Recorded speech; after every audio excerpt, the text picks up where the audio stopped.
Lord of Mystery, I traveled through time and became Amon's clone by author Li Meng Zhen. Chapter 236-270. Chapter 236, A Full Meal. Octopus Street, Tiana. This was the best place on the entire island for the poor and destitute. The streets were filled with beggars and the unemployed who could die at any moment. In a basement near the outskirts, a group of people in rags lay or sat, staring eagerly as a young man in a black cleric's robe distributed white sacraments.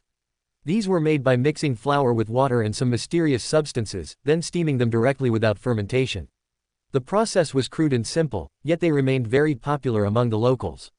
Although the Church of the Night also distributed sacraments, which were far more exquisite and delicious, those who were poorly dressed or physically unclean were simply not qualified to enter. And those who could enter the church to receive sacraments wouldn't go there on an empty stomach. After the young missionary Horton finished distributing a large bag of white flour cakes, an abnormal flush rose to his face. He immediately dropped the bag, strode out of the basement to the first-floor hall, went up the stairs to the second floor, and pushed open the door to a study containing a shrine. He knelt before the idol, pressing his limbs to the floor, and began to pray loudly. On the shrine stood a cyclops entwined in thorns and hanging upside down from a cross, looking terrifying and mysterious. The young man prostrated himself in prayer for a long time before the blood-red flush on his face gradually receded. He stood up clutching his chest, wisps of blood already staining the corners of his mouth. In the shadow of the door behind him, a thin, pale middle-aged man slowly materialized from the darkness. While a listener hears the Lord's oracles, they also suffer a certain amount of harm. This is the Lord's trial. Only by increasing your sequence as quickly as possible can you gradually master this power. As Mr. E spoke, he walked over to Horton and pressed his right hand firmly onto the young man's shoulder. Horton felt a chill run through his body as Mr. E's right hand tore through the shoulder of his robe, the pale hand merging with the skin of his shoulder. He felt a lava-like heat flow from his shoulder into his veins, swimming rapidly through his body. He wanted to scream, but no sound came out. A few minutes later, Mr. E slowly withdrew his arm. Horton found the skin on his shoulder smooth as new, with no scars remaining. It felt as if an extra heart had appeared in his chest, from which a vast amount of blood surged, giving him inexhaustible strength. You possess the power of fire bestowed by the Lord, which is very potent. However, you cannot wield it skillfully, and it may even harm you.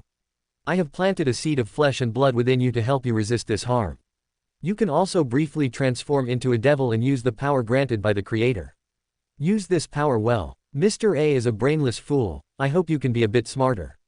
The Lord needs devout servants, not fools. Mr. E appeared slightly pale. Clearly, using this power had taken a significant toll on him. I have gathered over 1,700 people. To prevent any leaks, I've kept them in the basement and forbidden them from leaving, while providing enough food, water, and pounds to make them believe we are merely conducting a simple prayer session.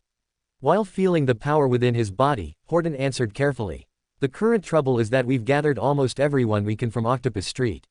Although the police don't care much about missing persons, a large-scale population transfer would be easily noticed. Additionally, due to buying large quantities of food, arranging housing, and distributing prayer fees, we don't have many pounds left. Good. Although you killed the other believers who came to spread the gospel, your brain is more useful than theirs. This is your chance. I will cause a disturbance at the harbor to lure the police away. As for the pounds, compile a list of people on Tiana Island who might have large amounts of cash and give it to me. I will pay them a visit. Mr. E's voice was flat, but Horton lowered his head deeply. He waited a long time, only to find that the expected punishment never came. Only the faint sound of prayer reached his ears. All for the great Creator. All for the great Creator. While tracing an inverted cross on his chest, Horton looked up cautiously and found that Mr. E had vanished into the shadows along with the sound. He sensed the power within his body and realized he had never been this strong. When he had consumed the listener potion, he heard a fit of extremely angry and filthy voices, which granted him the powerful and evil Beander ability to manipulate fallen flames capable of burning mid-sequence powerhouses. However, these flames also burned Horton's own body, keeping him in constant pain from flesh burns and even affecting his psyche. With the intervention of Mr. E's seed of flesh and blood, he felt he could manipulate this flame at will. Those Nighthawks and Punishers he feared were nothing before this power. Praise the great Creator. While drawing a cross, Horton walked down the stairs and entered the kitchen inside the first-floor hall. There, several sturdy servant women were busy mixing large bags of flour together, kneading them into round cakes, and placing them in steamers to heat. Horton stood at the door for a while, then suddenly pulled out a stack of pounds and instructed a woman who was cutting dough. Go buy some meat and make a few buckets of meat soup. Seeing the servant woman wipe her hands on her apron and take the money to run out, Horton added. Don't buy from just one place, or it will attract the attention of the police. The stout servant woman gave a cunning smile, revealing a mouthful of yellow teeth. How could I? I'm not a fool. Around here, if you have even a little money, the police will come knocking to collect taxes. Only you outsiders wouldn't know, still dressing so neatly. By the way, will you still hold this prayer ceremony in the future? I've brought my whole family here, just wanting a full meal. If there's meat, then this life will have been worth it. A kind smile appeared on Horton's face, and his voice became gentle again. If you like it, we'll hold them often. The great creator will not abandon anyone. People around here haven't been to school. We can't tell the difference between the creator, the Evernight goddess, the Lord of Storms, or whatever. Anyway, you're the most generous. Those others just make us shout along, won't even let us in, and say we smell. The stout servant woman took the money and counted it before carefully placing it in her front pocket, fearing the bills might get crushed. She looked at Horton again and confirmed in a low voice. Is it pork? All of it? Isn't that too much? Buy it all. Oh, then I'll have to go to Swordfish Street. There's no pork for sale here, only fish. It's too far to walk, I'll need to take a rental carriage. It'll cost 4 pennies round trip. Seeing the woman start nagging again, Horton waved his hand impatiently. Then take a rental carriage and get going immediately. Chapter 237, Serial Bloody Case. Due to the island being under lockdown, all ships departing from the port were impounded, leaving Li Meng with no choice but to stay board on Salmon Street. Midway through, he visited the underground market behind the fish-eye bar once more and found that nothing there had changed. A large number of fishermen were still selling various types of fish called mystical creatures, attracting tourists from out of town to buy them.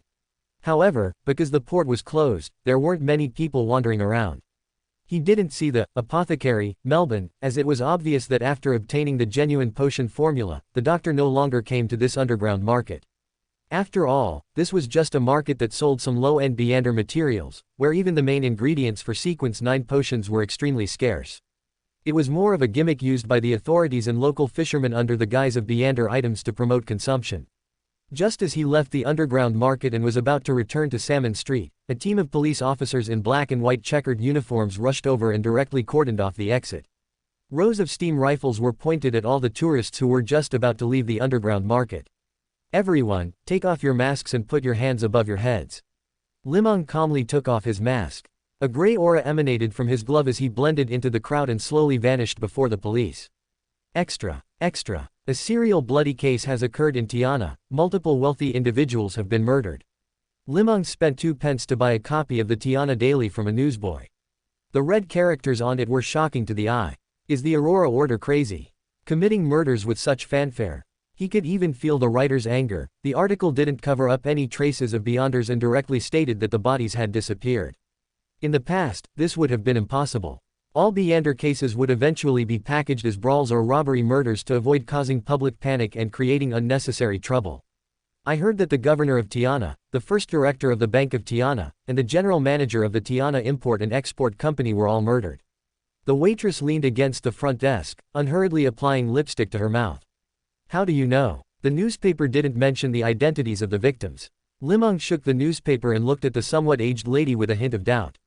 It was easy. The police told me this morning. They've been searching all day and haven't rested yet. Isn't this supposed to be confidential? Just as doubt arose in Li Meng's heart, the waitress began to explain in a low voice. It's good that the governor died. A while ago, he issued a tax increase order, and all the hotels in Tiana gathered to protest. But for some reason, when we stood before him, we didn't know what to say, as if we were cowed by His Majesty. We didn't dare to resist at all and could only listen to him issue the tax increase order. The waitress curled her lip, appearing quite disdainful of the governor. He previously said that the hotels on our street also do catering on the side and needed to pay an extra catering tax. Later, he said that besides providing accommodation for travelers, we also provided other services and had to pay an additional service tax. Oh my goddess, this governor has been in Tiana for less than 3 years, and the taxes he's added are more than what was paid in the past 10 years. Didn't you organize people to protest? Li Meng asked with a bit of curiosity. Of course we did. We even elected representatives to negotiate with him, but for some reason, every time they saw him, everyone couldn't even speak properly. They would only agree to his opinions, and as a result, even more taxes were added. The waitress had just finished speaking when another traveler walked in through the door. She closed her mouth and went to greet the traveler. The atmosphere on the street became even more tense. Every few steps, one could see police officers yawning. Li Meng used psychological invisibility to wander the streets, feeling quite leisurely and content. This was a feeling that was hard for others to experience. However, at the moment, the digestion of the Rose Bishop potion was making him a bit anxious. So far, he could feel that the potion in his body showed no sign of digesting at all. This created some mental pressure for Li Meng, who had previously digested almost everything instantly. He could bring this up at the Tarot Club to ask Mr. Fool or Miss Justice for advice. Calculating the time, they should be due for an advancement as well. In the City of Silver, dense flashes of lightning once again illuminated the boundless wilderness and a group of people trudging through it with difficulty. Derek and 4 other young people were holding animal skin lanterns, patrolling the desolate land outside the city. The powerful fallen creatures here had already been wiped out, leaving only some relatively weaker stealthy monsters hiding in the shadows, preparing for ambushes. They were the customers to whom Derek had sold the formulas. After taking the Sleepless and Corpse Collector potions, they were led by a Dawn Paladin, with rich wilderness survival experience to begin actual combat in the wild. This wasn't a formal exploration mission but was spontaneously organized by the residents of the City of Silver for training, for digestion, for Beander materials, and for survival. The entire team was led by a Sleepless, opening the way, with the Dawn Paladin, and a Corpse Collector, protecting Derek, followed by Rhodes, who had already become a Sleepless. I feel that the Sleepless potion is so suitable for this place. The night keeps my strength at its peak, and I can see the dangers hidden in the darkness, said the Sleepless, walking at the very front, holding a lantern with a very dim light, speaking with a hint of pride. In order not to affect the exercise of his Sleepless abilities, he had even specifically chosen a lantern with particularly thick animal skin, even to the point of affecting normal lighting. No, I think Corpse Collector is the most suitable for the City of Silver. I've already tested it. Those monsters in the darkness have no obvious intention to attack a Corpse Collector. This means that even if I'm not under the light in the future, I won't be attacked by monsters. The Corpse Collector, walking on the right, looked only 15 or 16 years old but was already 2 meters tall. However, his skin was abnormally pale. Upon hearing the Sleepless' voice, he immediately began to argue loudly. If it weren't for warriors, Silver wouldn't even exist now. Hyam, a Dawn Paladin, standing a full 2.3 meters tall, heavily interrupted their discussion. Although he was not yet 30 years old, he was already a well-known powerhouse in the City of Silver and an elder to that Corpse Collector. Unable to resist the excitement of the young people after taking the potions, he had brought them to the wilderness near the City of Silver to digest the potions while teaching them wilderness survival knowledge. At the same time, he also bore a secret mission from the chief of the City of Silver, Colin Iliad, to investigate the source of this batch of potion formulas. Although Derek had only sold the formulas a few times at the beginning, the appearance of formulas for 3 pathways in the City of Silver within a short period of time had still attracted the attention of those interested. And the tentacle of the gloomy jellyfish that Derek had exchanged for had already been confirmed by Luvia as an advancement material for Rose Bishop. Although Colin Iliad was suspicious of this, his rich experience led him not to investigate directly. Instead, he secretly met with Hyam and asked him to take Derek and this group of Beyonders who had taken the new potion formulas to the wilderness for learning and combat. Chapter 238, Demoness of Afflictions vs. Desire Apostle. Backland, on a dark path near Minsk Street in Sherwood Borough. In the sparse, light rain, number 3006, Elena wore a gauze hat adorned with blue ribbons and silk flowers, a white long dress with mutton sleeves, ruffles, and lace on the chest, and light-colored gauze gloves. Her gaze was cold and detached as she wandered nearby. Passers-by looked at her with various gazes, curious, disdainful, loathing, excited, bloodshot, regretful, or polite. They invited her into their carriages to go somewhere or pulled out pounds, wanting to make a transaction, but she politely declined them all. In a place like Sherwood, it wasn't actually safe, especially for women in certain dangerous professions. News of their disappearances was frequent. Watching the girl in the white dress walk deeper into the alley, many more passers-by couldn't help but sigh. The sky gradually darkened. It was September in Backland, already autumn, and it grew dark a bit earlier. Just as the girl turned to walk toward the next alley, she suddenly crouched down, clutching her chest. Her beautiful eyebrows furrowed, making her already exceptionally beautiful face appear even more pitiable. A middle-aged man with high cheekbones, gray-blue eyes, and neatly combed back hair emerged silently from the shadows in the corner of the alley. "Oh, what gift has been brought to me this time? A demoness." Jason Bellia's voice carried a sneer, but there wasn't a hint of a smile on his face. "Very well. I shall enjoy this gift, and then return your body to those remnants." "No." 3006 Elena felt the blood throughout her entire body begin to boil rapidly. That extreme sense of pleasure made her incredibly excited. She felt the joy in her mind, that refreshing sensation, suddenly explode, repeatedly bursting without limit or end, over and over again. Elena did not suppress this emotion. As the desire erupted, her body began to tremble violently. She let out a melodious sound from her nose in pleasure, crouching on the ground, seemingly unable to stand at all. The effect was so good that even Jason Bellia, the desire apostle, couldn't help but let a lewd smile escape his otherwise gloomy face. But he quickly restrained this desire. Using the power of a high-ranking devil, he had already sensed that this was a demoness of afflictions, while the other desire apostle who plotted to hunt him was still at least 10 kilometers away. In a duel between devils, because both sides possess extremely powerful perception, it's very difficult to prepare in advance to hunt the other. They can only rely on the law of Beander characteristics convergence to try their luck. Or, whoever can't hold back first and exposes their killing intent will have their location sensed by the other. Just now, through the blood of desire bestowed by Sartre, Nicholas, Jason Bellia successfully sensed his opponent and discovered she had completely separated from the bait.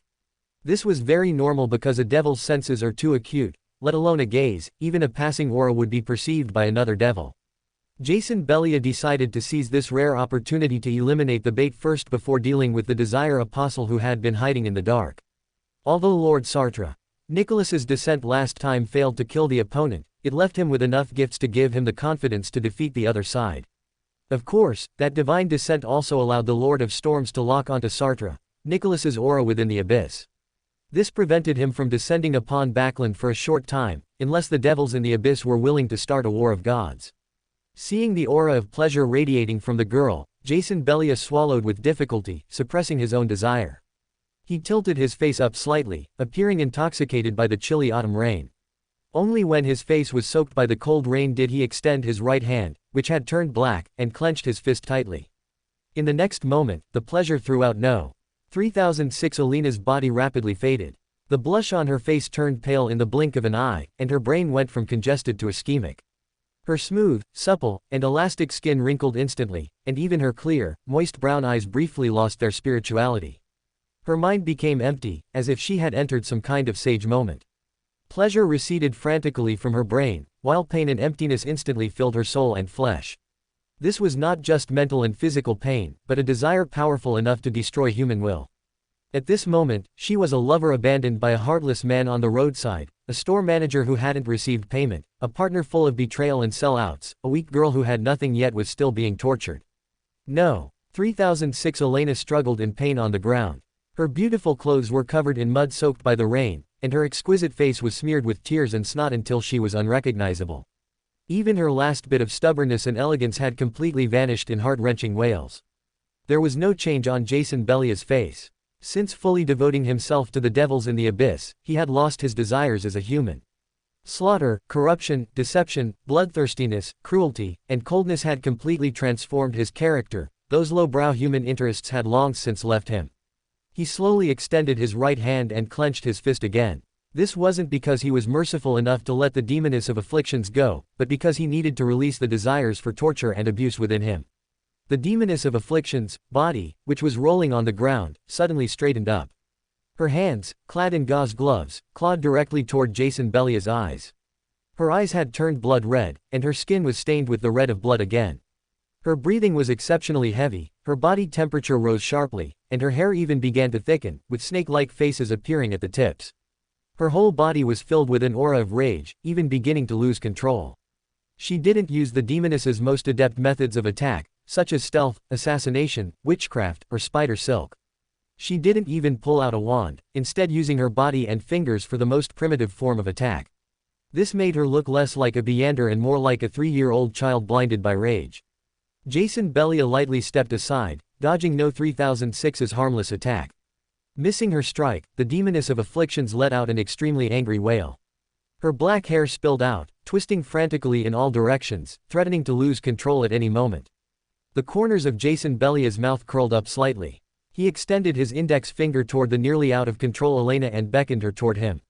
Although number 3006 didn't know what the gesture meant, she could sense the provocation in it, and the fire of rage in her body burned even brighter.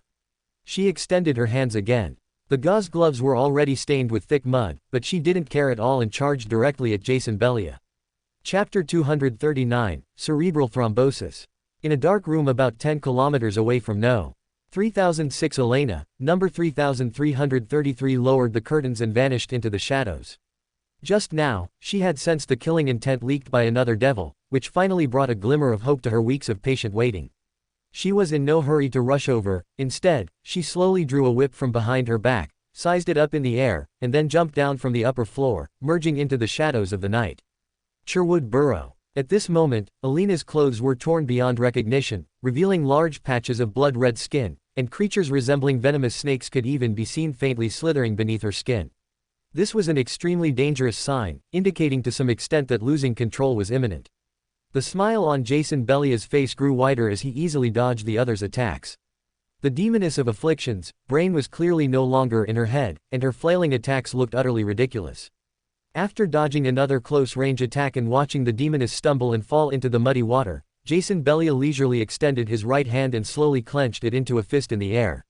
This time, the demoness, struggling to climb up from the ground, suddenly clutched her stomach with both hands. She felt an absurd surge of hunger and thirst. Every cell in her body seemed to be screaming of hunger and thirst, urging her to eat and drink. In her hollow and soft abdomen, she could now clearly feel the writhing within. Gastric juices secreted frantically, causing the demoness to lunge directly at Jason Belia, wanting to gouge out chunks of his flesh to fill her stomach. Jason Belia sidestepped with great agility, and the demoness of afflictions fell straight to the ground, scooping up the filthy muddy water with both hands and gulping it down, seemingly indifferent to its filth and stench. To speed up her drinking, the demoness of afflictions even lay flat on the ground and drank the mud, appearing as though she had lost all human semblance. This scene made Jason Belia frown, and even his spirituality felt a hint of unease. Exactly where did things go wrong? Jason Belia didn't stop to carefully recall the reason but instead clenched his fist in the air again. This time, he activated the desire for suicide, manipulating the Beyander to abandon the will to live and end their own life. Though torture brought him pleasure, death would allow him to relax completely. At that moment, he suddenly felt his entire body become exceptionally heavy, his throat felt blocked by a thick layer of mucus, his lungs began to struggle for air, and his mind buzzed. This was disease. A unique Beyander ability of the demoness of afflictions. She had unknowingly made him ill, and he was already terminally ill. However, for a demon like Jason Belia, this was useless. He was even exceptionally excited because he had guessed someone else's plot. Because the greatest asset that Beyonders of the Devil Pathway took pride in was their extremely strong bodies. As long as they transformed into a devil, they could briefly become immune to all damage, including spells like disease, curses, fire, and toxins, as well as most physical damage that wasn't overly powerful. By taking the form of a devil, these diseases could be completely dispelled. Although he didn't know when the demoness had released the disease or why she still had the strength to counterattack, none of that mattered anymore. As long as his transformation was complete, he could thoroughly intercept and kill this filthy demoness. Jason Belia spat out a string of extremely obscure ancient Hermes. This was the necessary ritual for transformation and the means by which the Devil Pathway could use mythical creature abilities in advance. Just then, out of the corner of his eye, he saw the demoness roll up from the ground, a mocking smile on her face. No. 3006 Elena stood in the muddy water, although her clothes were in disarray, her hair messy, and her makeup completely washed away, making her look quite ridiculous. Her brown eyes revealed a strange expression. It was mockery. Jason Belia, an expert in all kinds of desires, immediately understood that look. Before he had time to think about what it meant, he saw that right hand, clad in a sheer lace glove, make a light grabbing motion toward him. It was a strange sensation, and Jason Belia's spirituality warned him frantically. He had lost devil transformation, desire incarnation, and control desire, the three core abilities of the Devil Pathway. This was theft, an extremely precise theft, a long premeditated theft. This was deception. A massive conspiracy surfaced in Jason Belia's mind. From the very beginning, the opponent hadn't been controlled by his desires at all, it had all been an act. And he had actually been fooled by this performance, deceived by his own false sense of power, never thinking to reveal his devil form early to combat the disease. After the other party had stolen his core abilities, he found himself momentarily unable to mount an effective resistance. Ignoring why the opponent could withstand his desire manipulation, or how she could so skillfully and accurately steal his Beander abilities, Jason Belia pushed his critically ill brain to condense a giant flaming sword, shaped like a blade, at his chest and slashed it toward the demoness. This was the Magma Sword, the most powerful attack of devils. Jason Belia hoped that the opponent had already been injured by his desire manipulation and that everything just now was a facade. As long as he killed the thief, his abilities would immediately return, and he could dispel this fatal disease. The result once again made Jason Belia's heart sink like a stone into ice. He saw the demoness reveal a smile as loathsome as his own, a twisted hobby of torturing weak creatures. The magma sword slashed through the demoness's body, severing a black staff. After the evil witch briefly disappeared, she reappeared not far from the magma sword, still holding a black staff. This indicated that the opponent could release black staff substitution at least one more time. Even as a devil, seeing this caused Jason Belia to show signs of losing control. Fortunately, his devil incarnation ability had been stolen, which deprived him of the right to lose control. Turning his sluggish and heavy head, he condensed a patch of green, high-temperature steam in his right hand. This was the devil's poisonous steam, a bestowal from Sartre Nicholas, a gift from the abyss, and Jason Belia's final trump card. The mist flew from his palm, expanding rapidly and dyeing the surrounding air green. The reason Jason Belia gave up on various powerful spells was that he felt that, in his ill state, it would be difficult to accurately strike the opponent, especially a cunning demoness. By releasing the abyssal poison mist bestowed by Sartre Nicholas, no matter how the demoness dodged, she would eventually inhale some, giving him a chance. The Desire Apostle saw the demoness opposite him unhesitatingly release an incredibly cold chill, instantly forming a huge block of ice that completely froze herself inside. The green mist swirled around the ice block, dyeing it a faint green. Though the poisonous steam carried high temperatures and was highly corrosive, the demoness's freezing was clearly not something that could be melted in a short time. Jason Belia spat out a mouthful of old blood and found that his brain was starting to fail. His final devil instinct told him he had developed cerebral thrombosis and was about to be completely paralyzed. Chapter 240, Our transaction is complete. The rapid clatter of hooves echoed as a two-wheeled hackney cab halted at the mouth of the alley. A graceful figure in a blue dress nimbly alighted from the vehicle. She walked a few steps to the massive block of solid ice and reached out to tap it. The transparent ice immediately emitted a crisp cracking sound. Seeing the look of terror on the face of No. 3006 Elena frozen within, she couldn't help but let a smile curl at the corner of her mouth. No. 3333 Afia unhurriedly extended her right hand, her 5 fingers slowly but firmly closing together. The green steam, which had lost its master and begun to drift towards the ground, came alive once more, drawn by the pale palm into a small green sphere and stored within a glass vial etched with strange symbols. Only after seeing that intensely toxic mist completely vanish did No. 3006 Elena release the ice seal and stride quickly to a spot not far from Jason Belia. She did not approach to inspect him, but instead cautiously formed a spear of frost over her chest and hurled it at Jason Belia, who lay unmoving on the ground. The cerebral thrombosis lurking in the mind of Jason Belia, who lay on the ground like a dead man, instantly erupted. All the diseases throughout his body flared up simultaneously, and his spirit body instantly lost control over his physical form. Watching the frost spear utterly shatter the devil's fleshly body, No. 3006 Elena then slowly produced an exquisitely crafted makeup mirror with silver backing. She pointed it at the shattered corpse. First inquire about the sequence 4, devil potion formula, then ask about the whereabouts of the other family members. I flew all the way here and only took a carriage at the intersection. My spirituality is running low now. AFIA unfurled the whip coiled around her waist and gave the corpse a light flick. A deep green devil spirit body, with pointed horns on its head and 2 pairs of wings on its back, was dragged out from the corpse by the whip. Only fist-sized, the devil soul emitted a silent scream, attempting to corrupt or curse the being before it. But bereft of its fleshly body, it could accomplish nothing. The mirror swept over the green soul. In the next second, it had vanished from this world, appearing within the gloomy mirror world. The devil inside the mirror howled and gnashed madly, as if trying to break out of the mirror world. Elena passed her hand over the mirror's smooth surface. Clusters of black flame manifested within the mirror, frantically licking at the devil's spirit body, causing it to quickly quiet down. Lines of ancient devil tongue, exuding a sulphurous aura, appeared on the mirror's surface. This was an ancient script lost since the 5th epoch. The script itself contained an aura of filth, depravity, corrosion, and pollution. Any living being who attempted to learn, decipher, or use it would be imperceptibly influenced. Had number 3333 not received the gift from the devil monarch Farbati, her mind would have been polluted and lost control while deciphering the script.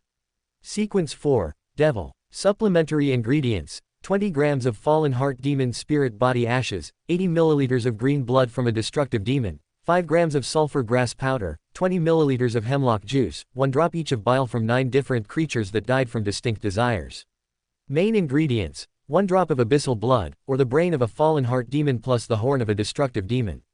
Advancement ritual: lure a Beander creature possessing divinity into depravity.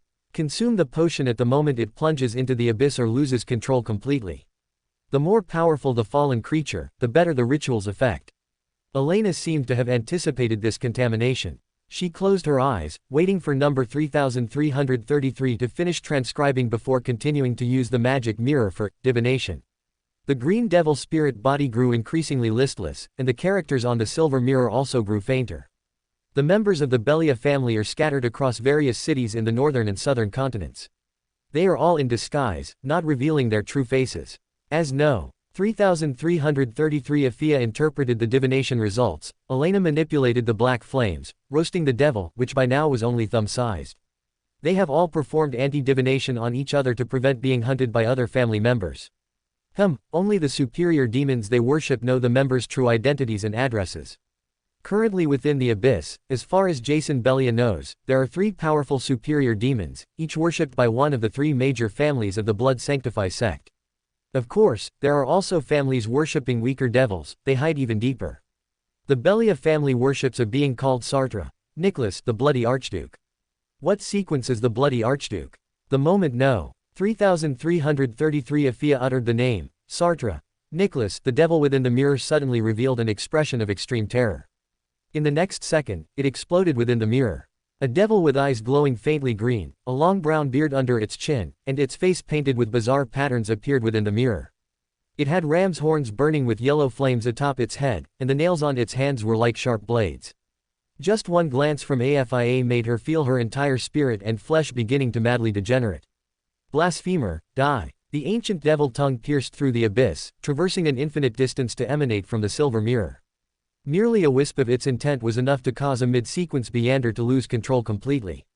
No. 3006 Elena was prepared. She slightly turned her finger, and the precious silver mirror immediately flipped face down, freeing number 3333 from its gaze. The silver mirror then shattered on the ground, and the figure of Sartre, Nicholas vanished completely along with the mirror's destruction. Well then, our transaction is complete. The Dream Stealer's hand is yours from now on. If you ever have further needs for digesting potions in the future, feel free to seek me out. No. 3333 Afia picked up a cluster of green Beander characteristic from Jason Belia's body, placed it into a carried iron box, and then ignited a sulphurous flame, burning his corpse to utter ashes. No. 3006 Elena, meanwhile, recalled that period of digesting the potion. Every day, she was tormented by No. 3333 Afia manipulating various desires. The duration and intensity surpassed even what Jason Belia experienced today. Not a single patch of skin on her body remained intact. Through hundreds of instances teetering on the edge of losing control, she gradually honed her ability to resist a desire apostle. In the end, they devised the strategy to kill Jason Belia. Keep No. 3333 Afia away from No. 3006 Elena, and inadvertently reveal killing intent, giving Jason Belia the chance to take the bait. Hand the sealed artifact under No. 3333's control, the Dream Stealer's hand, to Elena, allowing her to execute the kill. This was a sealed artifact left behind after the death of a Dream Stealer avatar. It could steal 3 of the target's Beander abilities at once and retain them for 5 minutes. Of course, it couldn't be used again for 12 hours afterward, and each use would inevitably heighten the user's thieving desires until they were caught by the police. When No. 3333 Afia previously encountered a superior demon, she relied on this powerful sealed artifact to steal the other's sulphurous fireball. The entire process proceeded very smoothly. Jason Belia was filled with pride towards demonesses and hunters, these Beanders who couldn't control their own desires well. Unbeknownst to him, he had already been infected by the diseases of the demoness of afflictions. By the time he noticed the anomaly, Elena, intimately familiar with Desire Apostles, stole his most crucial skills, Desire Avatar, and Devil Transformation, at the critical moment. This instantly reversed the advantage and disadvantage. Thus, a powerful Desire Apostle died at the hands of a demoness. Chapter 241, The Blue Avenger. Number 3333 leaned slightly to the side, dodging a third hand reaching for her waist, and noticed that the blue dress she was wearing had already reached 3 layers. This was the negative effect of the hand of the dream stealer, beginning to take hold. Number 3333 did not hesitate for a second, her body quickly delved into the shadows and vanished. The demoness of afflictions leapt and likewise disappeared into the night of the main street. Unable to contact the other clones, they had unknowingly split into small organizations, completely dissolving into backland. The rain fell harder and harder, and the white embers followed the stream, flowing into the sewers of backland. A highly secluded private island in Tiana. Li Meng brought his luggage and stepped onto a ship said to be used for smuggling. Over the past few days, police in black and white checkered uniforms had been constantly patrolling the streets. All ports were blockaded, and all incoming and outgoing vessels were forced to dock and forbidden from leaving. According to Li Meng's observations, they hadn't gained any clues from this. From the lowest level police to the church's beyonders, everyone exuded an aura of extreme perfunctoriness. Everyone knew it was useless, but no one could protest. This was very characteristic of Loan. After staying in a hotel for 2 consecutive days, Li Meng finally managed to buy a ticket to Bayam at the underground market of the Fisheye Bar. According to the masked ticket seller, this was a private vessel launched at great risk by a captain named Alger. This Captain Alger, though not very famous, has strength comparable to the 7 pirate generals and is particularly reputable. Listening to the ticket seller's non-stop introduction, many masked black-robed persons stopped to watch. Li Meng also bought one, costing £8. Although he felt the price was expensive, after the ticket seller bragged about Captain Alger's reputation and record, quite a few tickets were actually sold, to the point where the seller eventually raised the price to £10. If there wasn't something fishy going on, then it would be truly ghostly. For Li Meng, who knew Alger's identity well, everything went without saying. Clearly, the Church of Storms wanted to use Alger to lure out the hidden murderer. Or perhaps they intended to arrest these stowaways as scapegoats. After all, smuggling was illegal and they were likely pirates, so arresting them beforehand wasn't uncalled for. Since the weather bottle contributed by Alger had allowed him to directly enter the Tarot Club, he would help him this once. Watching the ship slowly leave the port, Alger Wilson felt an inexplicable sense of unease in his heart. Even though the Church of Storms had given him a Grade 2 sealed artifact before he left, which allowed him to contend with a pirate general to some extent, even though this was Alger Wilson's home field where he could mobilize the power of the Blue Avenger, even though there were folk of rage from the Church of Storms among the sailors as helpers, and even though he could recite the honorable name of Sea King Jan Kotman to have that powerful demigod descend upon this sea to defeat his opponents, he still had a feeling that danger was approaching. He thought back carefully and found no errors, so he commanded the sailors, who were beyonders from the Church of Storms in disguise, to begin quietly checking each cabin to find the murderer. Everyone on the ship looked ordinary, making it difficult for Alger to judge the murderer through sight and experience for a time. The Book 69 knew. He walked slowly into the captain's cabin and closed the door, preparing to wait until the ship left the port and the crimson moon illuminated the sea at night before taking action. The faint crimson moon shone upon the Blue Avenger, and Alger's mood grew increasingly foul. Because the crew had not identified the so-called murderer. There were a few suspects, but under Alger's refined interrogation techniques, he found they were just merchants rushing to Bayam for business. The only one who resisted was punched to the ground by the crew, showing none of the power or wisdom a Beander should have. He was merely a devoted husband rushing back to Bayam to see his wife, who was about to give birth. Could it be that the real murderer didn't board the Blue Avenger at all? This terrifying thought surfaced in Alger's mind. Although a murderer would normally be eager to flee the scene after killing someone. What if the murderer wasn't a normal person? What if the other party wanted to continue committing crimes? What if the other party had already left the island by other means? This was the Beander world, anything was possible. Thinking of this, he couldn't help but reach for his waist. This was the Grade 2 sealed artifact bestowed upon him by the Church of Storms, Wrath of Thunder. It was a pair of extremely hard gloves with a simple and crude effect. It allowed Alger, who was at Sequence 7, to briefly use the Beander abilities of a Sequence 5, Ocean Songster. If on the sea, the power would be even greater, even allowing him to briefly stir up waves to attack enemies. Its negative effect was that every so often, it would automatically praise the Lord of Storms loudly in the owner's ear. This was an invention by a saint of the Church of Storms who had studied sealed artifacts of the Sun domain, though the effect had deviated slightly. It could only be used by Beyonders who believed in the Lord of Storms and were of the Sailor pathway. Otherwise, its negative effects were staggering, as the high-frequency singing was enough to make any user lose control on the spot. Furthermore, the voice of these gloves praising the Lord of Storms was particularly hoarse and unpleasant, like mental pollution. Even hearing it a few times a day would make one doubt their faith.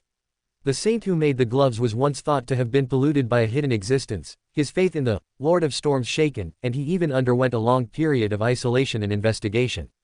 The final result determined that the saint was simply tone-deaf and lacked basic musical literacy.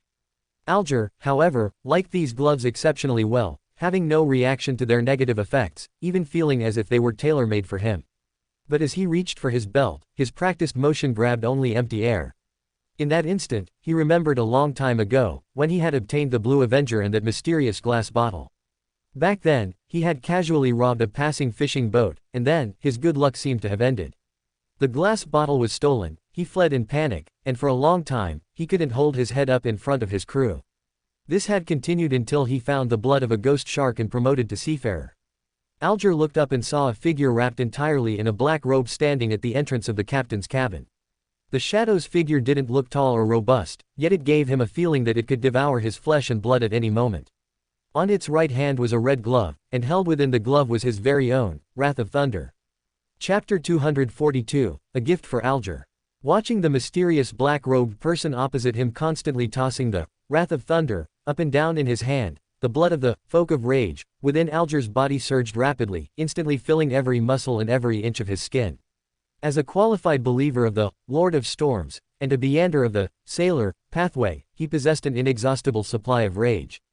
But compared to those companions who often fell into trouble due to their fury, Alger was better at using his head clearly amidst the flames of anger.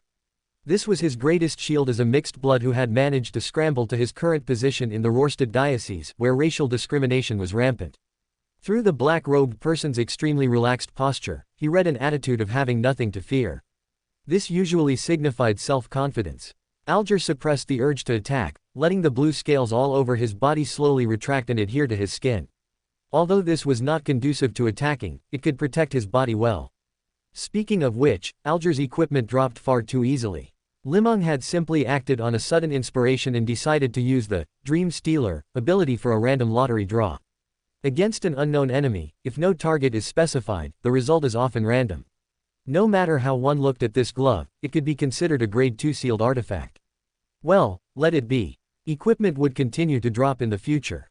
Alger watched as the black-robed person's figure faded rapidly, disappearing from the captain's cabin in the blink of an eye.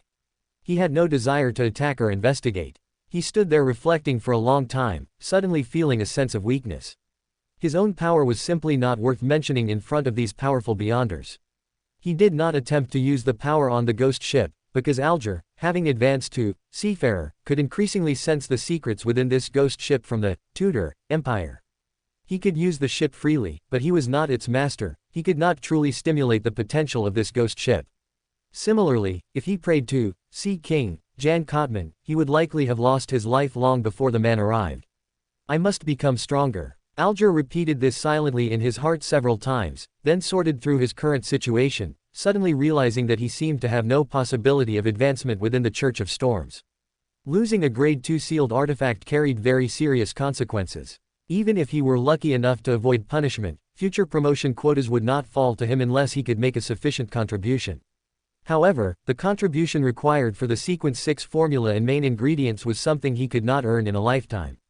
If the church did not provide the materials, it was almost impossible to buy those two main ingredients on his own.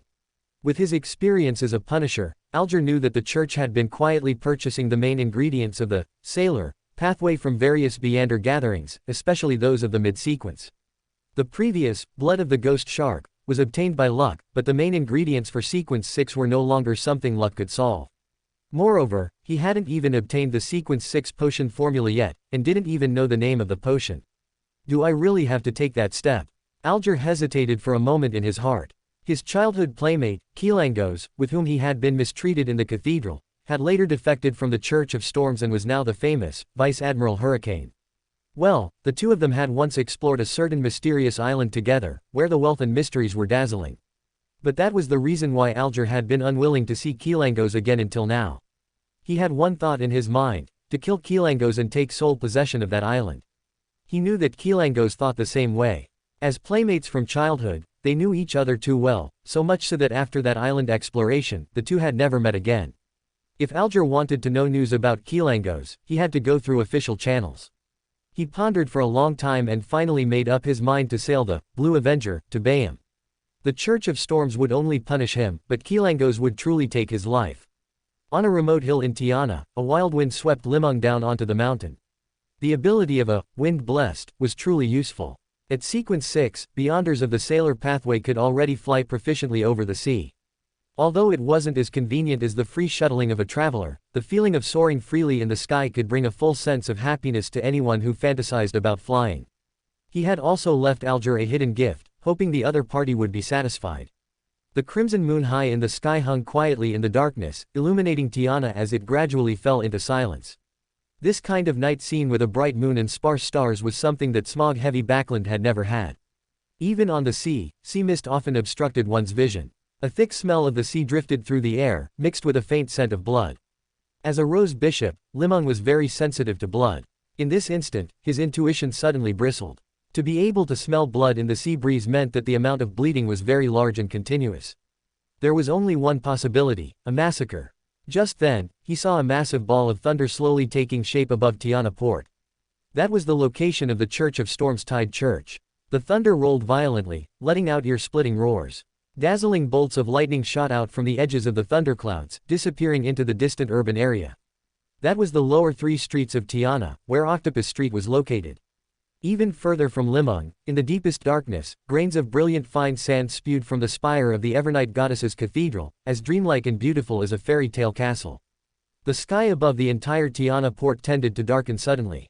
Deep gloom shrouded the entire cathedral, and from the brilliant fine sand, countless black, cold, and tough filaments rose. Those threads seemed to have a life of their own, weaving a large black net upon the cathedral's spire. Driven by an invisible force, the black silk net flew toward Octopus Street and slowly descended. As bolts of thunder struck the rows of dilapidated houses on Octopus Street, Li Meng saw the scene there clearly. A mountain of corpses and a sea of blood, a living hell. Corpses that could no longer be identified lay scattered everywhere. Pieces of tattered and shattered flesh covered the walls and roads, and small streams of blood flowed wantonly through the streets. In those burning houses, beside those broken corpses, and on those hellish streets, small human figures could be faintly seen. They were running wildly and wantonly, attacking each other. The powerful night vision of a notary allowed Li Meng to see those surviving creatures clearly. Their eyeballs were filled with blood red, and their entire bodies radiated an aura of madness. They had completely lost their sanity. Chapter 243, The Evil God Descends. A powerful figure from the Church of Storms rode a massive thundercloud, tracing a dazzling arc across the sky as they swiftly arrived above Octopus Street. Countless silvery white lightning bolts manifested, crackling and swirling within the pitch-black night sky, forming a sea of thunder. Amidst the rolling thunder, thick, resplendent bolts of lightning fell simultaneously or in succession, striking the area of Octopus Street in Tiana, a place never touched by sunlight. A blinding radiance enveloped the entire Octopus Street for a full several dozen seconds. Li Meng once again activated the notary's night vision and turned his gaze toward Octopus Street. All the buildings on the ground there had vanished. Corpses, blood, and those out-of-control creatures had been utterly annihilated, leaving only a pitch-black pit with a diameter of a full 100 meters. At the center of the enormous pit, a black, alien creature covered in bizarre symbols was slowly rising from the bottom. It appeared vaguely humanoid but lacked facial features. Its limbs were slippery and slender, like octopus tentacles. On its spherical, smooth head, where a mouth should have been, a black hole had split open. Li Meng only glanced at those symbols and immediately felt his spirituality tremble uncontrollably. The blood of the Rose Bishop began to surge wildly, as if it had developed its own thoughts and desires, yearning to leave his body and enter that black creature. Though he had never seen that thing before and didn't understand the meaning of those symbols, all Beyonders of the secret supplicant pathway knew what they represented. That was knowledge from the potion, influence from the uniqueness, suppression from the highest levels of the Beyonder sequence. It was the incarnation of the true creator, the source of filth and corruption. Even a single glance from a distance was enough to cause signs of loss of control in a mid-sequence Beander. As for Beyonders of lower sequences or ordinary people, the aura leaking before the creator's incarnation descended had already driven them completely mad, utterly insane. This was the true power of the creator, an evil god. As soon as Li Meng averted his gaze, he heard an extremely evil, filthy, seductive, and twisted voice whisper in his ear. This is a land devoid of hope. Only the great creator can grant it new life. Ever since putting on the HLKY necklace, Li Meng had been completely shielded from the true creator's corruption, almost never hearing his voice again. But this time, the voice ignored the HLKY necklace, pouring directly into his ears like sludge. For the first time, Li Meng experienced the plight of those lunatics in the Aurora Order. The flesh and blood throughout his body began to tear itself apart due to the immense conflict between his will and the corrupting power. That pain and sensation of tearing came from every cell, every piece of flesh and blood, every inch of skin. In this moment, his opponent had become himself. He could clearly feel his spirituality, his flesh and blood, even his will, beginning to swiftly betray him, surrendering to the embrace of corruption. In that instant, Li Meng felt a sense of despair. In this Beander world, there was no such thing as fighting above your level. High-sequence Beyonders inherently suppressed lower-sequence ones. This suppression was fundamental to the Beander realm, immutable by personal will. Fortunately, he still had one last sliver of hope, the notary's soul. With great difficulty, he channeled the last bit of his spirituality into the shepherd's gloves number 9998, into the notary's soul, and activated the light of purification, targeting his own flesh and blood. The shepherd's gloves rested quietly on Li Meng, completely unaffected by the whispers. The gloves quickly took on a golden hue, then burst forth with a brilliant light. A thick, pure, blazing radiance descended from the sky, landing upon Li Meng. Though he had used light of purification many times, this was the first time he personally experienced its power. The intense light scorched Li Meng's flesh and blood, filling his entire body with the scent of melting tissue from the extreme heat. The formidable vitality of the Rose Bishop made Li Meng understand this wouldn't kill him, it could only temporarily weaken the corrupting power within his flesh and blood. And the parts of him corrupting the fastest were the flesh and blood replenished by the Rose Bishop. By diminishing their power, he could slowly expel the corruption from his spirituality. Attacking oneself ultimately lacked sufficient force.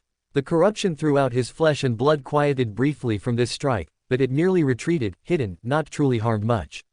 Just as Li Meng intended to catch his breath and continue purifying his flesh with the notary's soul, the black creator incarnation in the pit tore free from the massive web woven by the power of darkness. Once again, it opened the black hole on its head, and a low, filthy voice drilled into Li Meng's mind. Even the most lowly and humble creatures yearn for the salvation of the great creator, and the creator shall bestow upon them the most precious gift of life. The next second, Li Meng felt a sudden lightness. All the corrupting power and flesh instantly left him, along with strength and spirituality, even a portion of his memories and emotions. His spiritual intuition guided his gaze to the ground. Under the moonlight, his own shadow began to blur and distort, swiftly becoming full and substantial, outlining a humanoid figure. It too had black hair and black eyes, with deep-set features and a well-proportioned build. In every way, it looked identical to Li Meng, except for a symbol of an inverted giant etched between its brows, radiating an aura of terrifying corruption and filth. "I, Julius, give thanks to the great creator for the gift of life," declared the Li Meng with the inverted giant between his brows in a resonant voice, his right hand drawing an inverted cross over his chest, like the most devout follower of the true creator. Then, with a wave of its right hand, a blood-red cloak surged forth from its flesh and blood, enveloping its body. Li Meng watched all this quietly, suddenly feeling a strange sensation. "You dare betray the creator, refuse this boon. I shall punish the apostate in his stead." The Julius with the inverted giant on his forehead raised both hands high, chanting filthy words in the ancient giant language. The blood-red cloak fluttered noisily in the air as a black inverted cross swiftly formed over his chest. The black inverted cross faintly revealed traces of bloodstains, with threads of divine aura slowly flowing across it. With just one glance, Li Meng knew this incarnation's power far surpassed his own. A Beander capable of wielding divinity was invincible among the mid and low sequences.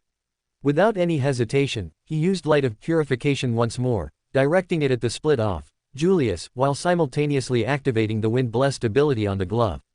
That light of purification, capable of countering all evil, was swiftly repelled and dimmed by the black inverted cross. Annihilate. Julius glanced at Li Meng, softly uttering an ancient Hermes language word.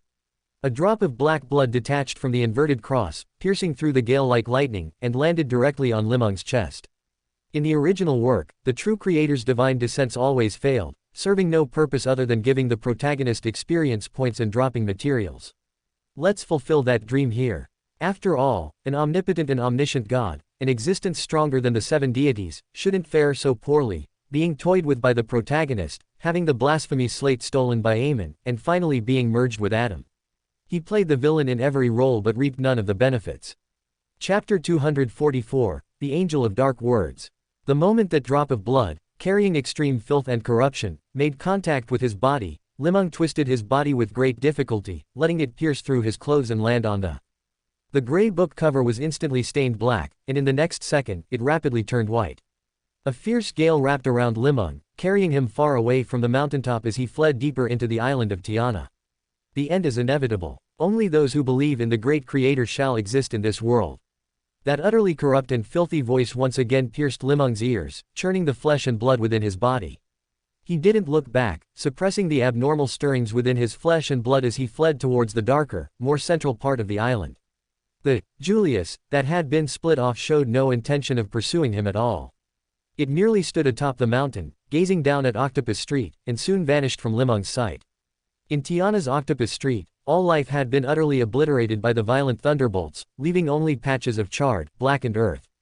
In the nearby Squid Street, Blackfish Street, and Swordfish Street, the houses had completely collapsed, revealing within them the bodies of various creatures, some driven mad, others already dead. A bizarre creature, pitch black from head to toe, slowly rose from the deep pit, looking up at the ocean of thunderbolts gathering once more in the sky. Corruption. As a filthy word in the ancient Hermes language was spat out from the holes in its head, the edges of the brilliant, electrically glowing ocean of thunderbolts in the sky actually began to show wisps of grayish black. I am the attendant by the side of the Lord God, the angel of dark words, Korok. I descend upon this land of betrayal on behalf of my Lord, to seek the blasphemers hidden in the darkness, to spread the gospel of the impending apocalypse, and to save the last righteous souls upon this evil soil. As each word of the ancient Hermes language was uttered from the black monster's mouth, the symbols covering its pitch-black skin rapidly retracted. Its smooth, spherical head began to take on a three-dimensional form, revealing the contours of human facial features. Its limbs, once as slippery and slender as squid tentacles, swiftly grew the skeletal framework of arms and legs. Its body shrank to the size of a grown man, with large swaths of powerful, exposed muscle that radiated a sense of immense strength. Its face was shrouded in a shadow that seemed both there and not, making it impossible to discern its true visage. From the back of the angel of dark words, Korok, grew one pair after another of pitch black, enormous wings, a full 12 pairs in total. Each pair of wings bore feathers marked with alternating patterns of light and dark, inscribed with numerous mysterious, evil, and profane symbols. He stretched his right hand towards the sky. The ocean of thunderbolts, once radiating brilliant electric light, was now utterly corrupted, transformed into a churning slurry bubbling with black froth. Witness the power of the Creator. The muscles on Korok's right arm bulged as he strained to pull an inverted cross from the now completely polluted ocean of thunderbolts. It looked exactly the same as the inverted cross formed by Li Meng's avatar, only larger in size and covered in divine patterns. The moment this cross appeared, all the residents of Octopus Street who had lost control or were hiding away completely disintegrated, turning into patches of squirming black liquid. The wings on Korok's back slowly beat, carrying him into the sky. Gazing down at a church encircled by glittering, fine sand below, and further away, at a spire-topped building on the dock spewing forth thunderbolts, a cruel and cold smile appeared on his face. Annihilation. As Korok's low voice rang out, the divine patterns on the inverted cross lit up one after another. In that instant, this cross brimming with filth actually took on a somewhat sacred air. As all the divine symbols on the cross ignited, the entire port seemed draped in a gray-black shadowy veil. Even the crimson moon could not penetrate this layer of shadow. Li Meng, not far away, glanced back, saw this scene, and fled even faster. Rorstad Archipelago, City of Generosity. Alger had the ship dock at a quiet port, instructing the sailors from the Church of Storms to guard the stairway entrance. As agreed, the punishers from the Church of Storms would inspect these stowaway passengers alongside the police. He waited for a long time, but the person he was expecting still hadn't arrived. The passengers in the cabin began to protest impatiently. It was only after Alger punched and snapped an ironwood walking stick that they fell silent. He waited until the afternoon when the sailor who had gone to inform the church finally arrived, bringing a squad of police officers with him. Alger keenly noticed that the police squad was also mixed with 2 senior inspectors, the highest-ranking officials in the Bayam police force. He counted roughly 50 police officers in total, each carrying a heavy steam rifle. This was the strongest force a single police station could muster. Most local police officers were only issued a baton, not even a pistol. Bishop Georgie from the Wave Cathedral followed behind the police squad. Beside him were an elderly man in the robes of a Church of the Night pastor, and a middle-aged man wearing gold-rimmed glasses who looked very well read. The senior inspector at the very back of the group waited until the police armed with steam rifles had lined up at the port, their gun muzzles trained on the cabin, completely controlling the situation. Only then did he step forward loudly and command with authority. "Line up, everyone. Come down one by one for inspection and registration of your details. You damn stowaways have ruined our entire weekend holiday." The vast majority of passengers still waiting anxiously in the cabin were seeing such a show of force for the first time. Their thoughts of starting a ruckus had barely subsided when the dull thud of steam rifles sounded, and several bullets whizzed past their scalps. Under the direction of the police, the passengers lined up with their luggage and passed under the gun muzzles. Soon, officials came forward to register their names, addresses, faiths, etc., and then divided all the passengers into 3 groups based on their beliefs. The middle-aged man with gold-rimmed glasses was responsible for the believers of the Church of the Steam. Georgie and the Church of the Night pastor also led their respective followers away, conducting grand, open-air prayers on the dock. The spectacular sight of the 3 major churches praying simultaneously in one place actually appeared on this small dock. Several others, whose declared deities during registration fell outside the 3 major churches, were immediately handcuffed and locked up by the police. Half an hour later, the processing of these passengers was finally complete. However, the police did not release them. Instead, they were all shackled and taken to the police station. Georgie glanced back at Alger, who immediately understood. He led the now empty ship on a detour, disembarking at another private port. Alger watched as the sailors cheered and rushed towards the Red Theater to relax. Only after they had all dispersed did he hire a carriage to head to the Wave Cathedral for an audience with Bishop Georgie. Since the divine descent succeeded, let an angel come. Otherwise, it just turns into delivering materials again, like an idiot. Profane presbyter. Has shepherded 2 angels, the Duke of Entropy and the Lightseeker. Possesses mastery over various powerful spells. Profane word spell. Twists and severs the target's personality, awakens their innermost desires, and creates various bizarre spell effects. Sacred word spell. Blesses oneself, temporarily elevating one's status and authority, and amplifying spell potency. Can briefly wield a projection of the uniqueness of the Hanged Man pathway, the corrupted cross, just as Amon's avatar can also use the monocle. Blessed by the sacred word spell of the true creator, can temporarily reduce damage inflicted by the Lord of Storms, the eternal blazing sun, and the God of Wisdom, thereby escaping the battlefield. Chapter 245, Truly Fortunate. Beneath the glow of the crimson moonlight, Alger saw the Wave Cathedral situated halfway up the mountain. Here, one could turn their head and see the boundless sea, listen to the roar of the surging waves, and feel the supreme might of the Lord of Storms. Alger stood silently at the entrance of the Grand Cathedral for a few seconds before slowly passing through the dim and mysterious prayer hall, making his way to the small confessional at the back. The curtain of the confessional was drawn to one side. A single candle burned in the center, its dim light making the narrow room feel dark and cramped. He could barely make out Bishop Georgie sitting not far away. Before Alger could speak, he heard Bishop Georgie's weary voice, lacking its usual vigor. First, recount everything about your trip to Tiana, including the times you arrived on and left the island. After a brief moment of recollection, Alger began to narrate in a slow, low voice how he had reached Tiana, sold the ship tickets, encountered the man in black, and ultimately lost the Wrath of Thunder. As he reached this point, he suddenly heard a sigh, one devoid of any discernible emotion. Bishop Georgie did not interrupt, so Alger could only continue. A long time later, he finally heard Bishop Georgie's voice, tinged with a hint of relief yet deeply laced with regret. Your luck was truly good. Had you left a few hours later, you and everyone on that ship would not have returned. Hearing these inexplicable words, Alger was suddenly stunned, taking a long moment to grasp the bishop's meaning. He brought his feet together and struck his left chest with his right fist. All is by the grace of the Lord of Storms. The elderly man opposite, however, did not return the salute, nor did he make any movement at all. Only after a long while did Alger hear a faint sound. May the storm be with you. The Wave Cathedral at Tiana Port, along with 5 pastors, 1 bishop, 15 punishers, 1 deacon, 9 clerical staff, and a large number of believers, have all descended into the abyss of storms. This. Alger opened his mouth but found no words. It wasn't unheard of for a Church of Storms cathedral to be attacked and all its believers slain. In the southern continent, in those remote areas, such things were not strange at all. But what kind of place was Tiana? Although the strength of the Church of Storms there could not match that of Bayam, it was undoubtedly stronger than the headquarters of any diocese in the northern continent, except for Backland. For this was upon the Great Sea, a place blessed by the Lord of Storms, where the Loan Navy was stationed, the solid backing of the City of Generosity, Bayam, a crucial stronghold for the Loan Kingdom's foothold on the sea, and one of the barriers protecting the Church of Storms headquarters on Passu Island. To provoke Tiana was equivalent to declaring war directly on the Church of Storms.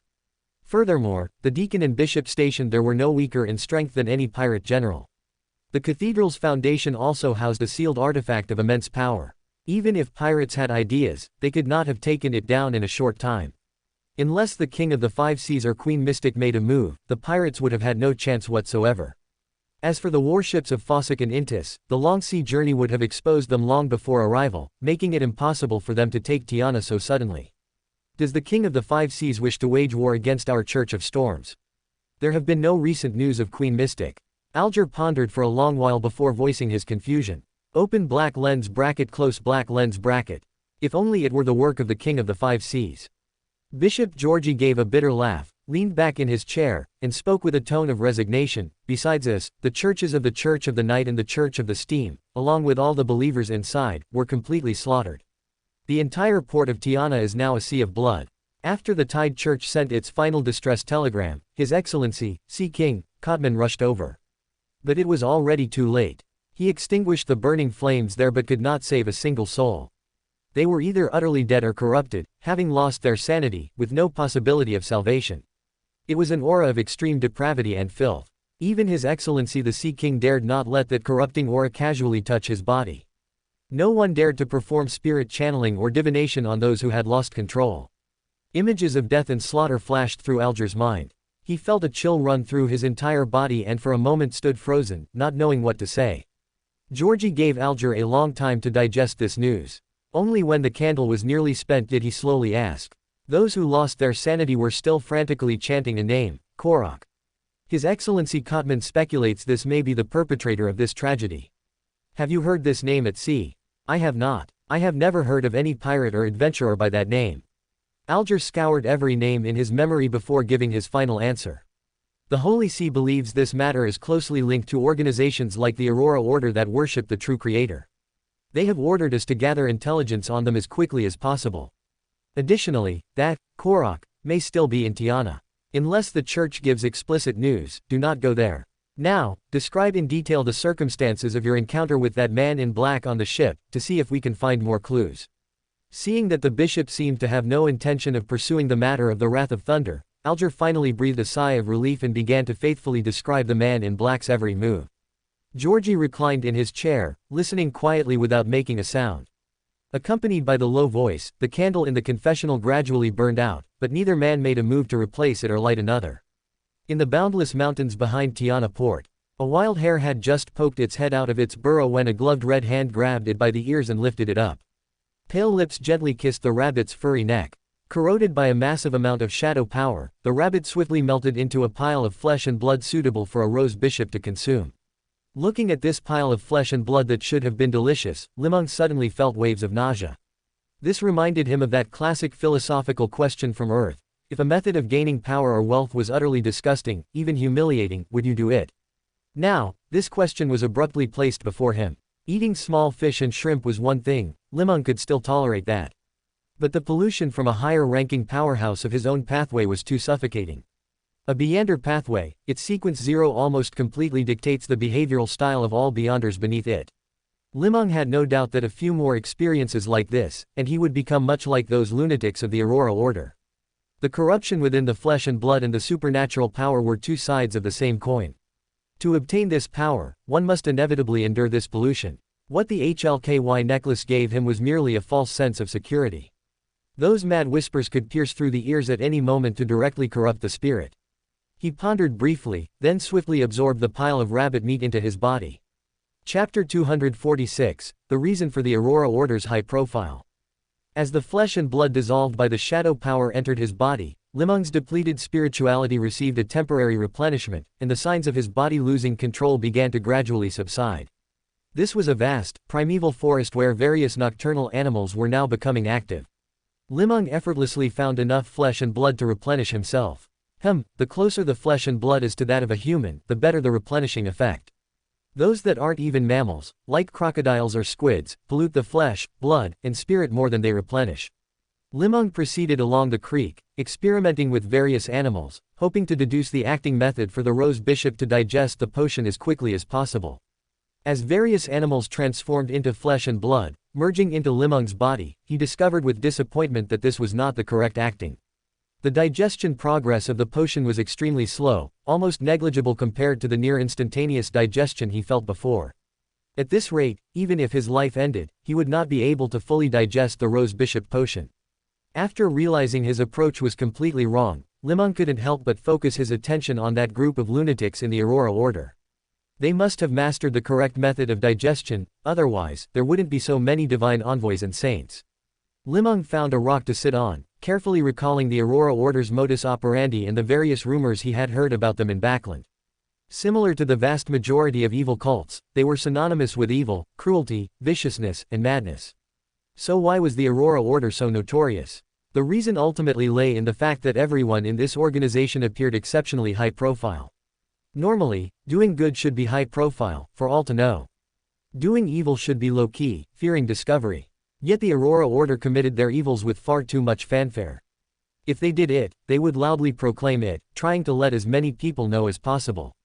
If they didn't do it, they would rush to claim responsibility, making more people believe it was them.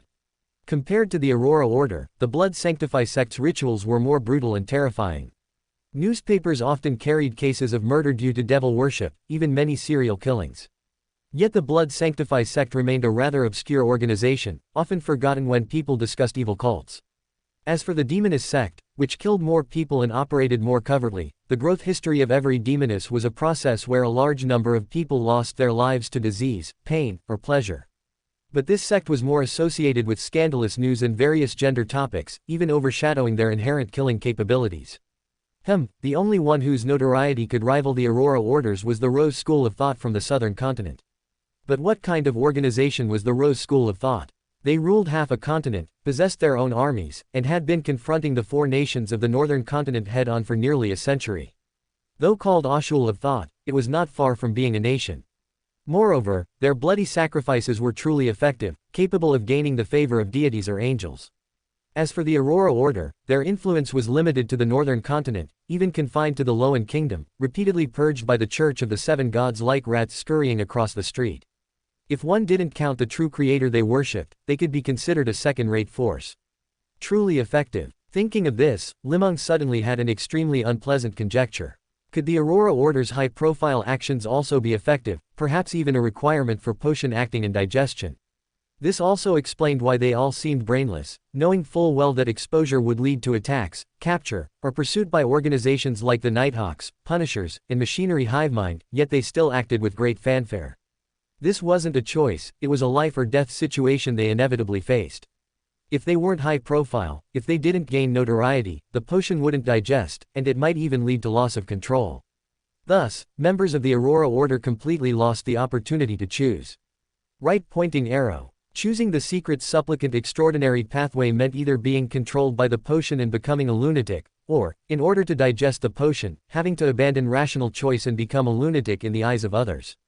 Of course, there was a third choice: live high profile, become a divine envoy, become a saint.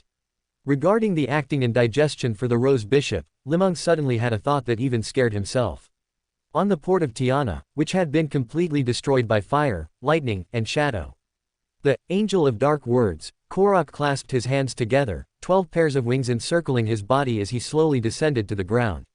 Not far away, the spokesperson of the Lord of Storms, Popegard II, had appeared at some unknown time upon the ruins of the Tide Church.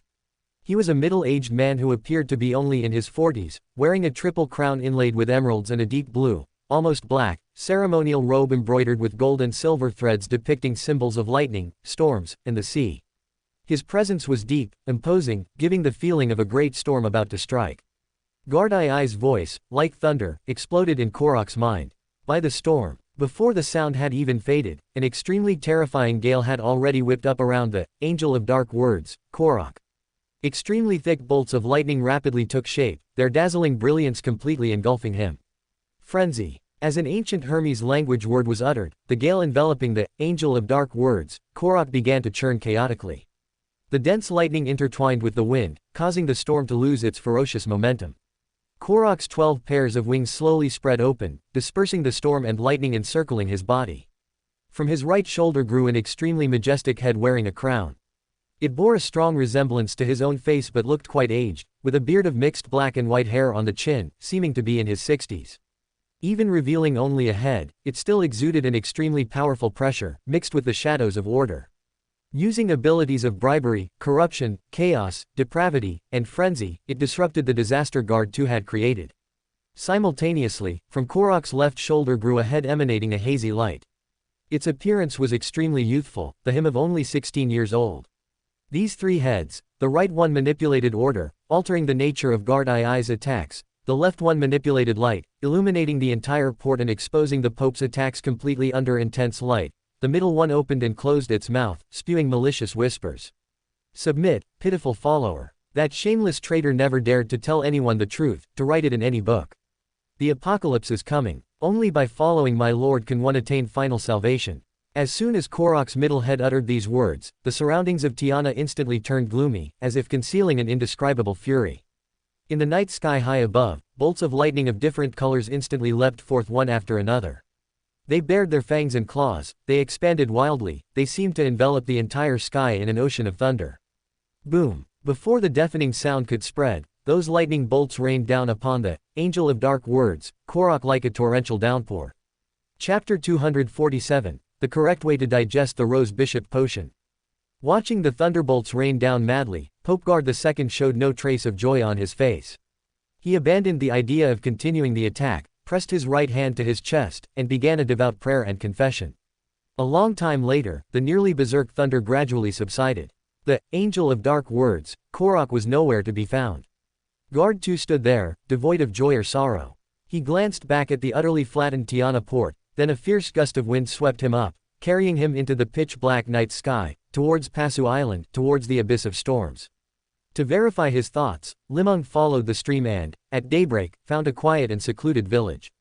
This was a small hamlet of only a few dozen households, surviving by growing some tropical fruits and catching freshwater fish and shrimp to sell at Tiana port. To test his theory, Li Meng used his faceless abilities to alter his appearance, becoming a dark-skinned, short-statured local. Dragging a python he had casually caught in the forest, he strode to the center of the village, a flat clearing about 10 meters square. Under the villagers' curious and slightly fearful gazes, he slammed the python, over 7 meters long, onto the ground. Though afraid, driven by curiosity, the villagers gathered closer and closer, densely packing the small clearing with onlookers. Witnessed by over 100 people, Li Meng's right hand grasped the python's tail as it tried to slither away. The red glove gradually turned translucent. The python's desperately writhing body instantly stiffened. Its thick serpentine form melted like a candle touched by flame, dissolving into a puddle of reddish-yellow flesh and blood before the villagers' eyes in the blink of an eye. Li Meng raised his right hand with some difficulty, manipulating that puddle of flesh and blood to wrap around his body, transforming it into a bright crimson cloak. Among the watching villagers, some felt fear and quickly ran away, some felt nauseated and vomited on the spot, some were expressionless, as if watching a circus performance, some became inexplicably excited, their eyes gleaming as they stared at Li Meng, and there were even a few who looked at the flesh cloak, flexing their limbs as if eager to try it themselves. At this moment, he clearly felt the potion digesting. It was a sensation where his entire flesh and blood, spirituality, and spirit became excited, autonomously entering every cell of his body. He could feel his control over his body becoming more flexible, more profound. Although he had found the correct acting method, Li Meng felt no excitement whatsoever. He understood all the thoughts of the Aurora Order members, and he understood the actions of Beyonders on the secret supplicant pathway. Before Sequence 6, he had always shielded himself from the voice of the true creator, so he appeared relatively normal. But ultimately, he still had to face the digestion problem brought by the potion itself. Unless he remained at Sequence 6 forever and could guarantee not to lose control, he had to continue acting. Rose Bishop is not just flesh and blood magic, it is about spreading fear, corruption, and filth through flesh and blood magic. The rose does not represent passionate love, but terrifying contamination and corruption. The Rose Bishop is a priest who walks the world in place of the Lord, spreading corruption, filth, and fear. In that instant, Li Meng felt his entire flesh and blood become exceptionally calm, completely merging with his spirit. There was no longer any intention of divergence or conflict. This was his summary of the Rose Bishop's acting method. He could even guess the acting principles of the subsequent potion, Shepherd. Shepherd, does it truly mean herding beasts?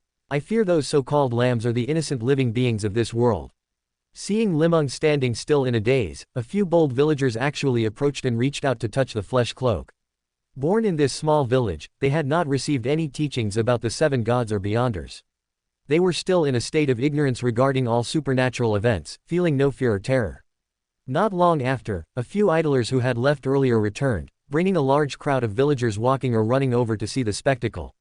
Seeing that Li Meng seemed unresponsive, they all crowded around to touch the flesh cloak, discussing its material, even arguing over whether Li Meng's act was real magic or a deceptive trick. The scene grew increasingly lively. Villagers began jostling each other to get closer and feel the texture of the flesh cloak. Just as Li Meng's thoughts were interrupted and he was about to disperse the onlookers and leave, he suddenly saw a dozen young men rushing over, surrounding a white-haired old man. Those young men held rusty fish spears, chipped machetes, tattered fishing nets, and sharpened wooden sticks, their expressions extremely tense. Catch that cultist! Following the old man's vigorous shout, the group of young men charged, brandishing their knives and spears. A fishing net was thrown early, aimed at Li Meng's head. Because the villagers were packed too tightly, the net landed on many of their heads. Seeing this somewhat comical scene, Li Meng did not laugh. As a Rose Bishop, a Sequence 6 Beander, he had many ways to handle this situation, but in the end, he chose the most horrifying one. The flesh cloak rose high, carrying the fishing net into the sky, then violently exploded. Blood rained down from above like a torrential downpour of blood, dripping onto the heads and faces of the curious, watching villagers. Many, caught off guard, even swallowed some of the blood. The spirituality within the flesh and blood was exhausted after the explosion. However, the flesh and blood of a Rose Bishop inherently carries corruption. Ordinary people consuming it would suffer from mild physical discomfort at best, or a serious illness or even loss of life at worst. Watching the villagers scatter and flee with cries of terror, the white-haired old man's eyes widened, and he shouted loudly. "Kill him quickly! He's a cultist! He's going to kill us all! If we don't kill him, we'll all die! He's out of strength now, his magic can only be used once." Shouting, the old man moved backward with the tide of people, soon about to disappear into the crowd. Seeing that several young men who had been ready to turn and flee were now, incited by these words, turning back, gathering their courage, picking up their dropped weapons, and preparing to attack Li Meng. Li Meng could no longer bear to watch. He leapt into the air and grabbed the white-haired old man who had already hidden himself within the crowd. Whether it was the shadow ascetic's shadow perception, the seafarer's keen vision, or the hypnotist's psychological cues, all partially enhanced sight. Although the old man hid well, before a Beander, it was utterly useless. The old man's body was very light, so thin it seemed only skin covered his bones. Li Meng even worried that too rough a movement might cause this skeletal frame to completely fall apart. Let go of the high priest. Seeing the old man captured, the young men's courage instantly evaporated, leaving only blustering threats. Chapter 248, God of Carp. High Priest. Li Meng's first reaction was one of absurdity, but he quickly realized, this was a remote village in Tiana, not the northern continent. A high priest here wasn't necessarily a demigod or even a mid-sequence powerhouse. In a place untouched by the 7 deities, anyone could call themselves a high priest, it was merely a title. These people could barely speak the Ruin language properly. They'd probably heard the title, high priest, somewhere, thought it sounded impressive, and slapped it onto themselves. Seeing the hesitation in Li Meng's grasp, the group of young men began shouting again. Release the high priest, or the great God of Carp will devour you. Li Meng struggled to suppress a laugh. He noticed the old man he was holding seemed to gain a bit of courage upon hearing, God of Carp, and started struggling harder, though his feeble efforts were as laughable as a child's tantrum. Take me to see your God of Carp. Li Meng gave a sharp heave, tossing the high priest towards the group of young men. The villagers hurriedly scrambled to help him stand upright. With the high priest back, the villagers regained their confidence. Raising their shoddy weapons, they led the way to see the god of carp. A few of the bolder ones even circled behind Li Meng, worried he might try to escape in the confusion. However, the white-haired high priest himself now seemed hesitant. Finally, swept along by the crowd of youths, he sighed helplessly and headed towards a small stream not far away. The group followed the stream upstream. After about 7 or 8 li, Li Meng saw an extremely lofty and steep mountain peak. A white waterfall cascaded from its midsection, plunging straight down to its base, carving out a sandy beach dozens of meters wide. The water in the pool was crystal clear. Fish and shrimp seemed to swim in the air, their dark shadows cast upon the stones at the bottom. Near the edge of the unfathomably deep cliff, suspended in the turbulent waterfall currents, was a carp over 2 meters long. Its scales reflected a dazzling silver under the sunlight, as if forged from steel. Though merely a fish, it inexplicably exuded a strong sense of power. Its eyelids were slightly closed as it rolled lazily with the water's flow, appearing utterly content. The villagers crowded around the old man by the poolside, loudly chanting strange-sounding incantations and performing nearly comical gestures, as if trying to please this god of carp. Li Meng listened for a long while but couldn't discern any meaning. It wasn't Ruan language, nor the local dialect, nor even the Hermes language used for rituals. The white-haired high priest, however, made no move to join the chanting. His frail body tried to blend into the crowd, gradually retreating from the center to the edge. His face was a complex tapestry of anxiety, fear, terror, and worry. As the villagers' voices grew louder, the enormous carp slowly swung its tail, turning its head towards the shore. Its deep, black, round pupils seemed to observe the humans. The gray-haired old man had quietly slipped out of the crowd and was just about to flee when Li Meng, who had been prepared, grabbed him. Li Meng pulled him, step by step, to the edge of the pool. The villagers instinctively parted to either side, seemingly full of confidence in their god of carp. The silver-scaled carp, seeing the crowd of villagers and the old man held by Li Meng, seemed to understand something. It powerfully thrashed its thick tail in the water, creating a long wake as it charged towards Li Meng. The power of a wind-blessed conjured a fierce gale that lifted water from the pool, washing the carp back into the deeper parts. The god of carp, pushed back by the surge, executed a remarkably adept tail flick to reorient itself. Rows of blue phantom scales surged from its body, enveloping its original silver scales. The sight was extraordinarily beautiful in the sunlight, lending this otherwise ordinary-looking carp an air of mythical legend. The carp expelled a stream of bubbly water from its mouth, vigorously shook its tail fin, and lunged at Li Meng once more. It seemed this god of carp was not proficient in magic, perhaps even lacking in intellect. Li Meng channeled his spirituality into the shepherd's gloves, deciding to use the wind-blessed's power for a direct confrontation with this deity. The faceless pathway excelled in flesh and blood magic, but its raw physical strength wasn't particularly great. After infusing the shepherd's gloves with spirituality, driving the soul of a wind-blessed was the correct method for close combat. His right hand, clad in a red glove, splayed its fingers and firmly clamped onto the carp's white lips.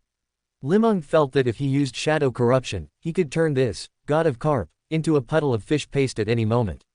Clearly, this carp's inherent sequence wasn't high. It had likely only become like this due to consuming Beander materials from the sailor pathway, and could only attack using its own brute strength and some innate abilities from those materials. Watching Li Meng's right hand grip the carp and gradually lift the nearly 200-pound fish out of the water, the villagers involuntarily began to retreat. It was the white-haired old man who finally made up his mind. He took a few steps forward, knelt before Li Meng, and cried out in a choked voice. "Don't kill it. It's just a fish. If you kill it, our village is finished." Li Meng didn't release his grip, merely turning his head to give the old man a heavy look, clearly waiting for a reasonable explanation. "I made up the god of carp. It was originally just an ordinary fish in this pool. Later, it ate something and suddenly grew huge and smarter. When I came here to fish, I found it seemed to understand human speech, so I called it the god of carp. We gradually got familiar, and it would swim over to eat the meat I fed it." The old man explained tearfully. "Later, I told the villagers our place was blessed by the god of carp. If anyone left, they would be forsaken by the deity, meet with misfortune, die outside, and not even have their bodies recovered." The old man cried while secretly observing Li Meng's expression. Seeing that Li Meng's attention didn't seem focused on him at all, he raised his voice slightly, appearing more agitated. "I had no choice. The young people in the village kept running off. The nearby villages are all deserted, only old folks left. I couldn't just watch our village end up like that."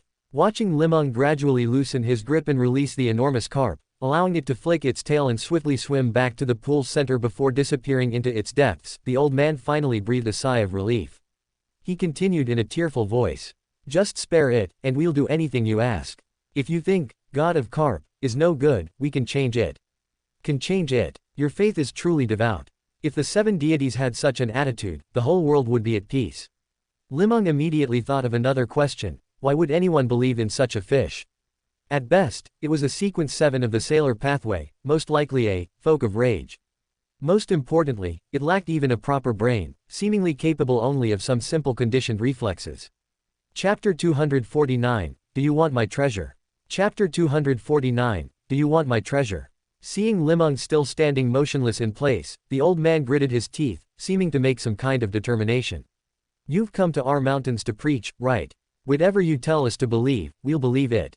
Before Li Meng could voice his opinion on the old man's desperate offer, a middle-aged man in his 40s stepped out from the crowd, grabbed the sparse white hair on the old man's head, his voice trembling.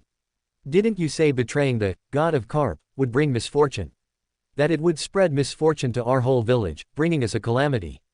3 years ago, my son wanted to go to Backland to make his way. You had him caught and fed to the God of Carp. His blood stained the whole pond red. I remember it to this day. And now you're telling me to change faiths. Did you ask me? The middle-aged man's voice was abnormally agitated, even beginning to distort, making it exceptionally difficult to hear.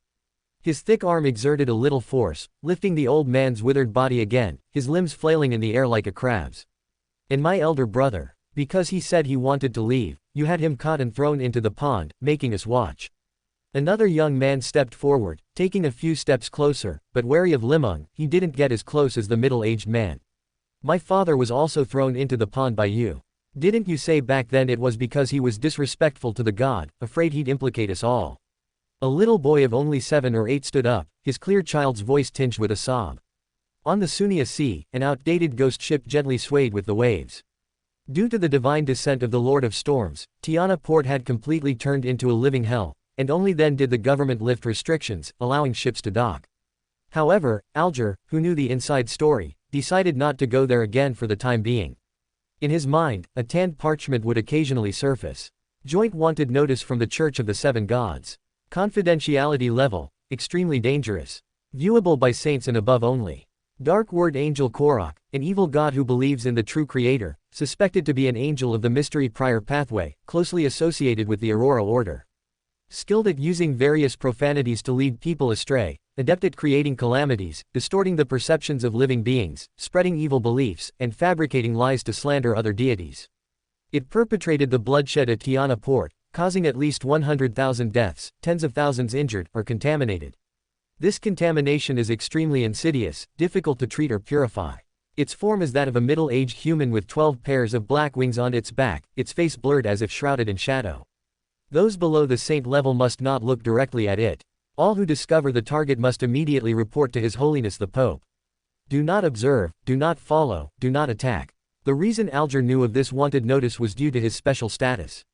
Although he believed in the Lord of Storms, his current identity was still that of a pirate, in an adversarial relationship with the Church of Storms.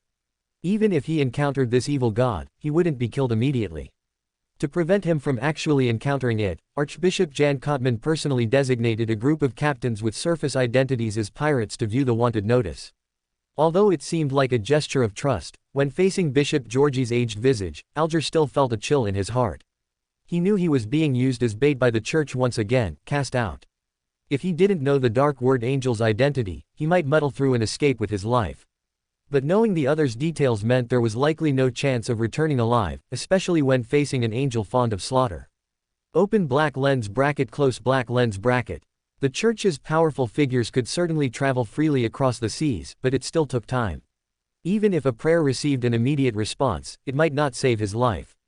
Moreover, at an extremely secretive pirate gathering, he had received a piece of news, its veracity unknown but absolutely shocking. A divine descent occurred in Tiana. For pirates unaware of the inside story, this seemed like serious but irrelevant news. Combined with that wanted notice, however, it took on a profound meaning. The Lord of Storms had personally intervened yet failed to eliminate an evil god, allowing it to escape instead. If this spread, it would shake the faith of those with shallow beliefs. And Alger was one of those more flexible believers. Or rather, from the beginning, he never had the freedom to choose his faith. Even now, his belief was not of his own volition. The church ordered him to continue sailing and plundering around the Sunia Sea. Although this area was close to the Church of Storm's headquarters on Passu Island, it was also close to the sea where that evil god roamed. And that, dark word angel, Korok seemed like an angel who played by no rules. The Church of Storm's headquarters couldn't offer him a sense of security. Agitated, Alger walked to the bookshelf next to the captain's cabin, casually opened a nautical atlas, intending to deliberate further and find a place where he would absolutely not encounter the evil god. Just as he was about to open the atlas, he suddenly noticed a long white line between two pages. It should be a slip of paper. When did I put a bookmark in here? Do I have a habit of reading? Puzzled, Alger opened the book. What appeared before him was a narrow slip of paper with a line of extremely sloppy Ruin language written on it. Do you want my treasure?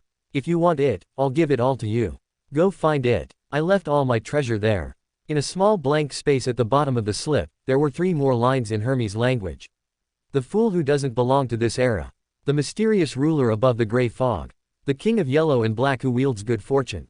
As one of the rare polymaths within the Church of Storms, Alger struggled to recognize the text and discern its meaning.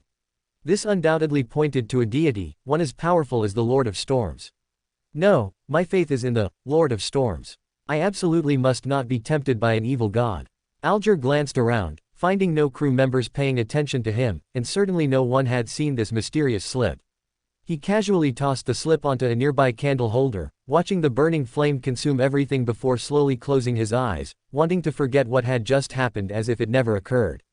But for some reason, those 3 lines of Hermes' text, like a curse, kept surfacing in his mind. Alger meditated for a long time before the mysterious words faded, and he began to ponder the slip's origin. This likely wasn't a test by the Church of Storms. They had no need to fabricate such a deity, and its authority didn't overlap with Storms at all.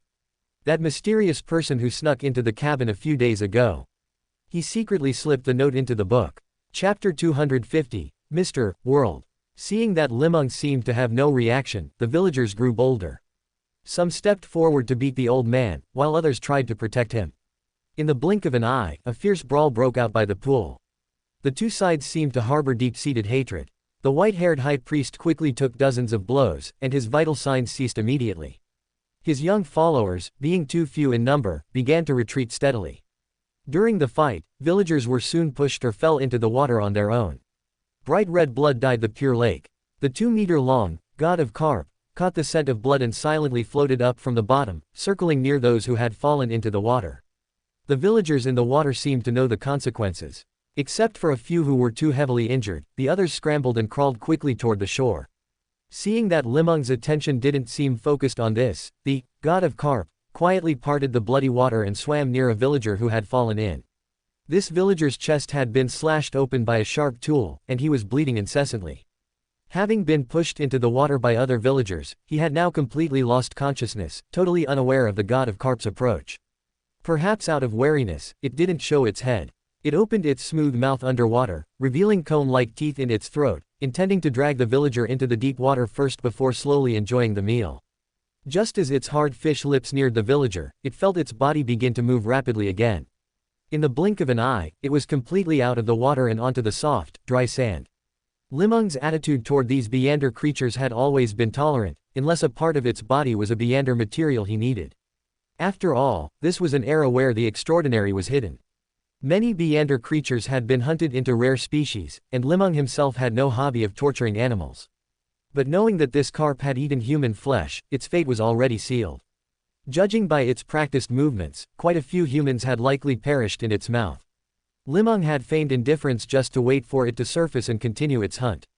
Watching the monstrous fish, once a nightmare in the hearts of many villagers, turn into a puddle of melted flesh and then, in an instant, into the blood-colored cloak fluttering behind Li Meng, the fighting villagers finally recalled the spells he had displayed at the village entrance.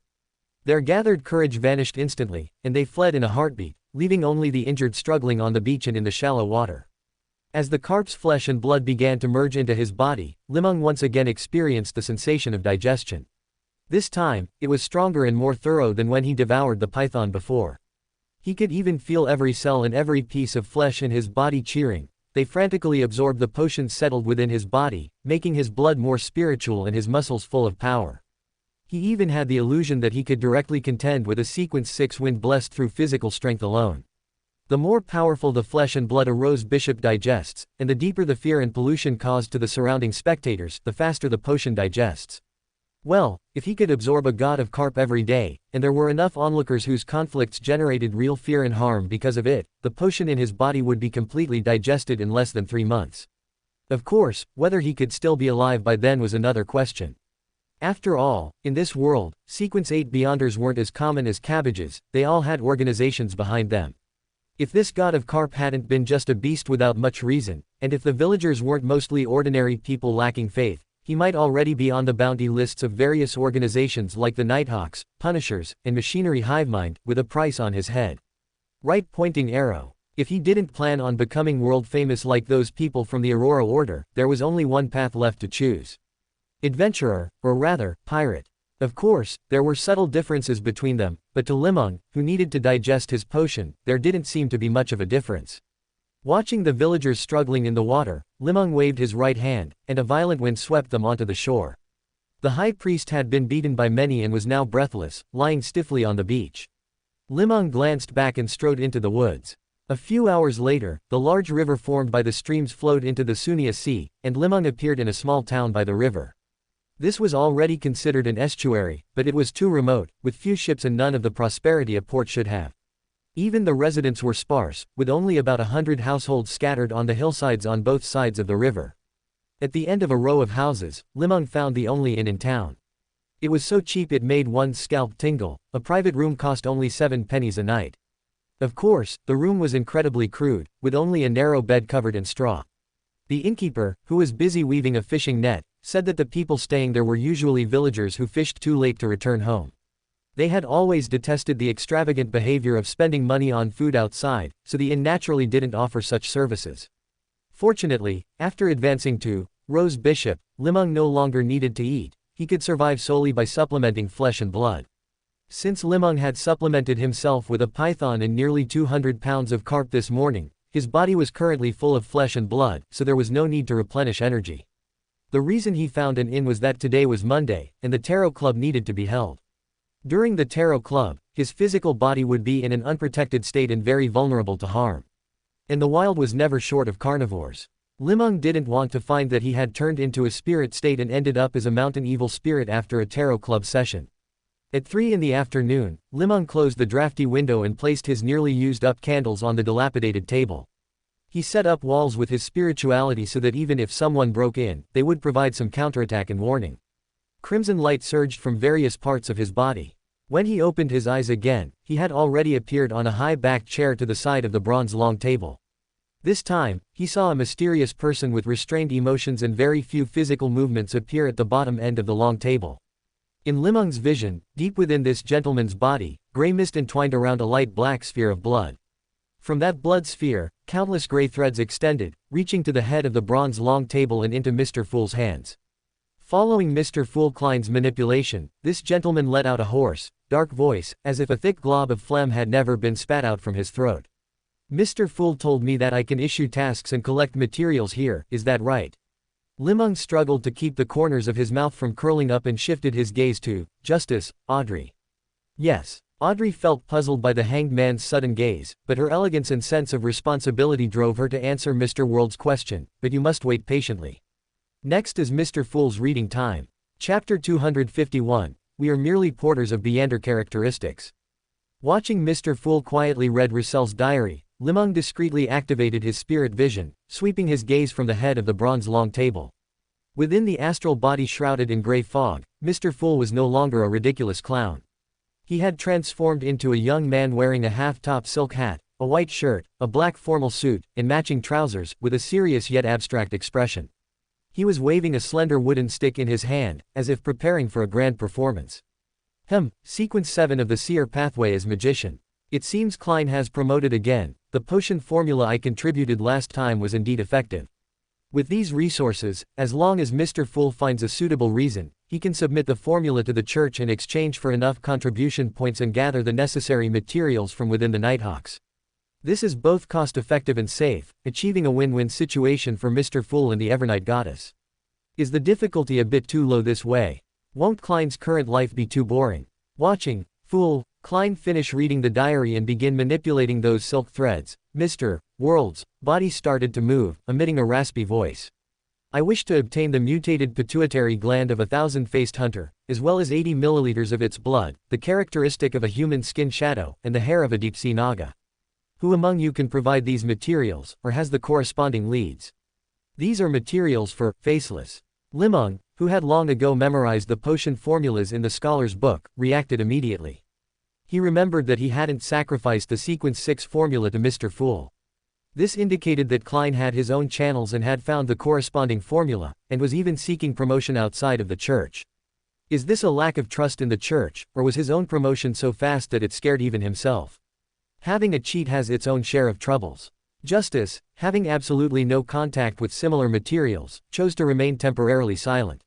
Seeing that the two senior members did not speak, the consistently silent Sun finally spoke up. I know where to find the mutated pituitary gland of a thousand-faced hunter, but I cannot obtain it in a short period of time. To the north of the city of Silver lies an unexplored ancient city called Noise. According to information provided by the chief, it contains a large number of monsters that can change their forms, one of which is called the Thousand-Faced Hunter. It often disguises itself as one of our team members to launch sneak attacks in the darkness. Our exploration team suffered heavy losses and had to withdraw from that ancient city. However, among the monsters there, the Thousand-Faced Hunter is not considered the most powerful.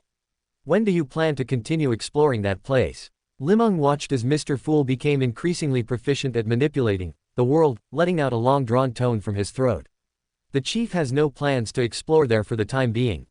Only after I promote to Sequence 7 can I propose exploration suggestions. If the chief agrees, then we can attempt to obtain materials from the Thousand-Faced Hunter. The Sun didn't seem to catch Mr. World's subtext and continued introducing his plan. Klein's technique in manipulating this puppet is a bit immature, the tone imitation isn't quite right, making it hard for people to hear his true thoughts, Li Meng silently complained in his heart. Seeing that the Sun was about to continue, he quickly raised his hand, indicating he had something to say. What's wrong with me lately? Hearing Sun say it would take a long time to get the materials made me a bit impatient. One must know that for a normal Beander, waiting many years for a single material is common. This must be because of the recent rapid promotions, making me a bit impetuous. Klein reflected for a moment before manipulating the world to look toward the Hanged Man. Mid-sequence materials are very scarce, and finding them requires patience, but I have a suggestion. Seeing everyone's gaze turn toward him, Li Meng cleared his throat, his voice carrying a hint of seriousness. It was time to give them a strong dose of reality. Those materials are often monopolized by the churches and secret organizations, making them difficult to circulate on the market. There are only so many Beander characteristics, if others occupy one more share, you will have one less. If you truly wish to pursue promotion, you can only consider joining their organizations or hunting members of said organizations. As Li Meng's voice rang out, the entire tarot club fell into a dead silence. Since his rebirth, Fool Klein had always been provided materials by the church. Although he understood this, he had never thought about devouring the Beander characteristics of others. In his mind, the one who devoured others' Beander characteristics was the Tingen City Nighthawks captain, Dun Smith. To commemorate his fallen teammates, he swallowed their Beander characteristics into his body so they could live on in his dreams. Hunting for the sake of promotion was something he hadn't considered yet. As for Miss Justice, the acting and digestion of the spectator potion never involved fighting or killing. She herself had no contact with such things. The only activity from her childhood to adulthood that could be called a seeing blood was hunting in East Chester County, and even then, she mostly existed as a spectator. But now, suddenly talking about hunting other Beyonders to obtain Beander characteristics gave her a sudden feeling that the world was no longer beautiful. Maybe at some point, she would also have to consume a Beander characteristic left behind by someone else's death to promote. Should she promote then? Derek of the Sun was accustomed to this. In the City of Silver, not only were there many who directly used the characteristics left behind by Beyonders to promote, but there were also many warriors who didn't even have a formula, didn't use auxiliary materials, and didn't even know what the characteristic was, yet dared to consume it directly. Although most of them met a miserable end, the environment in the City of Silver was so harsh that everyone had long since run out of tears. He just didn't understand why such common sense was worth being so serious about, to the point of being brought up for a separate discussion. After a long while, the world finally said in a raspy voice. I will consider it. Actually, everyone doesn't need to worry so much. We are merely porters of Beander characteristics. They are conserved, indestructible, and long-lasting, while our lives are brief, fragile, and temporary. There must be many Beander materials and characteristics in the world that haven't been discovered yet. As long as one has patience, one can always find what they want. After Li Meng's consolation, everyone seemed even less enthusiastic. To the calm voice of Mr. Fool, another tarot club meeting ended, without even the usual small talk and exchange session afterward. Li Meng opened his eyes again and looked out the window. The sun was not far from the sea level, and crude fishing boats were already returning from their hunt at sea. These boats were extremely small, often operated by a family of 2 or 3. Their income depended entirely on luck, and even whether they could survive at sea depended entirely on luck. Such fishermen were the most devout believers of the Lord of Storms. They truly experienced the power of the storm. Before the divine might of nature, they could only pray powerlessly, seeking the protection of the deity.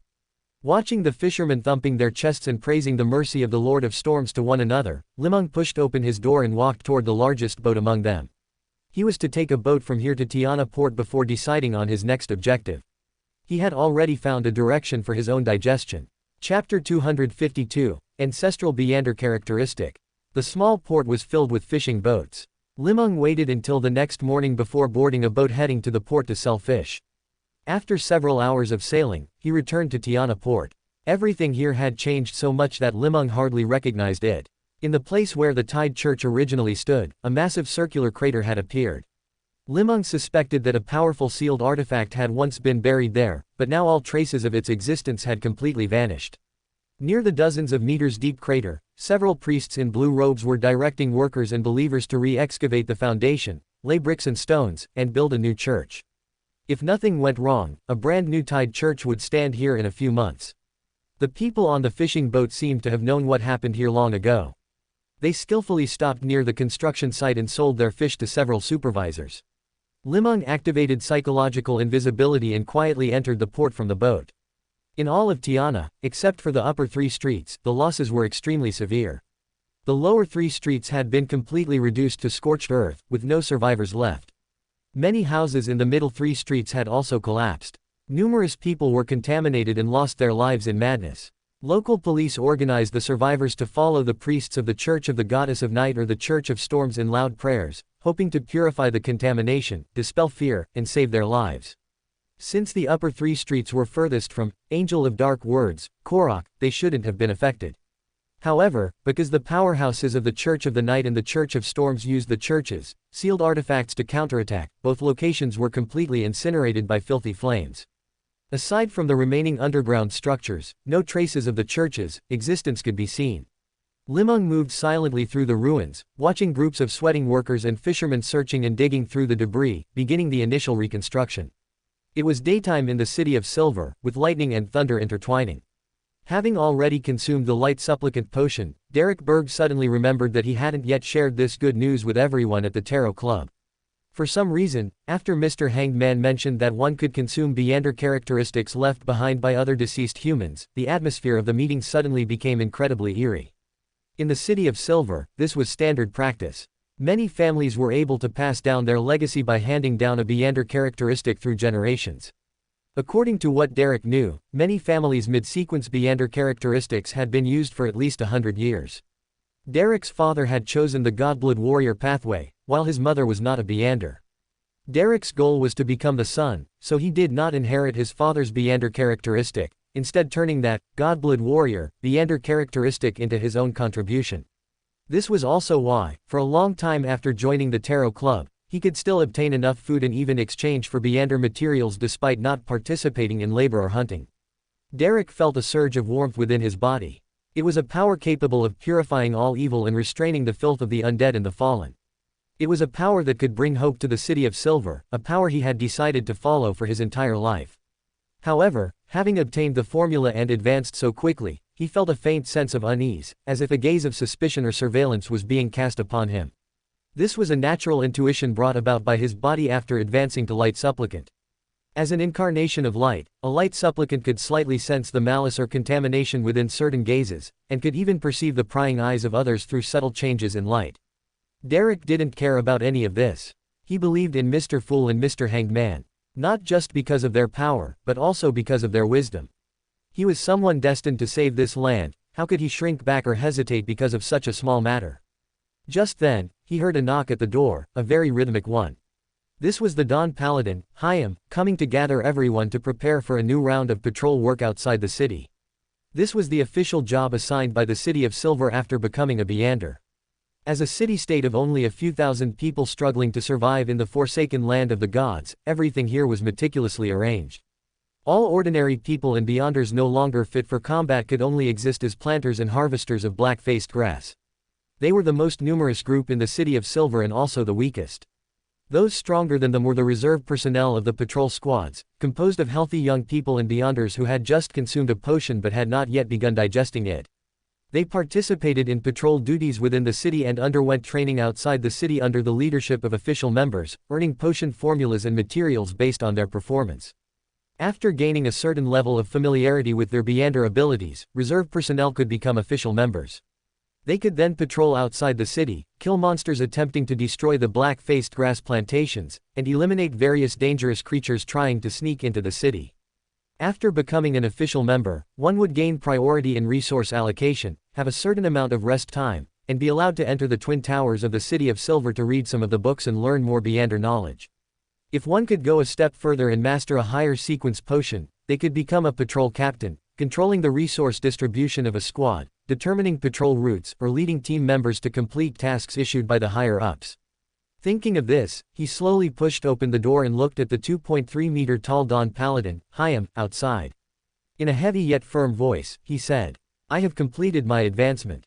Meeting Haim's puzzled and surprised gaze, Derek raised his hands and made the gesture of embracing the sun. Between his hands, a ball of dazzling light appeared, looking extremely striking in the pitch-black night of the City of Silver. This was a spell unique to a light supplicant, a legacy from the potion. Unlike the Bard sequence, which was extremely simple and only capable of some auxiliary work, Sequence 8 of the Sun Pathway had begun to master some spells. Among them, the most basic and the one that best embodied its characteristics was the light spell. Although it could only emit a ball of dazzling light to illuminate the surroundings and didn't seem any more powerful than a Dawn Paladin's Dawn Light, its underlying significance was something Dawn Paladin Hyam was deeply wary of and shocked by. The power of purification and exorcism contained within the light was the thing the City of Silver lacked most. You can now apply to become an official member of the patrol squad. Once you have mastered this power proficiently, you can apply to the Council of Six to become a patrol captain. Hyam turned his head to look at the dazzling light a few more times, and his face suddenly lit up.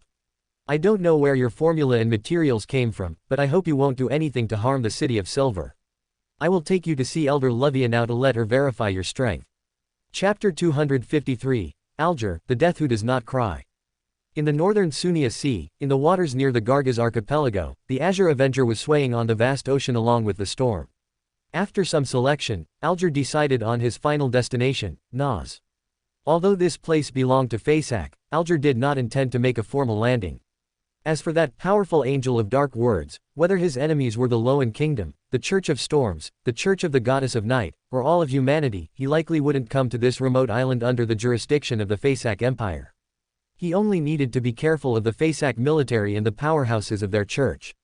According to his intelligence, there were no demigod-level existences here. As long as Alger was careful enough, he could blend in well. If that angel of dark words insisted on coming, he could only blame his own bad luck. After all, against a powerhouse that even the Lord of Storms couldn't handle, what could a Sequence 7 do? Thinking of this, a wave of sharp pain surged through Alger's heart again. He had lost his parents when he was very young and became an orphan. Since both his parents were devout believers in the Lord of Storms, he undoubtedly became a believer in the Church of Storms and was directly selected by the church to join the choir. Those were happy days. He could run to his heart's content within the spacious cathedral, playing and frolicking with his companions, not even realizing he was an orphan.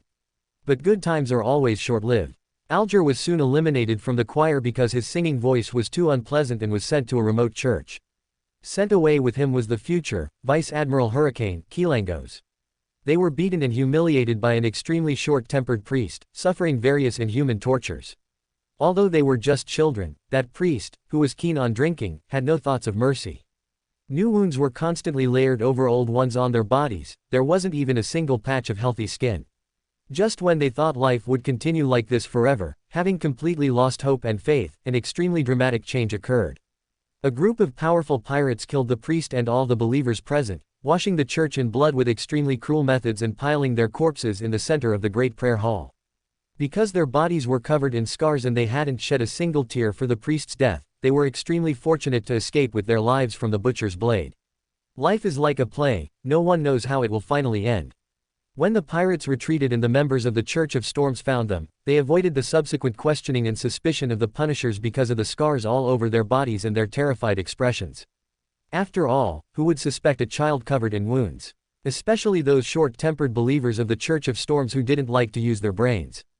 Alger and Kilangos, who had witnessed a Beander event yet remained unscathed, naturally consumed potions and became members of the Punishers after their scars healed. If nothing unexpected happened, Alger and Kilangos would have remained Punishers with no faith in the Lord of Storms, wandering in the low sequences for a lifetime, giving their all to the Church of Storms until death.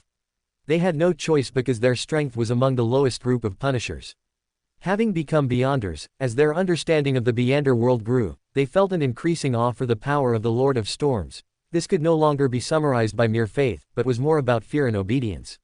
They became devout believers of the Lord of Storms again, if nothing unexpected happened. Of course, that was impossible. When they both became folk of rage, and the backbone of the Punishers, even capable of serving as captains in some remote dioceses, the King of the Five Seas, Nast was born. Before the King of the Five Seas became famous, there were just as many pirates in the world, and there were those stronger than him, but Nast was the most legendary pirate of this era, the most famous, and the most respected. He ended the era of chaotic sea battles, successfully convened the first pirate convention, established the framework of the 4 kings and 7 generals, and promulgated the most important rules of plunder on the 5 seas. Take only wealth, do not harm lives. At the pirate convention, Queen Mystic and the King of the Black Throne both expressed clear support for this rule. Even if other pirates opposed it, they lacked sufficient supporters. This greatly changed the rules of the game on the 5 seas, allowing those previously timid merchants to gradually grow bolder. It led the safe sea routes opened by Emperor Russell to a golden age, making colonies and overseas trade the most popular terms of the time. Under the premise that pirates no longer harmed their lives, everyone wishfully believed that pirates would only rob others and not themselves. Even if they were robbed, as long as their lives were spared, there was no great loss. For a time, a win-win situation seemed to emerge between pirates and merchants, and many myths of wealth were born as a result. This made the high-ranking members of the Church of Storms feel that their intelligence had been insulted.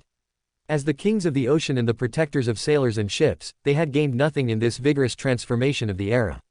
The clever Pope Guard II proposed a new strategy of replacing donations with plunder, sending out a large number of Beyonders from the church to participate in this feast of pirates and merchants. The withdrawn and gloomy Alger and the arrogant and condescending Kilangos were both recommended to become honorable pirates, collecting the donations due to the Lord of Storms on the vast sea. This allowed Alger to experience a rare freedom, but he did not dare to relax his faith in the Lord of Storms at all.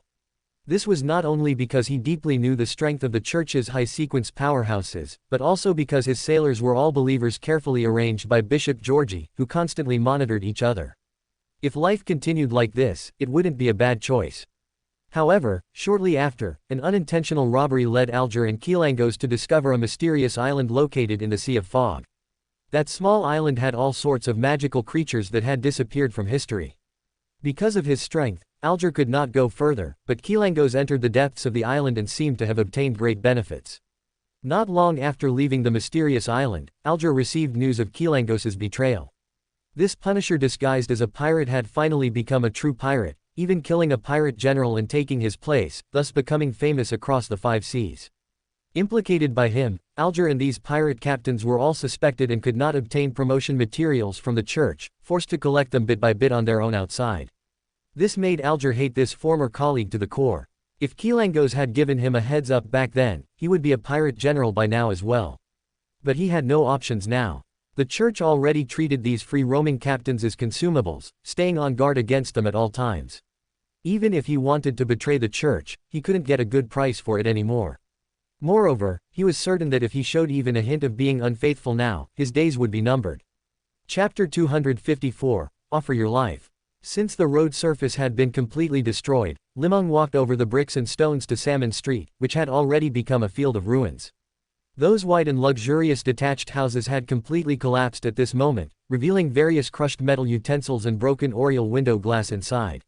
Not far away, Li Meng saw the lean and cunning owner of the Salmon Street No. 78 hotel. He was wearing an old coat, his body pinned under a collapsed wall, still clutching a wooden box in his hands. His entire body had already begun to rot slightly. Li Meng remembered that he had once borrowed 200 pounds from that wooden box. Without needing divination or decryption, he could imagine that before the house collapsed, this old man had been trying to salvage his life savings. Ultimately, he lost to fate. The wall struck him just as he was carrying his entire fortune. Now, this hotel owner who loved peeping and was skilled at saving money and bragging should be enjoying the wealth he accumulated over a lifetime in the Evernight heaven or the abyss of storms. Li Meng closed his eyes, and a blazing light ignited from him, burning the withered body, the wooden box on the chest, and the thick, colorful pounds inside.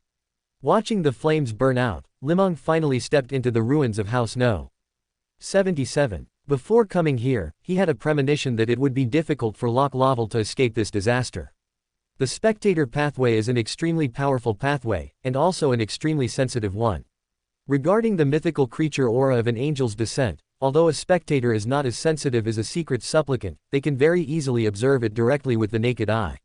Such pollution, with just one glance, will cause a complete loss of control. Especially for wild beyonders like Lok Laval, who lack reverence for the deities proclaimed by the seven gods, it is easy to directly observe unknown existences with the naked eye. Li Meng's right hand shimmered with blue phantom scales as he pushed aside a completely collapsed wall and saw Mr. Lok Laval's remains. He was pinned beneath the gray brick wall, his entire body flattened. Beneath his torn clothing, one could see his entire body covered in fine, black scales. These were dragon scales. Lok was first polluted by the mythical creature aura before completely losing control. Unfortunately, even after losing control, the power of a spectator was still insufficient to push away these walls, causing him to be caught in the crossfire of the mythical creatures, battle and die silently. Low-sequence beyonders do not perform any better than ordinary people when facing powerful beyonder disasters. In fact, due to certain inherent characteristics, they are even more prone to triggering danger. Near Lok's fingers, Li Meng found a pitch-black scale emitting iridescent light. This was the polluted telepathous characteristic, Lok's final legacy in this world. Humans always die, but beyonder characteristics endure forever. Li Meng gently picked up the scale with his gloved right hand and placed it into the iron box he carried with him, which also contained the Sonia golden spring medullary crystals he had obtained from Lok a few days ago. This was a polluted beyonder characteristic. It could allow one to advance, but it could also drive one mad. A golden light slowly lit up, and Lok's body, covered in black scales, turned to ash. This natural-born spectator would never again have to worry about being too sensitive and always seeing the evil in the world, leading to various psychological problems.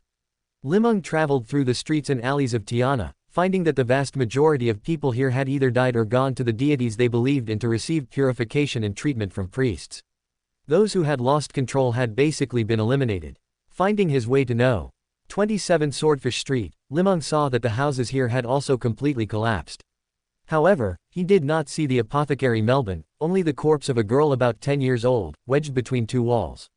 The child must have been hiding in the room to avoid the chaos, not expecting the walls to suddenly collapse inward. It had been so long and no one had come to deal with the body, presumably, the adults were gone as well. Li Meng closed his eyes for a moment and used the scorching light of purification to turn the little girl's body to ash. Just then, his spiritual intuition suddenly felt waves of coldness. This was a warning from his spirituality, and also the craving for flesh and blood from the secret supplicant pathway. A young man wearing a black priest's robe, with an abnormal blood-red flush surging on his face and looking somewhat neurotic, slowly walked out from behind the ruins. "Who are you?" the young man barked in an extremely stern voice, sounding as if he were rebuking a criminal. "And who are you?" Hearing this tone, Li Meng just wanted to roll his eyes. It was the first time he had met someone so crude when asking for a name. He didn't even want to speak to the other party. "I am the attendant of the true creator, Missionary Horton. Why have you not yet offered your life to the great creator?" Before the words had even finished, Li Meng saw the blood-red color on Horton's face grow even more intense.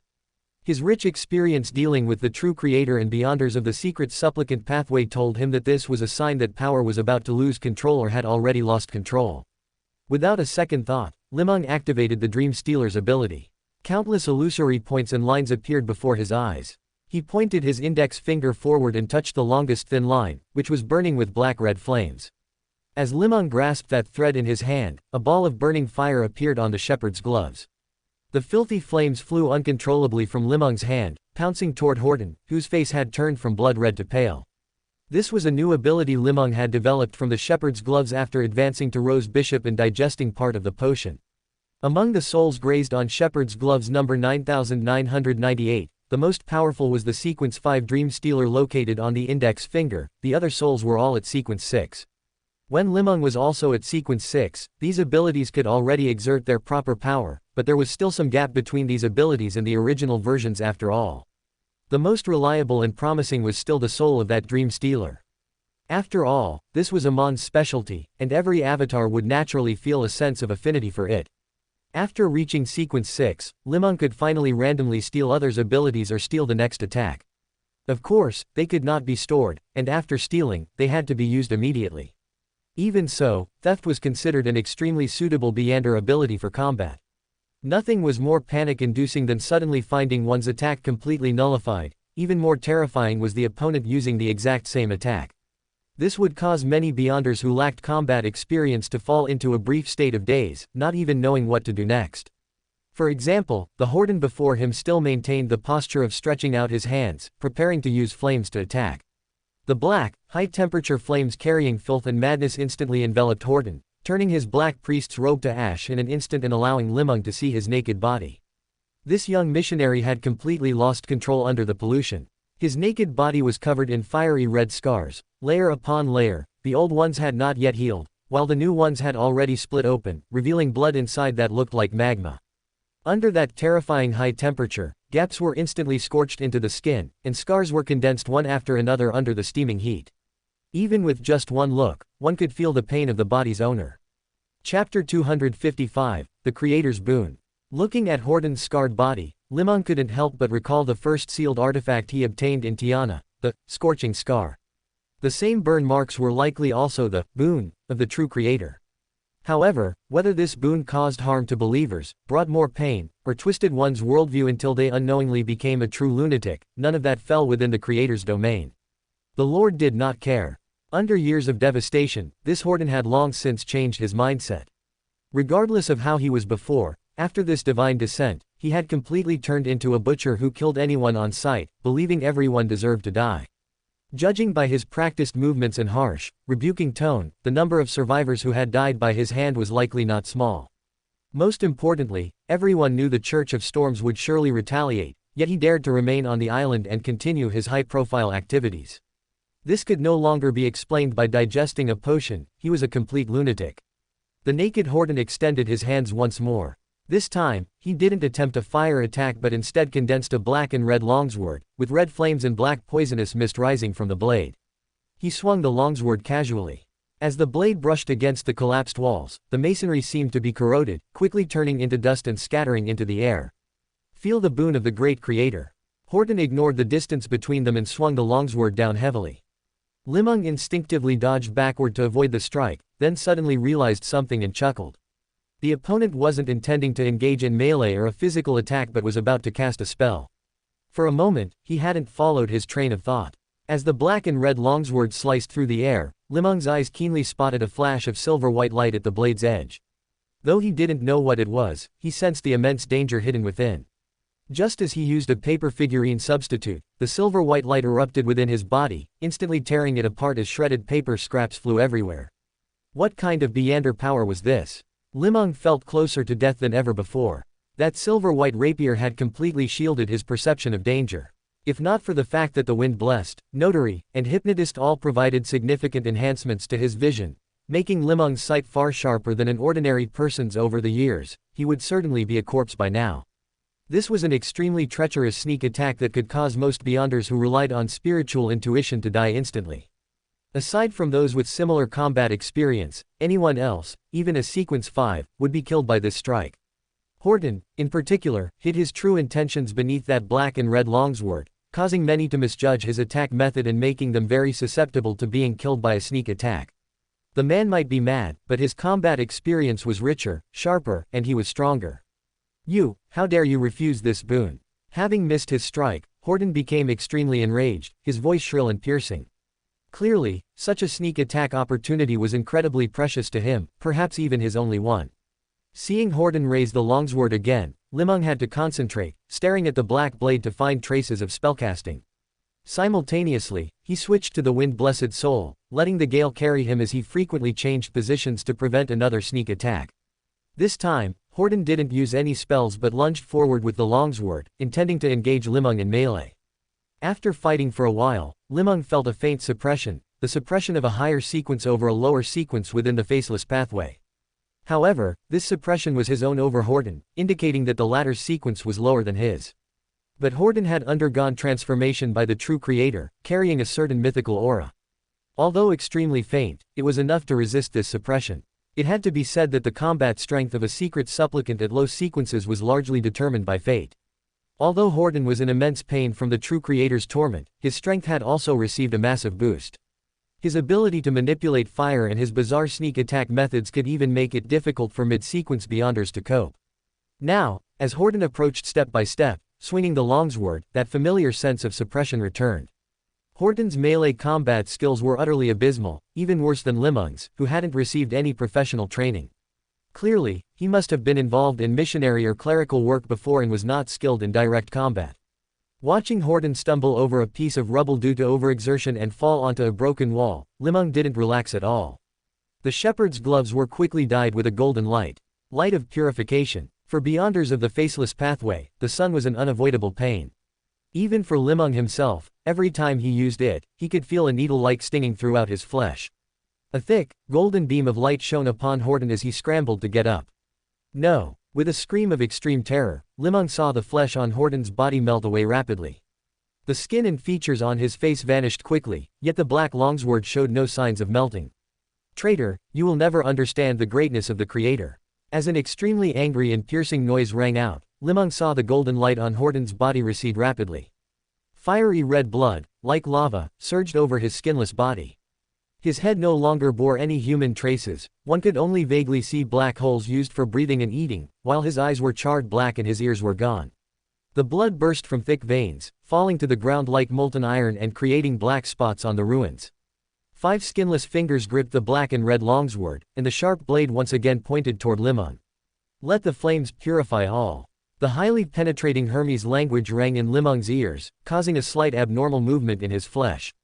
The black and red longsword now seemed to have come to life, frantically absorbing the blood from his entire body through the exposed veins on Horton's skinless fingers. As Horton's restless blood gathered toward the longsword, it rapidly turned from black-red to a bright red, the color of completely molten steel and the color of fire rising in temperature once more.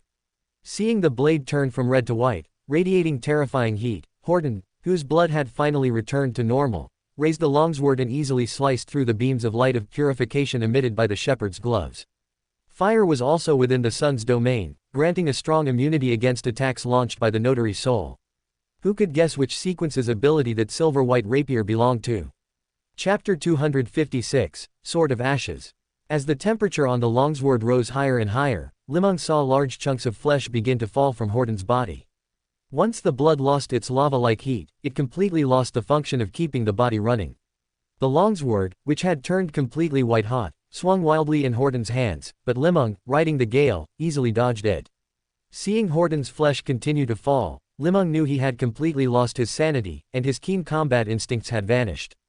Before long, all the flesh on Horton's 5 fingers fell away, and a phalange dropped to the ground. Feeling the white-hot longsword about to fall, he frantically tried to grab the blade with his left hand, only for the sharp edge to neatly slice off all 5 fingers of his left hand. The longsword fell from his hand and stabbed straight into the ground, half buried in the earth. Horton's flesh continued to fall until only red, membrane-covered bones and a featureless head remained. He struggled to wave his fingerless arms, trying to grab the sword, but it was all in vain. Soon his skull detached from the spine and slammed heavily onto the ground. Li Meng watched as the ownerless white-hot longsword gradually dimmed, the filth and corruption dissipating from it. In the blink of an eye, only a small black hole remained on the ground, and at the sharpest part of the blade, a palm-sized black-red charm slowly condensed. This was the first time Li Meng had seen a Beander characteristic directly leave the body and condense onto a weapon. He bent down and picked up the charm with his right hand wearing the shepherd's gloves, finding it light as a feather, devoid of weight or any spirituality, as if it had been overdrawn. Li Meng used his cryptologist ability to sense it and discovered that it was actually an extremely mysterious and eerie sealed artifact. The method to use it was to inject spirituality once more to condense a physically existing longsword. Sword of Ashes. This is a weapon that exists between reality and illusion. By chanting a certain incantation and using specific ritual magic, it can be incorporated into the body for nourishment. The user can increase the power of the longsword by listening to the creator's ravings, and after wounding a target, it will randomly inflict various negative effects, including but not limited to burning, ulceration, madness, annihilation, and so on. Under the nourishment of the creator's ravings and the user's body, the Sword of Ashes will possess a sharper blade and more powerful spell attacks. Under extreme luck, it may even receive the creator's grace, gaining the eerie and powerful attack capabilities found only in mid to high sequences.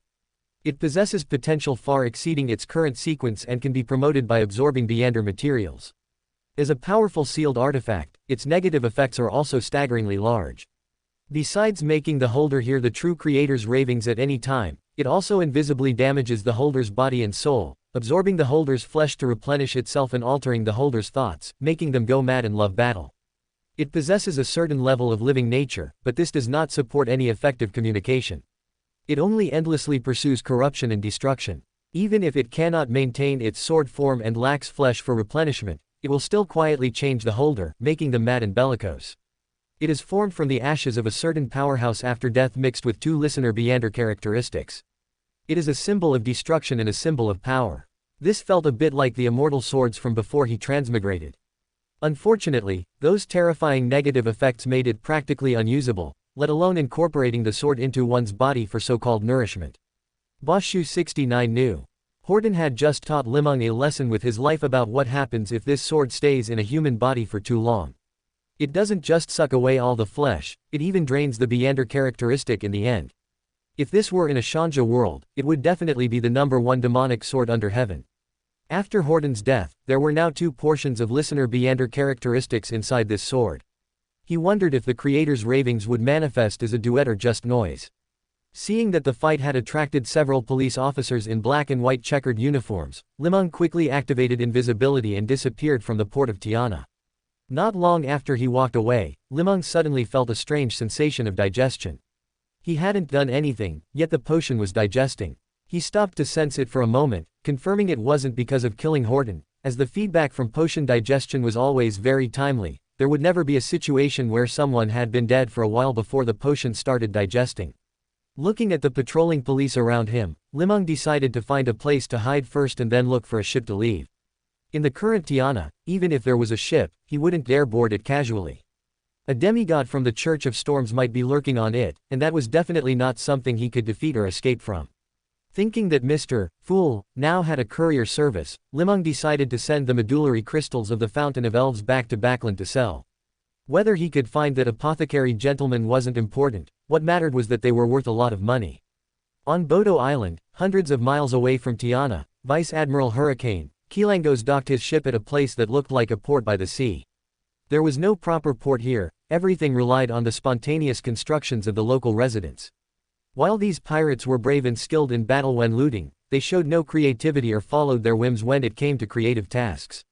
The port couldn't even accommodate slightly larger ships, forcing a pirate general like Vice Admiral Hurricane to row a small boat ashore. Of course, this wasn't to be blamed on him, he could use his wind-blessed abilities at any time to approach the island. The reason he was rowing was to go up and recruit new crew members, who might be ordinary people and could only be transported using small boats. Ever since the matter of him going to Backland to assassinate Duke Nigan was somehow exposed, and he had subsequently fled to the sea in a wretched state after being heavily injured, he felt as if he had been abandoned by his organization. His luck had also become incredibly poor, even those pirates he once looked down upon dared to mock him to his face. In a fit of rage, he had used the wriggling hunger to devour several subordinates who made him uncomfortable, resulting in an even smaller crew. After that, he encountered Admiral Hell Ludwell, who actually dared to mock him to his face, so they had another contest at sea. Although Keelangos was a wind-blessed and mastered the power of the sea, and although he possessed a fearsome sealed artifact like the wriggling hunger, he still suffered defeat in the face of Admiral Hell's various powerful and eerie Beyonder abilities. He had no choice but to flee wretchedly steering the Hurricane. Coupled with the full-scale pursuit by the Church of Storms, he had lost a large number of crew and supplies, and could no longer maintain the basic dignity of a pirate general. By now, the number of Beyonders on his ship capable of a fight was less than 5. Chapter 257, The Pious Aetoner. It was all that damn shepherd. Just as he had finished dumping the body and was about to crawl out of the sewer, the man suddenly appeared to meddle, forcing him to kill to silence him, which eventually escalated into a massive brawl. This successfully drew the attention of the official authorities and the church, causing his subsequent assassination attempts to fail and exposing Keelangos's true face. Although he managed to escape Backland by luck using the characteristics of a faceless, the wealthy and powerful Duke Nigan directly added a 30,000-pound bounty to Vice Admiral Hurricane's head. This caused his bounty to leapfrog over those of the 6 pirate vice admirals, successfully promoting him to Admiral Hurricane. Of course, this did not earn him more respect from the pirates. Instead, he became a fat piece of meat on the sea. The former crew members and brothers he had robbed with now looked at him with strange eyes. After Keelangos killed those untrustworthy old brothers, he decided to come to Porto Harbor, a pirate holy land, to recruit a new batch of practitioners. He brought his small boat to shore and instructed the accompanying crew to watch the vessel before striding toward the pirate bar in the center of the port. This was the hub for all information in Porto Harbor and the talent market for pirates. Before he had gone far, Keelangos saw a group of pirates dressed in various clothes and wearing floral bandanas sitting in the open space in front of the bar, praying loudly along with a young man in black priest robes who had black hair, brown eyes, deep features, and a well-proportioned build. The young man's priest robes were embroidered with a blood-red inverted cross, and he held a similar cross in his hands, looking every bit the refined missionary. With just one glance, Keelangos recognized that missionary is the meddling young man he had encountered when leaving the sewer. He felt the blood in his entire body begin to boil. Just then, the young man praying with his head bowed seemed to notice Keelangos. He looked up at him, skillfully drew an inverted cross over his chest, and said with a kind face, "Would you like to learn about the great true creator? Who are you? What do you want?" Keelangos involuntarily swallowed, his voice trembling slightly. For some reason, even though he wasn't in Backland and there was no threat from official Beyonders, he didn't dare relax at all. "I am Julius, the attendant of the Angel of Dark Words, Korok, and the most pious believer of the true Creator. I was born among the stubborn heterodox and have become a spreader of truth, a repentant of the lost, and a pious Aetoner. Are you willing to spend a few minutes listening to me tell of the true Creator's miracles, and how I repented and stepped onto the path of atonement? This will be of great help to your future life. Believe me, the power of the true Creator is beyond your understanding. If it were anyone else, they would surely think this psychotic missionary was talking nonsense." However, the organization behind Keelangos harbored extreme hatred for the Aurora Order and the true Creator, and could be called the organization that understood the true Creator best in the world. He instantly understood who the other party was. "So that's why I was so unlucky, meeting you right after leaving the sewer. You did it on purpose." In that instant, Keelangos figured out many things, but he didn't understand why such information would be leaked in advance. He had been in that organization for 7 or 8 years and had never seen such a thing happen. Their leader, that mysterious powerhouse, seemed able to see through all the world's affairs and wouldn't give anyone a chance to betray them. What on earth happened? Keelangos really wanted to ask for clarification at a meeting right now, but that organization only held meetings once every 6 months to a year, and he hadn't received a meeting notice for a long time. He just didn't understand why the other party pretended not to recognize him. No matter how bad a person's memory was, it was impossible to forget such a thing. How many months had passed? Was he preparing to deceive him and then launch a sneak attack? Keelangos regretted it a bit. He should have used Faceless to disguise himself before landing. To make the recruitment process go more smoothly, he had used his original appearance, which was a foolish decision. "I don't know much about your lord, but I have some interest," Keelangos said, his voice growing softer as he inadvertently approached Julius. "Die." An extremely rough and unpleasant voice erupted from Keelangos's mouth. Simultaneously, the glove on his right palm burst with brilliant light, appearing as if it were forged from pure gold. Keelangos leaned his body back and opened his arms toward the sky, as if embracing the sun. A pure, blazing brilliance descended from the sky, enveloping Julius. The intense light even changed the dim environment of the island, making Julius's body visibly shrink and even disappear within the radiance. This was the Beyonder ability of a Priest of Light, the Sequence 5 Beyonder ability of the Sun Pathway, Light of Purification, the nemesis of the undead. As the brilliant pillar of light dissipated, Kilangos saw wriggling flesh on the ground and a cross stained with spots of blood, the very one the young man had been holding. Is it solved just like that? This is the Beander who almost made me lose my life in Backland. Kilangos could hardly believe his eyes and could only attribute it to his successful disguised sneak attack. Had his strength improved so quickly during his constant battles on the sea? Or had the true creator's ravings broken these believers' brains to the point that they didn't even remember their enemies? Kilangos retreated warily and used light of purification once more to send this filthy believer to meet his creator. The thick beam of light fell to the ground, scorching the pile of flesh and the cross. This time, Kilangos heard an extremely painful scream. He saw the severely shrunken flesh begin to wriggle slowly and with difficulty under the golden light, as if trying to condense into a human shape. Kilangos used light of purification, without hesitation, intending to burn the pile of flesh to ashes. The soul of the priest of light was one that had already been inside the shepherd's gloves when he obtained them, seemingly prepared specifically for Beyonders of the hanged man pathway. As the light fell again, the pile of flesh stopped its efforts to condense a body and instead wriggled to wrap around the cross. The mysterious symbols on the cross lit up one by one, and a drop of dark red blood carrying an evil, filthy aura detached from it and flew toward Kilangos. The blood flew so fast that he had just raised his right hand wearing the wriggling hunger, when the blood, radiating a mythical aura, slammed into the glove. Kilangos instantly felt a piercing pain. He knew this was the state where the wriggling hunger was about to lose control. If not handled in time, it would begin to devour the wearer's flesh. But before he came ashore, he had clearly fed it a crew member, letting it eat its fill before landing. Chapter 258, The Death of Kilangos. Without time to think, Kilangos quickly tore off his glove, preparing to first let it leave his body, and then grab an unlucky pirate to quell the mutation caused by the wriggling hunger. His sharp gaze swept across the square in front of the bar, only to find that the pirates who had just been watching were all gone. Filthy sneak attacker, you are blaspheming the power of the true creator. Just as he hesitated, the flesh and blood on the ground rapidly wriggled, transforming into a dwarf about 1.5 meters tall, holding the crude cross in his hand. I saw that your body was filled with a murderous aura, so I preached the Lord's doctrine to you, to lead you onto the true path, yet you commit such dirty and despicable acts. I can only use the sacred artifact bestowed by the Lord to grant you complete purification. The shrunken Julius slowly raised the cross, which was overly large compared to his body. Seeing this scene, Kilangos instinctively felt danger. He was also someone who had seen much of the world, having even directly encountered saints and mythical creatures.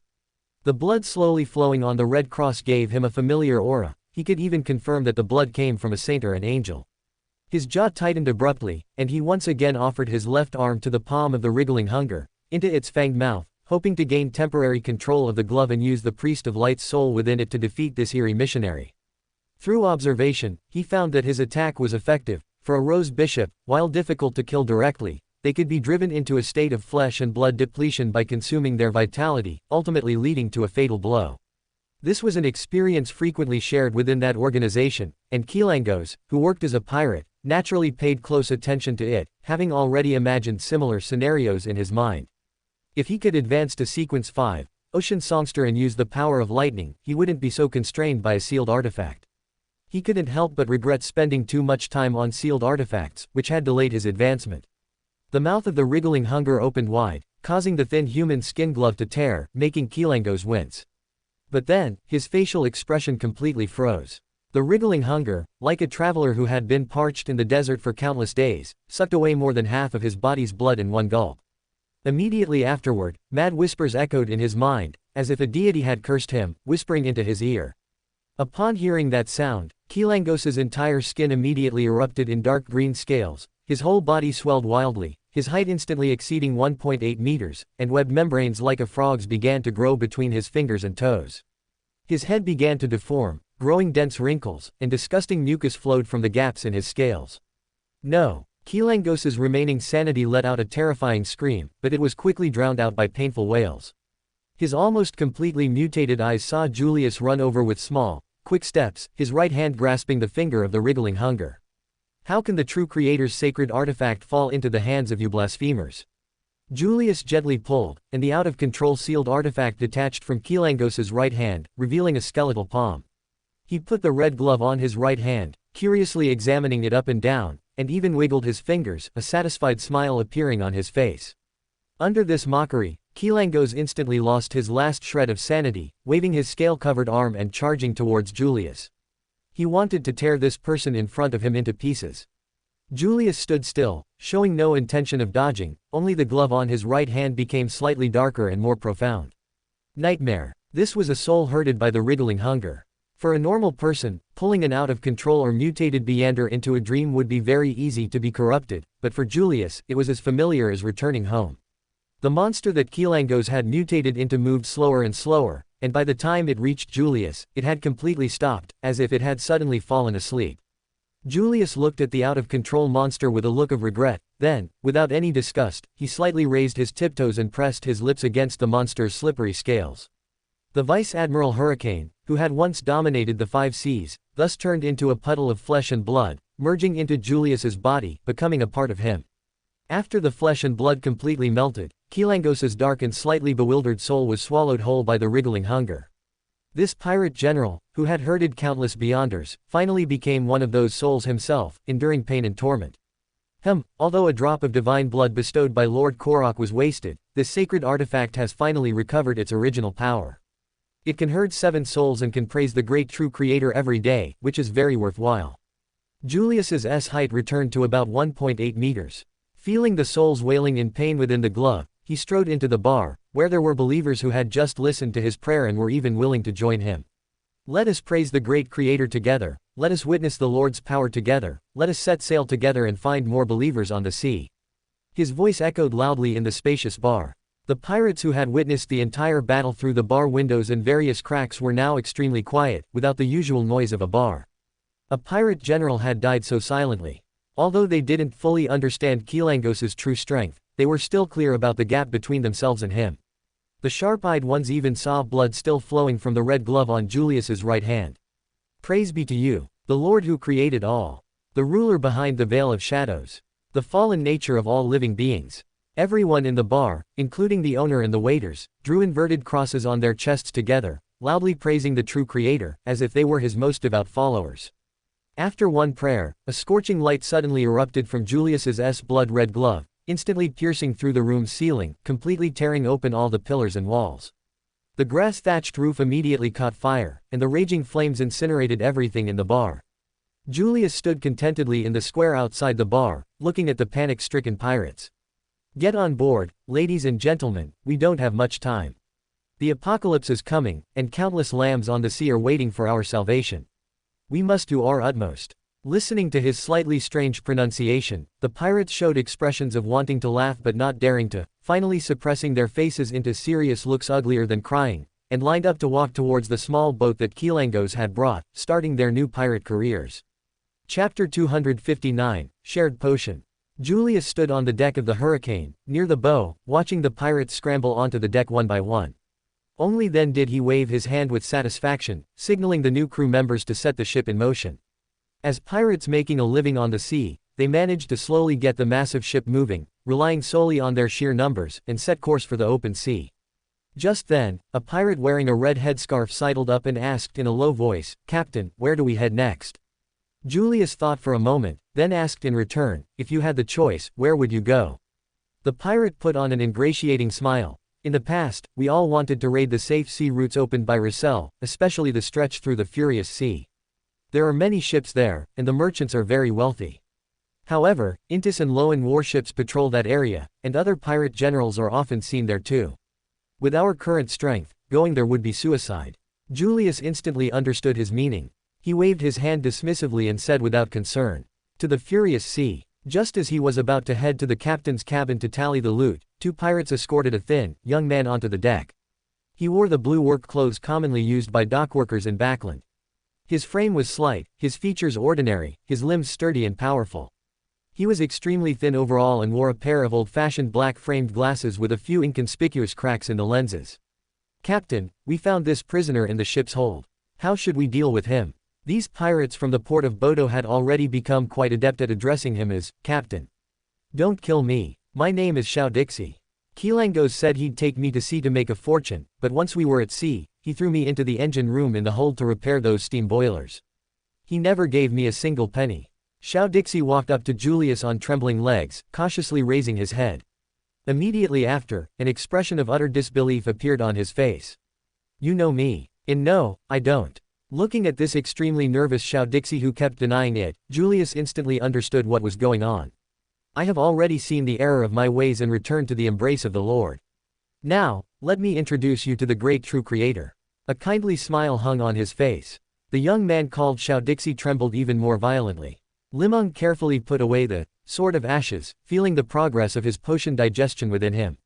He found it more and more incredible. He opened the scholar's book, preparing to conduct a decryption. He clearly remembered that after each tarot club meeting, that strange book could answer one of his questions. He hadn't used this week's question from the tarot club yet. He rode the gale away from the port ruins, finding a deserted mountaintop. From all sides, he could see the azure sea. If any ships approached, he would spot them in time, ensuring he wouldn't miss any vessel setting out to sea.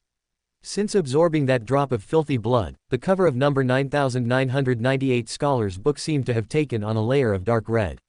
He turned the pages, found a blank sheet, and pressed his ungloved left hand onto it. If he could solve the problem through his own decryption or divination, then he wouldn't need to use the precious question quota. Questions should be saved for crucial events. The reason my potion suddenly digested.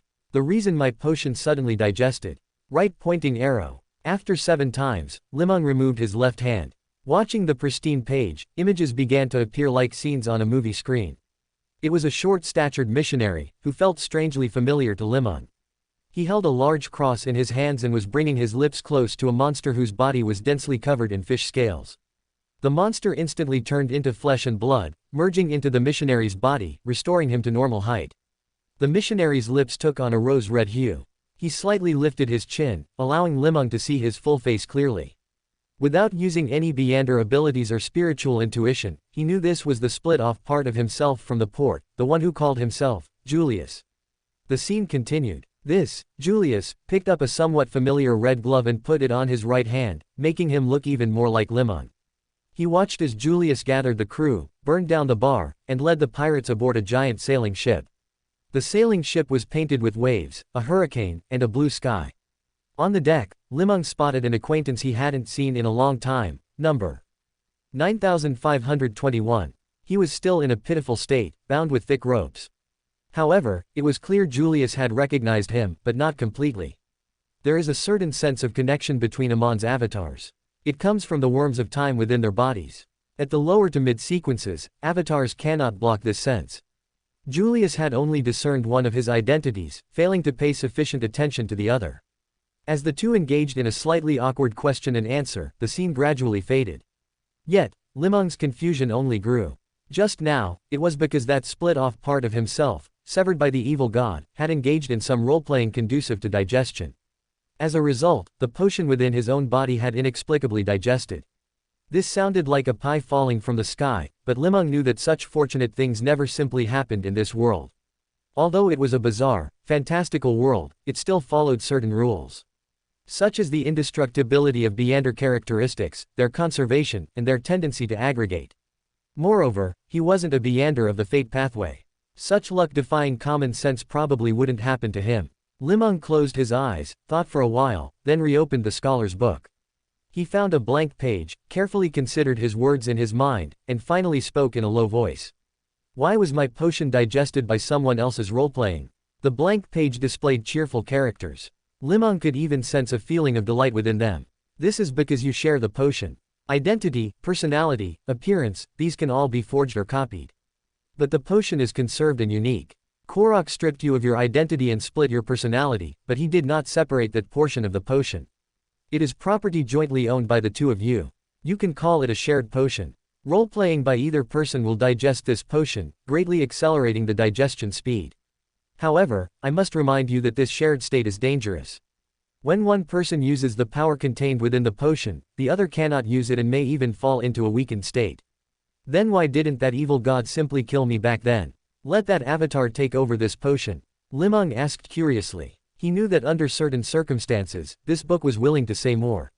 Chapter 260, The Ownership of Biander Characteristics.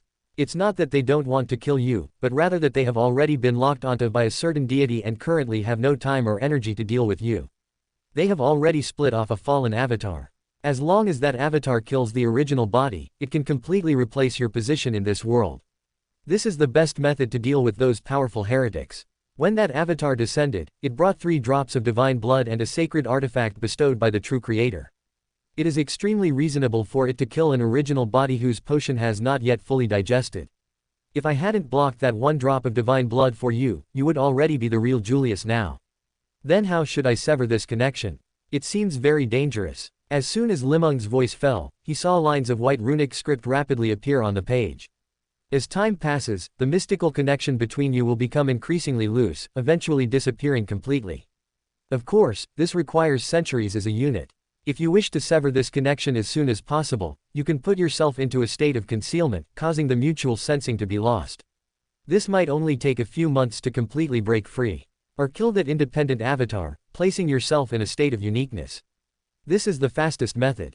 The potion is unique. If you consume another potion, mystical conflicts will begin to arise between the 2 parties. If both parties consume additional potions, then this connection will be completely severed. A few minutes later, the writing on the scholar's book gradually faded, and the page returned to its pristine whiteness. Killing that independent avatar seemed the simplest, but he currently had no idea where it was. And even if he knew, what could he do? That mysterious cross and the mythical creature blood on it were simply not something his current self could contend with. Li Meng even suspected that the other party was searching for him everywhere, but simply hadn't thought that he hadn't gone far from Tiana, hence failing to find him. Of course, this was also related to Shepard's lacking effective tracking abilities before Sequence 5. Without shepherding a Beander skilled in divination or tracking, they could only rely on the sensing between flesh and blood or the true creator's whispers. The former had a very small range, the latter's success rate was too low, so he was still relatively safe for now. As for entering a state of concealment, that had already entered the domain of high-sequence Beyonders. From Li Meng's current understanding, no Beander pathway could shift a person into concealment at the middle or low sequences. Thinking of this, Li Meng suddenly realized that he didn't need to go to great lengths to search for the main ingredients of the Shepherd potion. Actually, I possess a Beander characteristic of Shepherd, the Shepherd's gloves no. 9998. Wouldn't that perfectly serve as the main ingredient for the potion? I only need to gather the supplementary materials. The main problem now was how to crush the Beander characteristic on the Shepherd's gloves into a main ingredient that could be consumed. He would first inquire at the Tarot Club to see if there was a suitable channel. Thinking of how the Shepherd's gloves number 9998 had followed him all the way from the forsaken land of the gods, having contributed if not merited, Li Meng felt a bit sorry about them now becoming potion ingredients. Once those enslaved souls were released, they would completely vanish, leaving only the Beander characteristics behind. This prevented Li Meng from reusing them for continued shepherding. This meant Li Meng would have to bid farewell to these Beander characteristics that had struggled alongside him for many years. Judging by the current shared digestion progress of the potions, that time should be coming very soon. The faceless Beander characteristic could be sold to the respected Mr. Fool, now called the World. He was currently seeking to purchase potion main ingredients. Since there were no leads for the time being, Li Meng could mention this matter first, allowing him to prepare the pounds in advance. Presumably, after joining the elite team, Red Gloves, within the Nighthawks, his income should have increased significantly, enough to buy this material. However, the best option would still be to exchange it for an equivalent Beander soul, lest his strength drastically diminish after advancing to Shepherd. After all, the Beander abilities of a Faceless were still very useful, even making Li Meng somewhat reluctant to part with them. Although a Rose Bishop could also mold faces, that was closer to creation, whereas the Faceless's transformation was a form of replication and imitation. The Dream Stealer Beander characteristic must not be sold, it must be kept on his person at all times. When he left the forsaken land of the gods, it was precisely to use this Beander characteristic to sense other thieves, even Beyonders of adjacent sequences. If Li Meng dared to sell it, that would signify completely forgetting his identity and mission, something the other avatars, especially number 3 and number 4, would never forgive. The notary could be sold to the Sun student. It's just that he was currently at too low a sequence, with no immediate need. However, the forsaken land of the gods was teeming with evil spirits, the number of souls available for shepherding was countless. He could conduct a transaction with him in advance. With enough luck, he might even exchange for a high-sequence evil spirit, achieving everything at once and possessing demigod-level combat power ahead of schedule, allowing him to attempt to kill that avatar. The hypnotist could be sold to Miss Justice. She had plenty of money. He could sell it at a higher price. £4,000 was a suitable figure. The wind-blessed characteristic could be kept for now, attempting to craft it into a Beander item. After all, he would still need to frequently appear on the high seas in the future, and Li Meng lacked sufficient mobility, easily finding himself in peril on the ocean. In the future, he needed to prepare a Beander ability capable of long-distance displacement, granting himself complete freedom, able to think of a place and go there.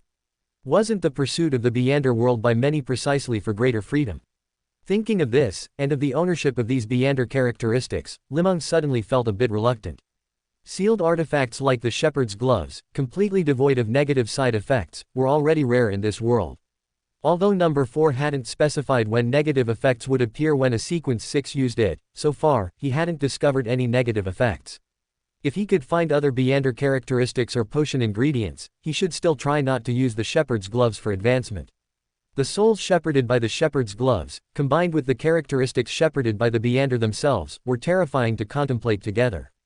Gazing at the scholar's book, Li Meng unconsciously sank into fantasies of a beautiful future after advancing to shepherd.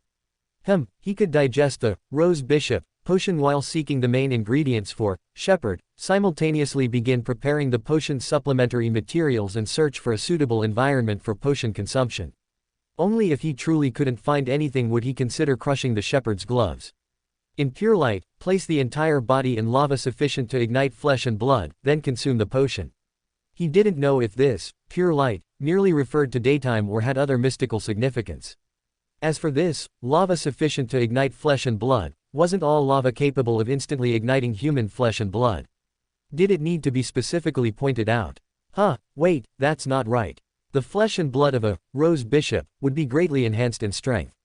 High temperatures without exercising effects would already find it difficult to completely incinerate flesh and blood. If the potion were fully digested, the strength of the flesh and blood would further increase.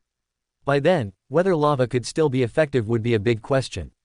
However, the ritual for Sequence 5 shouldn't be too difficult. From what Li Meng knew, among the over 20 divine envoys of the Aurora Order, there were quite a few Sequence 5 powerhouses. If they could accomplish it, he certainly could as well. Chapter 261, Racing for Supremacy. Thinking back to when he left the Forsaken Land of the Gods, he had taken with him at least £30,000 worth of wealth. Li Meng couldn't help but feel a pang of guilt. He had taken so many resources yet hadn't provided no. 4 Fate Trojan, channel administrator with a single clue. He also didn't know what was going on with those other avatars, they had been unusually quiet lately. However, if he were to tell the other avatars about the matters above the grey fog, the world would probably be doomed, and he himself would cease to exist. If Klein could be considered chaotic neutral good, then the vast majority of Amon's avatars existed in a state of chaotic evil. If they were to rule the world, the apocalypse would only arrive sooner. Through his communications with the other avatars, Li Meng knew that the reason the Forsaken Land of the Gods was so sparsely populated and devoid of civilization was largely due to the great contributions of Amon's avatars. Those people struggled in the darkness, all while having to guard against the sneak attacks of Amon's avatars. It didn't take long for the darkness of the Forsaken Land of the Gods to become true, absolute darkness. Back then, the hundreds of thousands of followers who entered the Forsaken Land of the Gods with the Angel of Fate, Ouroboros, were completely obliterated and erased from history during the protracted battles between Amon and the true creator. This was a military achievement Amon took great pride in, and it represented the true danger of the Forsaken Land of the Gods. Just as Li Meng was calculating how to leave Tiana, search for potion ingredients, and seek advancement, he discovered that the Rose Bishop potion within his body had begun to digest once again. That avatar named Julius was truly diligent. Thinking of this, Li Meng suddenly furrowed his brows, remembering something utterly terrifying. That severed avatar had most likely also discovered the potion-sharing mechanism. Because when he had fled the port and slain the god of Carp in that small mountain village, there had been clear signs of potion digestion. The other party couldn't possibly have failed to sense it. Since he could discover this through the scholar's book, the other party could also obtain the answer from the true creator. Then what was his purpose in continuously digesting the potion? To advance, become a Sequence 5 shepherd, then come and kill me, becoming an independent personality.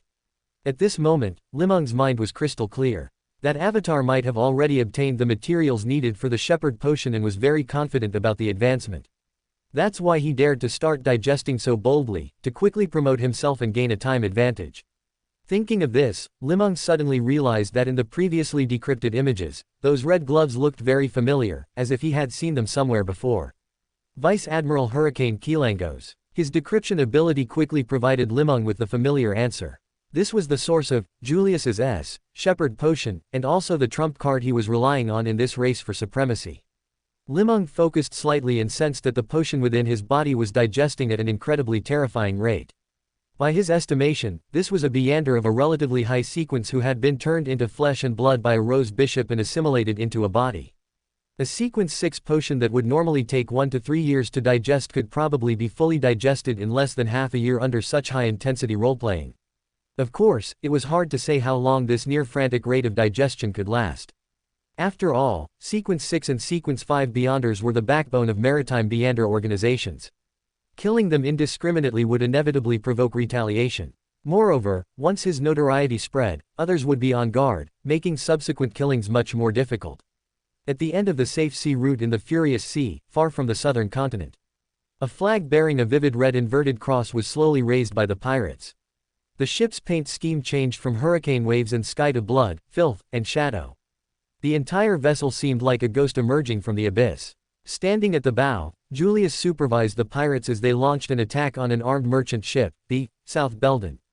This was a steam hybrid sailing ship over 100 meters long, a new model from the Loan Kingdom in recent years, produced by the Constant Shipyard, with armor plating covering key areas. Whether in terms of power or combat capability, it was far superior to an old relic like the Hurricane, which had been sailing the seas for nearly a decade.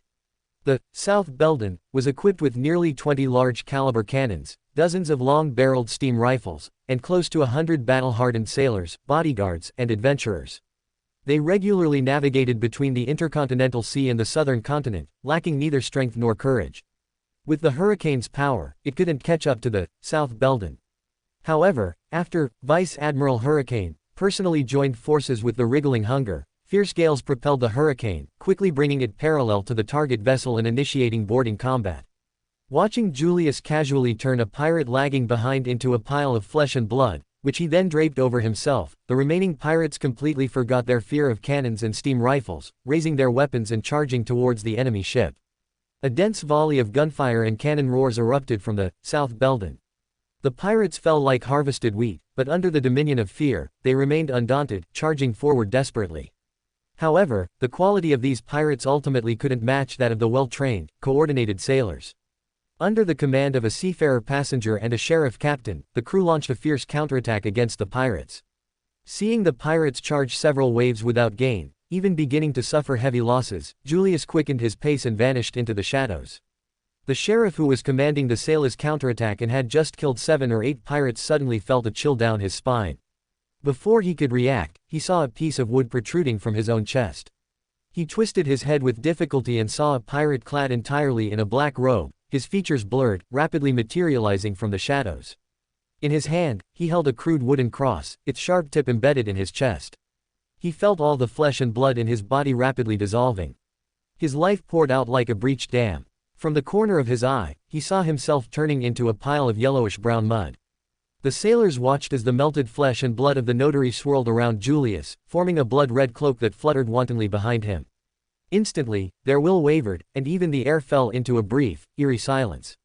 The gray-haired seafarer, witnessing this scene, suddenly recalled something terrible.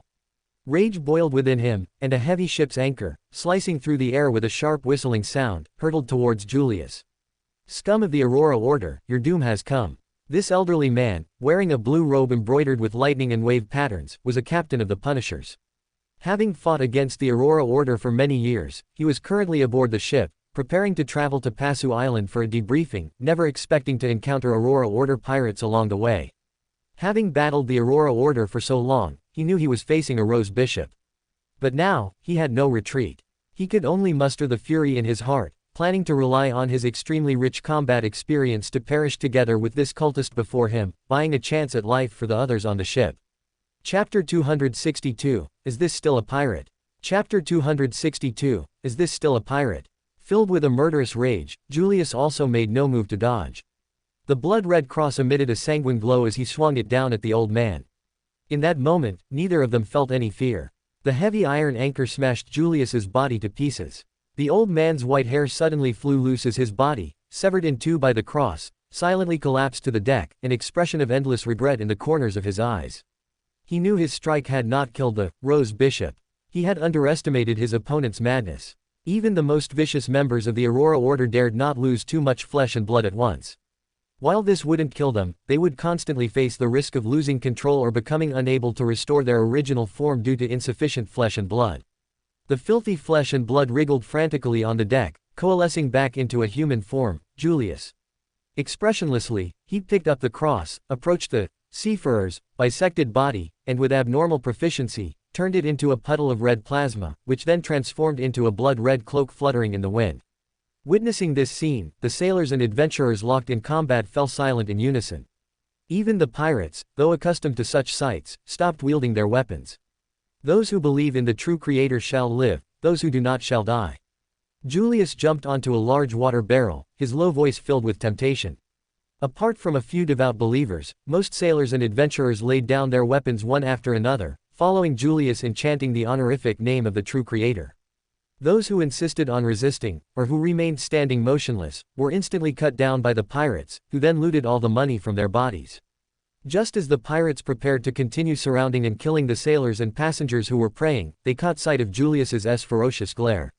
Watching groups of passengers, sailors, and adventurers who had finished chanting the true Creator's honorific name return to the South Belden, tidy up the ship's equipment, and prepare to restart the vessel and depart, the pirates were suddenly dumbfounded. "Captain, what about our loot? They resisted so fiercely, the ship must be hiding valuable items. If we searched carefully, we would surely have a decent haul," one pirate dared to voice his doubts to the new captain. Julius stood at the prow, watching the South Belden sail into the distance. Only after a long while did he turn his head to face the group of pirates staring at him expectantly. No, they are now believers of the Creator. They must not be harmed. For a moment, the pirates thought their ears were playing tricks on them. After murmuring among themselves, they realized they had heard correctly. But, we're pirates. Isn't robbing them our job? Julius shook his head and uttered words that shattered the pirates' worldview, driving them nearly mad. We are missionaries. We came to this sea to spread the Lord's gospel. Aboard the South Belden, the crew and sailors, torn between the relief of having narrowly escaped death and the anger over friends, colleagues, and relatives being killed, swiftly left the area under the immense pressure of fear. Only much later did they begin to cheer, celebrating their escape from the vicious pirates. It was at this moment that the merchants habitually reached for their wallets, preparing to tally their losses. Upon feeling their bulging wallets, they suddenly realized everything felt like a dream. Their money had not suffered the slightest loss. Apart from those who had stubbornly resisted, they had lost nothing at all. Is this still a pirate? Even the most merciful, king of the 5 seas, Nast, still takes most of the money. What kind of pirates were these? They made them chant a few completely incomprehensible phrases and then let them go without a fuss. Could there possibly be fake pirates in this world? The merchants recalled the incantation they had just chanted. Since Julius had spoken in the ancient Hermes language, many couldn't understand it and could only mumble along with the sounds, casually making random gestures across their chests. Most only remembered one name, True Creator. They had no idea what strange deity that was. After privately marveling for a moment, the merchants and sailors devoutly repented to the Lord of Storms, God of Steam and Machinery, Evernight Goddess, Earth Mother, God of Combat, God of Knowledge and Wisdom, and Eternal Blazing Sun. Then, as if by tacit agreement, they began cleaning the deck, throwing the bodies of the pirates and the fallen overboard together, and washing away the pungent bloodstains. After a long period of busy work, as the ship sailed out of the furious sea and into the Sunia Sea, the survivors finally relaxed. Under the command of the second mate, the ship docked at the city of Generosity, Bayam, for rest and repairs. Feeling the Beander potion inside him digesting at a frantic rate, Li Meng even experienced hallucinations, believing he had fully mastered the Rose Bishop, Beander characteristic and could ingest the Shepherd potion. Shared potion, digest so quickly. If not for the consideration that this potion was being used by the other party, which could leave him in a weakened state at any moment, Li Meng would have wanted to go down the mountain personally to accelerate the potion's digestion, striving to create another miracle and complete the digestion of a sequence 6 potion within a month. Glancing at the busy church and official personnel down the mountain, he decisively abandoned the idea, thinking it better to first head near the Rorstad archipelago and then seek out pirates to aid digestion. Not long after, Li Meng found a ship that had finished delivering supplies and was preparing to return. It was filled entirely with local people with sun-darkened skin, reeking of sweat and fish. Presumably, no Beyonder would be willing to travel on it. Since becoming Beyonders, especially official Beyonders with sufficient remuneration, most had distanced themselves from the lower echelons of society, becoming at least middle class. Apart from occasional cases requiring contact with these laborers, they had no further interaction. This time, he did not use Faceless to alter his appearance but directly manipulated the flesh and blood within his body to reshape it. His target was a mixed blood of Rorsted Archipelago native and Loan descent, with relatively dark skin, slightly curly bluish hair, flat and rounded facial features, utterly unremarkable, appearing completely harmless, the type easily forgotten in a crowd. He wore a jacket and trousers with holes, and on his feet were a pair of extremely worn-out leather boots. This wasn't deliberate disguise, it was the natural result of wearing these same boots while constantly on the move for so long. Tiana Port no longer had inns or shops where he could buy supplies. Li Meng took stock of his belongings. Besides the shepherd's gloves number 9998, the scholar's book, there was also the Spear of Boundary Breaking and the Wrath of Thunder, obtained from Alger. Chapter 263, Wanted Notice. Li Meng had firmly decided not to use the Spear of Boundary Breaking before advancing to the demigod level. With his own strength and luck, there was a high probability that this mysterious weapon would transport him to a deadly place, causing him to silently depart from this world. The past of that Black Knight was his own future. Even in such a dangerous place as the Black Abyss Castle, Li Meng had struggled to resist the urge to use this sealed artifact. Such weapons can only be used cautiously when paired with sealed artifacts crafted by Beyonders of the Door pathway. Once I have my own dedicated traveler soul, I can attempt to use it. According to the decryption results from before, carrying it for extended periods or not using it in combat would also transport nearby creatures to places where battles are needed. A month had already passed, and Li Meng felt it was time to deal with it. The best solution was still with Mr. Fool, where the gray fog was sufficient to suppress everything. However, once handed over, whether it could be retrieved was another question. As for the pair of Wrath of Thunder gloves, Li Meng had no intention of touching them at all. He had no doubt that if a Beyonder of the Shepherd Pathway wore those gloves, they would immediately attract the attention of the Lord of Storms, who would incidentally descend thunder to exterminate the heretic. These gloves could be considered for sale to Sun, classmate. That place was beyond the hearing of the Lord of Storms, so even reciting his honorable name would pose no problem. Moreover, with frequent lightning in the forsaken land of the gods, their power would likely be even stronger. Supernatural items of the Sun pathway inherently had a fondness for praising the sun, so it would be a good opportunity to adapt to such praises in advance. Watching the ship about to depart, Li Meng didn't use any supernatural abilities. He simply walked into the group of dockworkers and followed them to the bottom level of the ship's hold. Finding a spot, he spread his legs and sat on a bed made of hay. The exhausted dockworkers didn't notice a stranger among them at all. The journey from Tiana to the city of Generosity, Bayam, usually took about 2 days. However, this ship departed from a port on Blue Mountain Island closer to Tiana, so it docked at a small unnamed port in just 1 day. Li Meng followed the dockworkers off the ship and arrived at Blue Mountain Island. Counting back, this was Li Meng's second time on Blue Mountain Island. The first time he left the forsaken land of the gods, he had only rested here for a night before being hurriedly sent off, fearing any delay in matters. But now, no one was urging or supervising these matters. In fact, there had been no contact for a long time, making Li Meng wonder if something significant had happened to his avatar in the forsaken land of the gods, perhaps even a complete annihilation.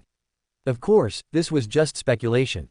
After all, they were powerful beings holding Sequence 1 or even Sequence 0, no one could simply make them disappear. After several transfers on the island, Li Meng finally arrived at the City of Generosity, Bayam. He walked along the roaring seawall avenue, preparing to enter the city. While passing the first bar, Li Meng was drawn to the wanted notices posted at the entrance.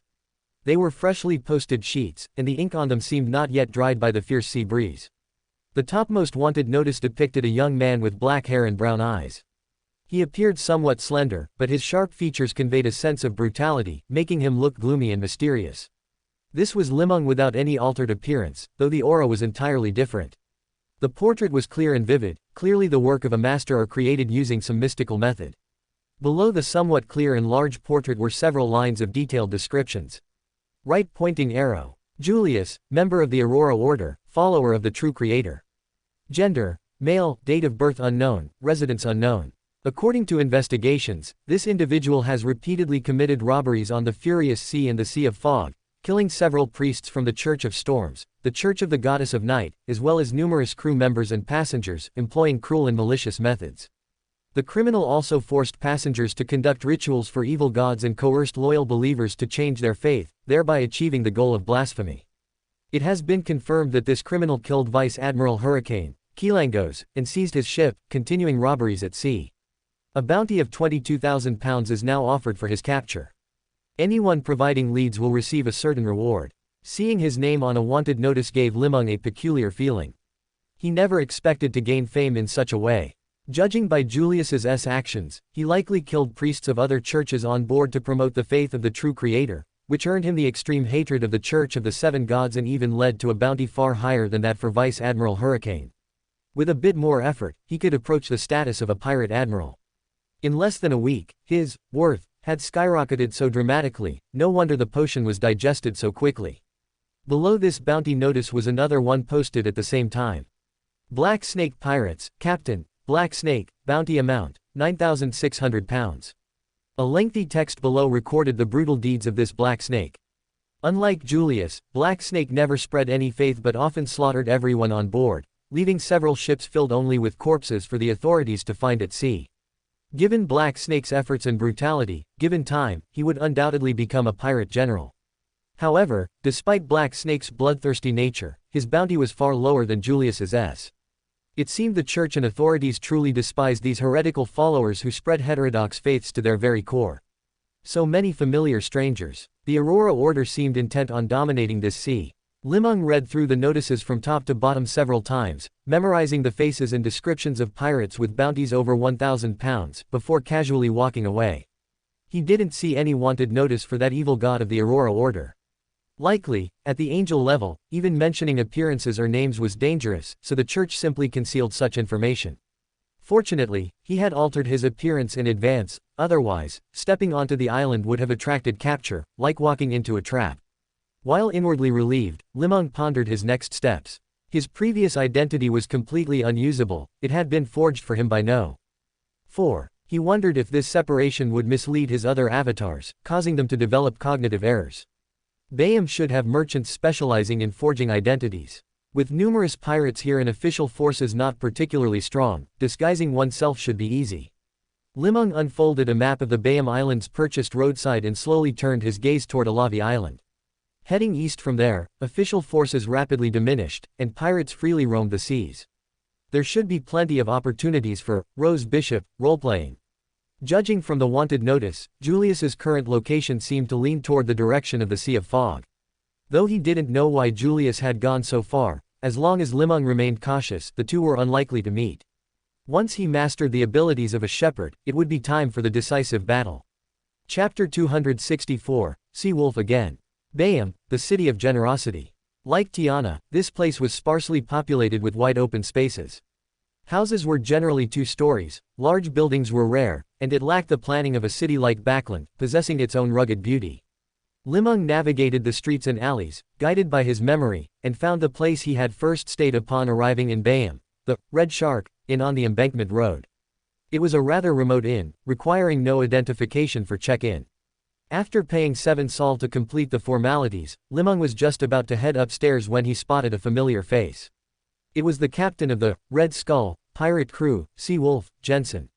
At this moment, he had completely lost the imposing, awe-inspiring aura that had once made him a terror across the seas. This notorious pirate with a 900-pound bounty had now transformed into a waiter, dressed in a worn jacket and wide-legged trousers, his feet clad in shoes woven from palm bark, his hair messy and streaked with gray. He deftly dumped the leftover food from the first-floor dining area into a large bucket, then took out a rather grimy cloth and busily wiped down the tables. His originally somewhat cruel face now, due to facial muscle damage, appeared somewhat vacant and dull, as if afflicted with facial paralysis.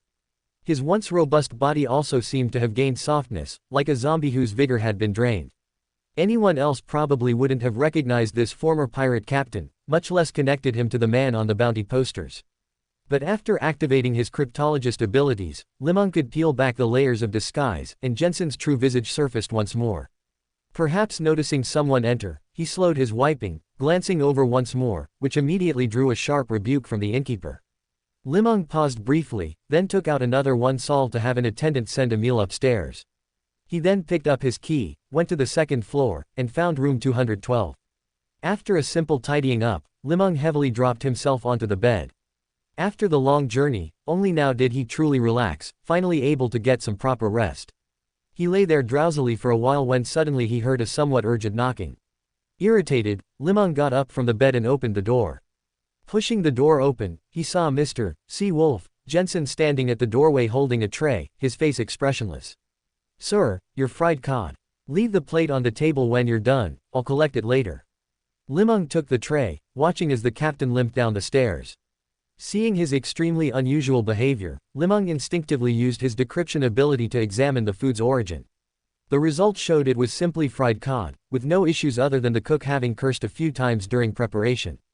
However, this did affect Li Meng's appetite, making the slightly browned fried cod suddenly seem less appealing. After dinner, his drowsiness faded. Li Meng considered going out for a walk, to see the place where he had first stepped out into the world, but the ache in his legs made him hesitate. In many parts of the Blue Mountain Islands, there were no rental carriages, travel was solely on foot. While the Rose Bishop could enhance physical fitness, Li Meng didn't want to expose his identity so soon by replenishing flesh and blood.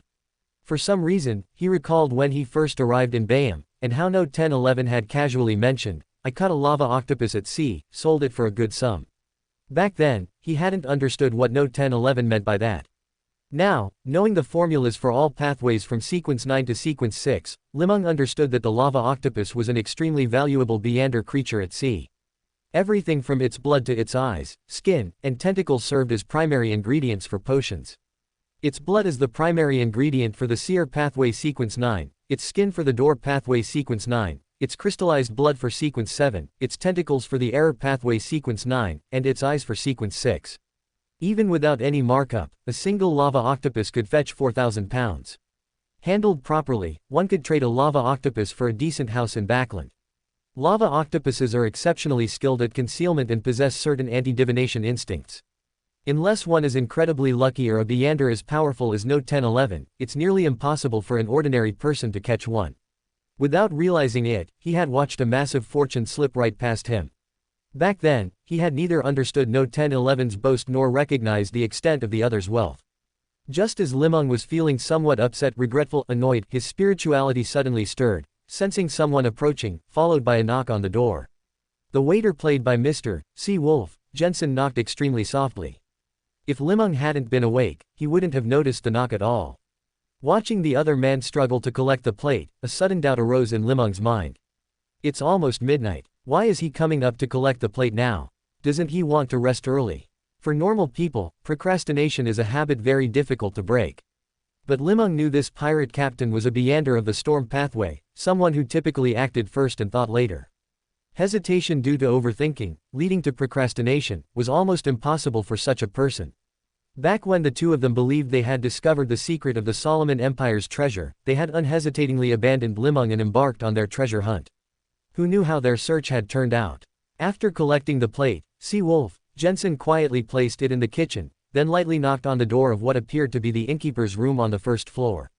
Hearing no response, he tiptoed to the wall, hung a black bundle on the iron fence, then with a forceful push of his hands, vaulted lightly over the wall.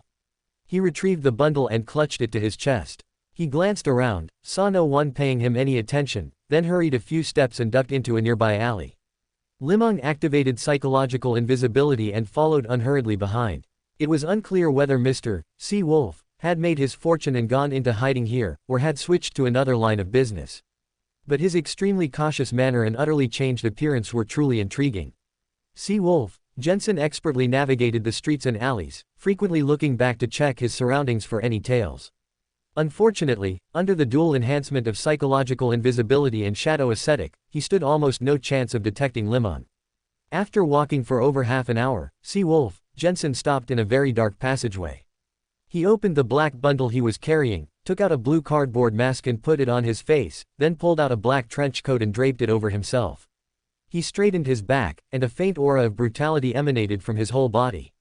In that instant, he finally looked like a pirate captain again. Chapter 265, a high-end Beander gathering. Li Meng watched as Sea Wolf Jansen straightened his clothes and glanced around before turning into another alley. He approached a wall and knocked on an inconspicuous wooden door. The door slowly opened. A similarly dressed man in black peeked out, confirmed no one was around, and then led Jansen into the courtyard. Using psychological invisibility, Li Meng slipped inside just before the man in black closed the door. It was a small courtyard. Only when the main door on the first floor was opened could faint flickers of light be seen. Sea Wolf Jansen followed the man in black inside and closed the door behind him. As Li Meng had expected, this was an extremely simple Beander gathering. Inside sat a dozen or so people also draped in black robes. 2 dim candles illuminated the modest living room, and thick curtains blocked any light attempting to escape. The materials traded were mainly at the Sequence 9 level.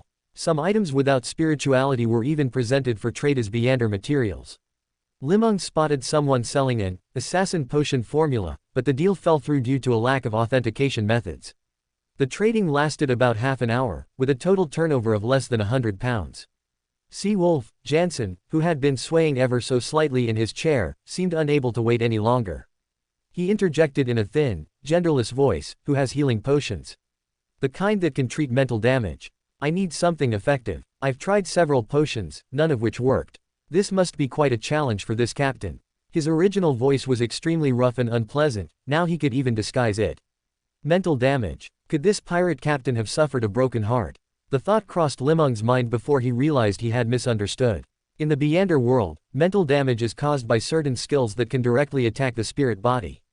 At the lower to middle sequences, the most common example is the mental pierce from the Justiciar pathway. It's considered one of the most powerful offensive skills in those sequences.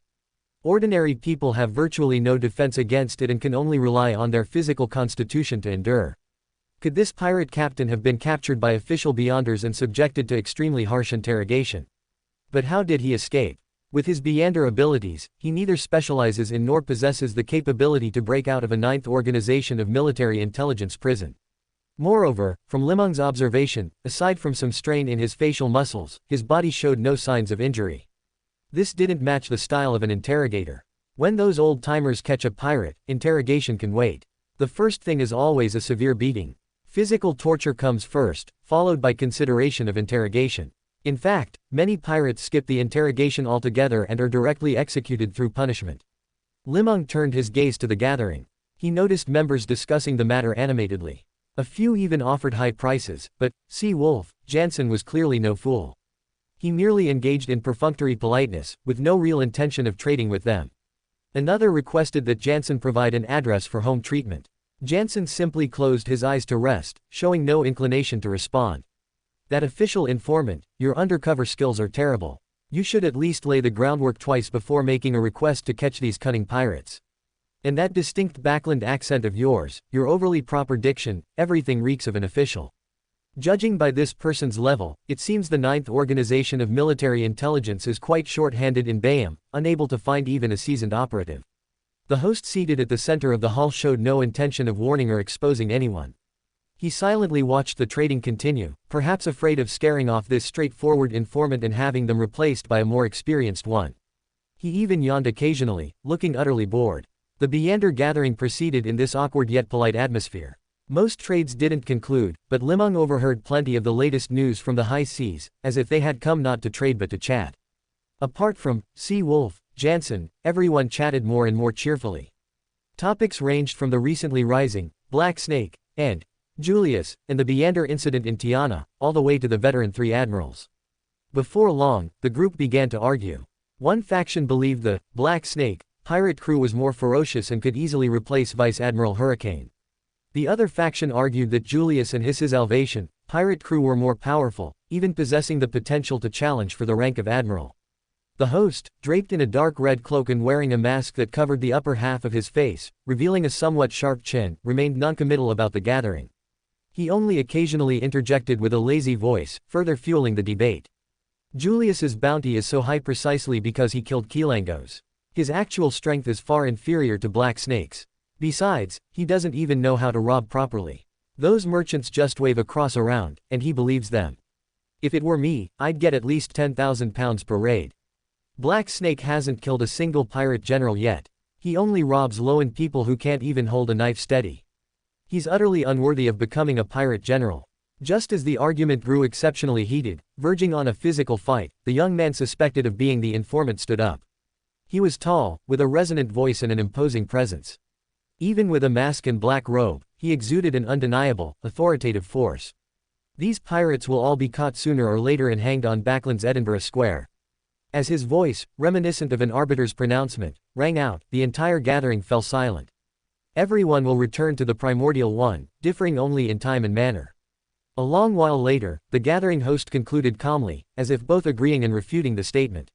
Li Meng couldn't help but focus his attention on the host. He felt an inexplicable sense of familiarity, yet could detect nothing unusual. It wasn't the right moment to take out the scholar's book for decryption, so he could only shelve his doubts for now. As the awkward atmosphere thickened, the host looked up, casually scanned the hall, and announced the meeting's conclusion in a drawn-out tone. Then he sat back in his chair and stretched lazily, as relaxed as if he were at home. The participants, cloaked in black robes, surged toward the courtyard exit. Only then did Li Meng notice that the small courtyard had one main gate and 3 relatively concealed smaller doors, each leading to different alleys. This could be considered the most basic level of secrecy work, at least reducing the probability of exposure by a third. The Beander suspected to be an arbiter directly opened the courtyard's main gate and strode out with his head held high, showing no awareness of having attended a clandestine gathering. The others chose different hidden doors, swiftly disappearing from the courtyard. No one else used the main gate. The black-clad crowd vanished from the courtyard like flowing water. In the blink of an eye, peace was restored. Li Meng followed the pirate captain back into the dim alley. He couldn't shake a nagging error, that the gathering's host seemed to have seen him. That shouldn't be possible. Could a Sequence 5 really show up at such a low-end Beander gathering? Chapter 266, Can I Join Your Fleet? Sea Wolf, Jansen made his way along a gloomy path. Only when he reached a narrow alley so dark that the crimson moon was invisible did he put away his mask, take off his black robe, pack it away, and pick up the bundle. At that moment, he saw an extremely faint and familiar shadow emerge from the darkness ahead. Sea Wolf was stunned at first, then a look of terror appeared on his face, and finally, looking as if he had seen a ghost, his legs went weak, nearly causing him to kneel on the ground. How are you here? Li Meng had now used the flesh and blood magic of a Rose Bishop to reveal his original appearance, the same as when the Red Skull pirate crew had left him to go treasure hunting. Weren't you all going treasure hunting? How come you're here? Li Meng stood sideways to this great pirate, his voice devoid of any emotion. No treasure, nothing at all. It was a trap. Our men are all dead. Seeing Li Meng's skeptical expression, Jansen breathed a sigh of relief and began to explain frantically. We followed the map on the quay and found the destination, not too far east in the Sunia Sea, an area we'd all been to before. Divination indicated it was nearby, but we could never find that island. We just kept circling the surrounding waters aimlessly. Then, for some reason, the Golden Dream also discovered the place, and we had to leave. Fortunately, they didn't give chase. At this point, a pained expression appeared on Sea Wolf, Jansen's somewhat expressionless face. I originally thought only we had the key, but when we were leaving that sea area, we spotted another ship painted with a black tombstone. We heard the low laughter of the undying king, Agalitu. I didn't pay it much mind at the time, just ordered the sailors to speed up and leave. I sensed danger, but didn't know where it was coming from. After sailing over 100 miles, Anderson suddenly stood up and questioned why I deserved to be captain, saying I only led everyone wandering aimlessly at sea with no gains and didn't know how to plunder.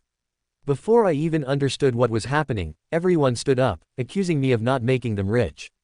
Before I could explain, Anderson and those sailors charged at me. I became captain because I'm stronger than them, that's indisputable. I easily killed Anderson and hung his corpse from the sail. Pirates always deal with challengers that way, my handling of it wasn't wrong. But those pirates seemed possessed, desperately trying to kill me. Those sailors all became incredibly strong and completely fearless of death. I killed many of them, and the sailors also started slaughtering each other, many dying. In the end, everyone in the entire Red Skull pirate crew was dead. Even the ship's hold had caught fire at some point, a blaze impossible to extinguish. I had to abandon the ship and drift at sea. Luckily, a ship passed nearby, and I followed them to Tiana. Even without witnessing it firsthand, Li Meng could sense the brutality of that time from Sea Wolf, Jansen's words. The Red Skull pirate crew had numbered over 100 people in total, and they had all died silently on the sea, highlighting the harshness of a pirate's existence. But this was their own choice. Once they embarked on this path, they inevitably faced the threat of death.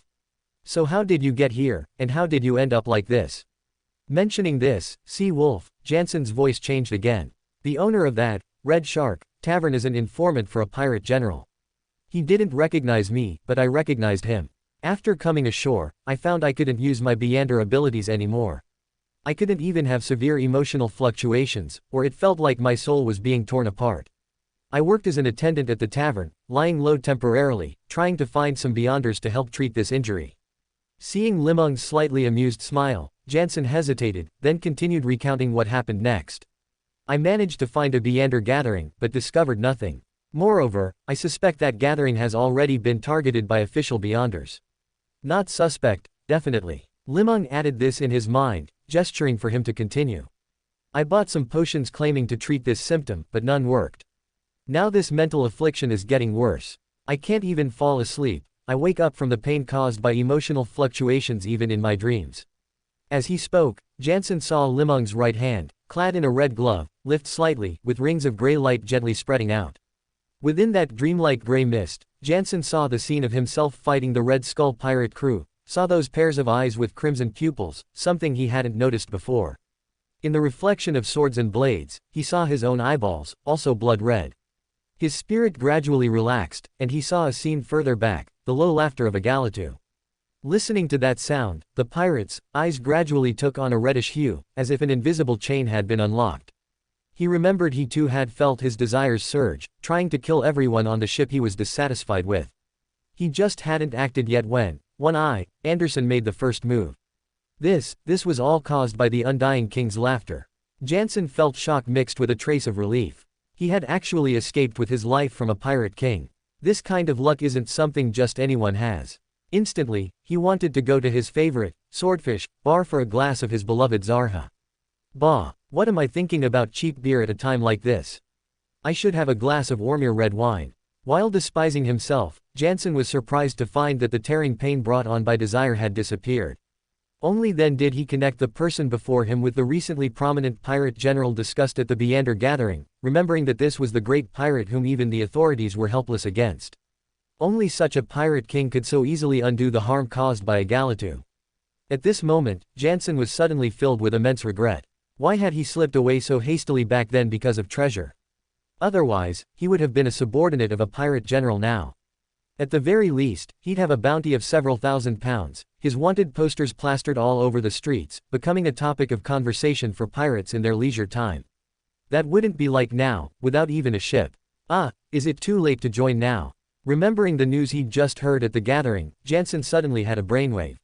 He drew an inverted cross over his chest, then said in an extremely sincere tone. Thank you for the treatment. I am now a believer of the true creator. Can I join your fleet? I can be the second mate. No, even the bosun will do. Chapter 267, Strategic Exchange.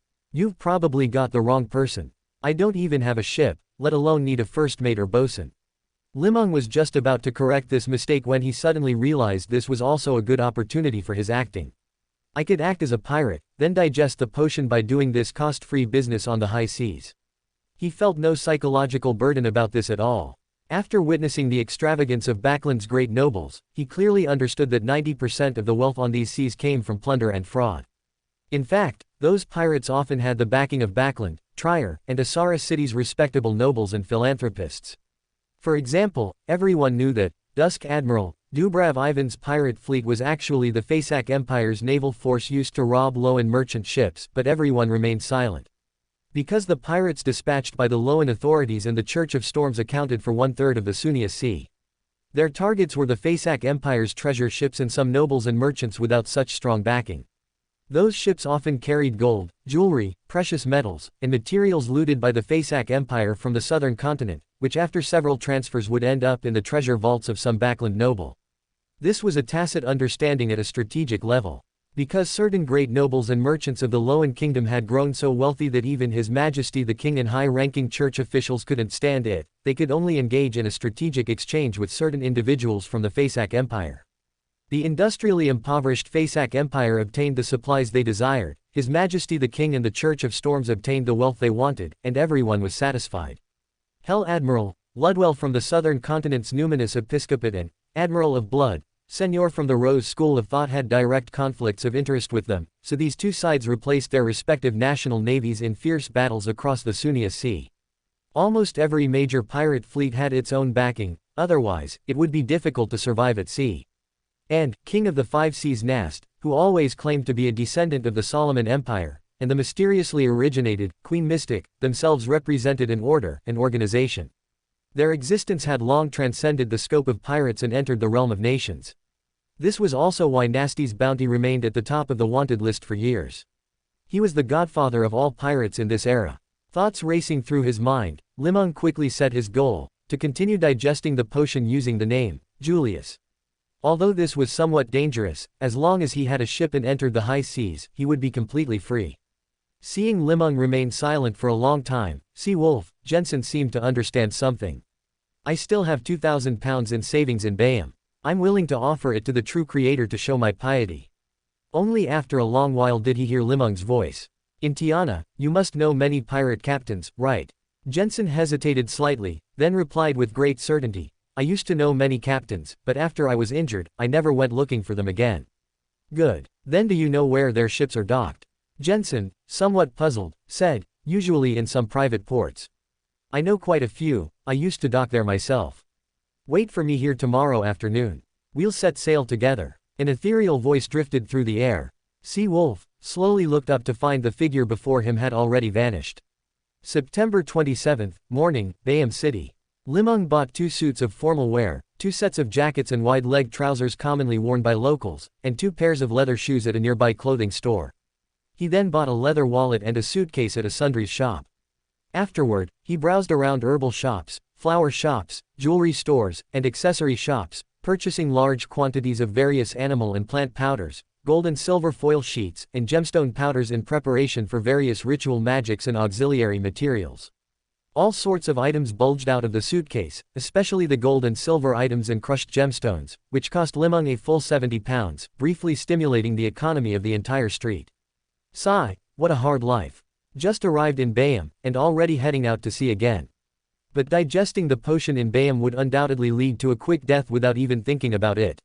Recently, the true creator had caused a huge commotion in Tiana. If there were no demigods in Bayam, Li Meng would never believe it. By noon, Li Meng watched as the recovered Sea Wolf, Jensen patiently cleaned the plates and dishes, then returned to the hotel's basement under the owner's curses. That was where he lived.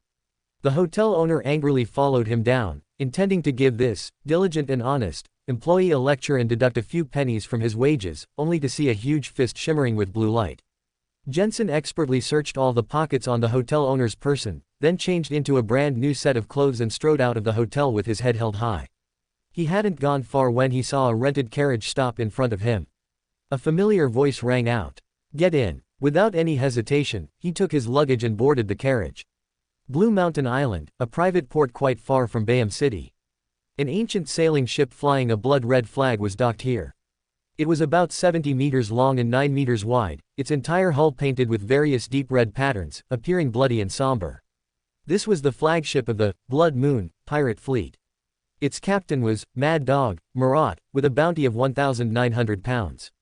According to Jensen's introduction, this pirate captain was involved in multiple murder cases, skilled in various extremely bloody close-quarters combat and explosive techniques, and had some connection with Admiral of Blood, Seigneur. His ship had been docked in Bayam for a long time, and no one knew where he had gone or what he was doing. After brief consideration, Li Meng decided this captain would be today's lucky winner. Enhanced by the Shepherd's Gloves number 9998, he already possessed combat ability comparable to a Sequence 5. Even if several pirate generals appeared, he had sufficient self-preservation capability. Originally, the supernatural materials on him plus the pounds in the Backland Bank were enough to buy a ship, but after much consideration, Li Meng decided to start his pirate career with an elegant act of robbery. What kind of proper pirate buys things? It would be a laughingstock if word got out. The afternoon sun made this winter feel warm. The crew of the Blood Moon pirate fleet were sprawled on the deck fast asleep, while a few sailors sat on barrels, gulping from wooden cups. For these ship-guarding pirates, this was an extremely boring life. If not for the captain's orders, they would have vanished without a trace long ago. Just then, the drunken pirate saw a figure in a black overcoat step onto the deck. Chapter 268, The Land of Fortune. On the boundless expanse of azure sea, as the flag bearing a red skull was slowly hoisted, the crimson blood moon had changed hands. Sea Wolf, Jansen stood at the prow, like a true captain. Of the pirates left to guard the ship, apart from a first mate, the rest were ordinary people. They fell under Sea Wolf's hand before Li Meng even needed to act. The crew members who were fortunate enough to survive immediately switched sides, becoming sailors for the new captain. Originally, a ship couldn't be sailed with an insufficient crew, but Li Meng's wind-blessed abilities combined with Jansen, a folk of rage, could even allow the ship to sail freely on the sea for a long time without any power. The only thing lacking was supplies, which, due to the small number of hands, could also be ignored. As long as they sailed to a sufficiently hidden place, the Red Skull pirate group could stop to replenish supplies and manpower. The easiest employees to recruit in the world are none other than pirates. In this chaotic era, countless people who couldn't survive turned their eyes to the sea. As long as one could pick up a decent weapon, they had the qualification to rob others. North of the Gargaz archipelago, North Rona Island, Alger was directing the Azure Avenger to stop the ship on the sea surface covered with solid ice. Here, the port's sea surface would be frozen for 3 to 4 months a year. At such times, a captain's navigational skills were severely tested.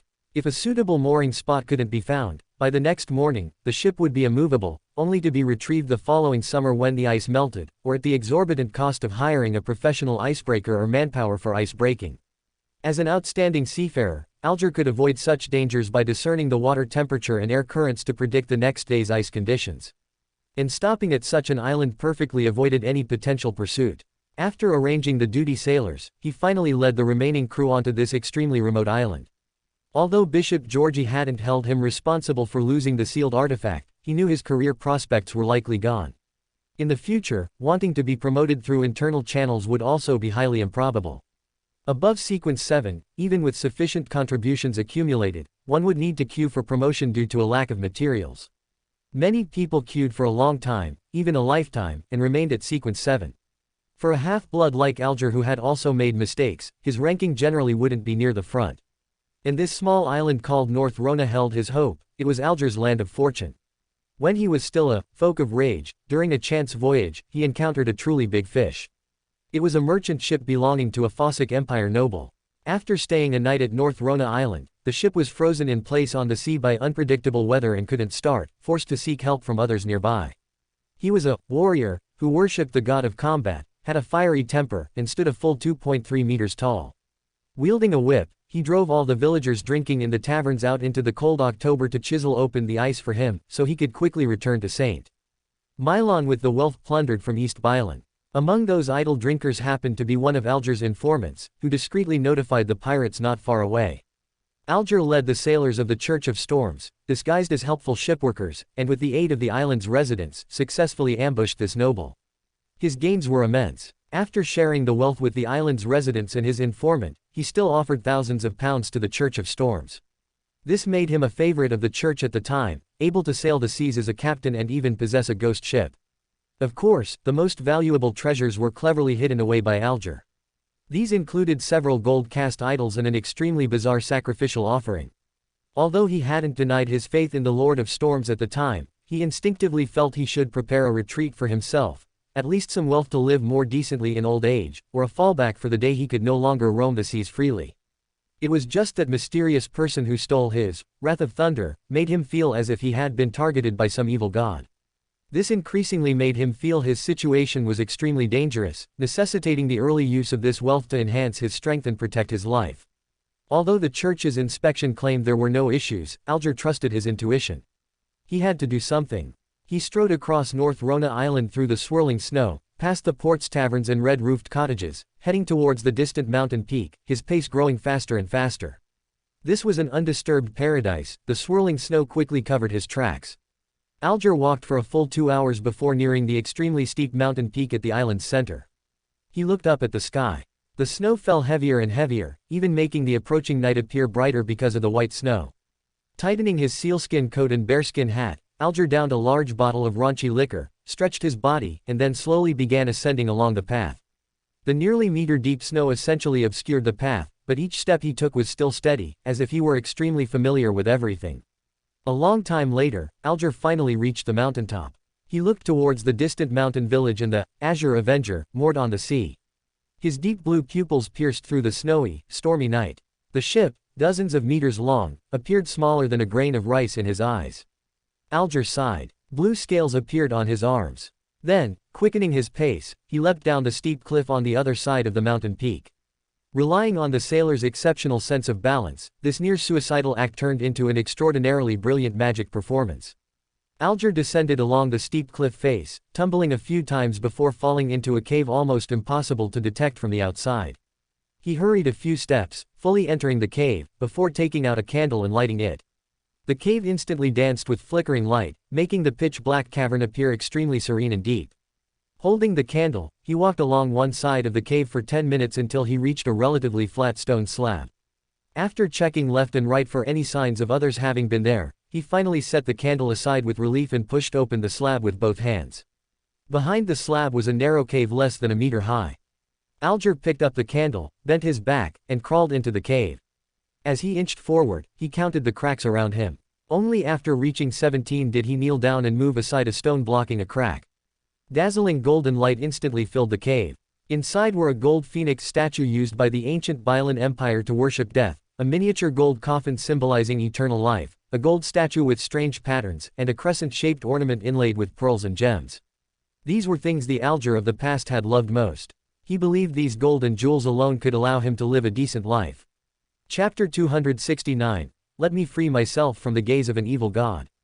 After examining for a while and finding no signs of disturbance, Alger finally relaxed with a sigh of relief. He slowly began to move aside the gold and jewelry. Before becoming a seafarer, he couldn't use his spiritual vision well enough to observe whether items possessed spirituality, and thus couldn't determine their true value. He had hidden these things back then simply because they looked valuable. Behind these gold items stood an extremely bizarre human statue. It was a crudely made statue with a style completely different from that of the northern or southern continents. Even with decades of experience sailing the seas, Alger couldn't discern from which era its style originated. It was only about 10 centimeters tall, made of a material resembling gemstone.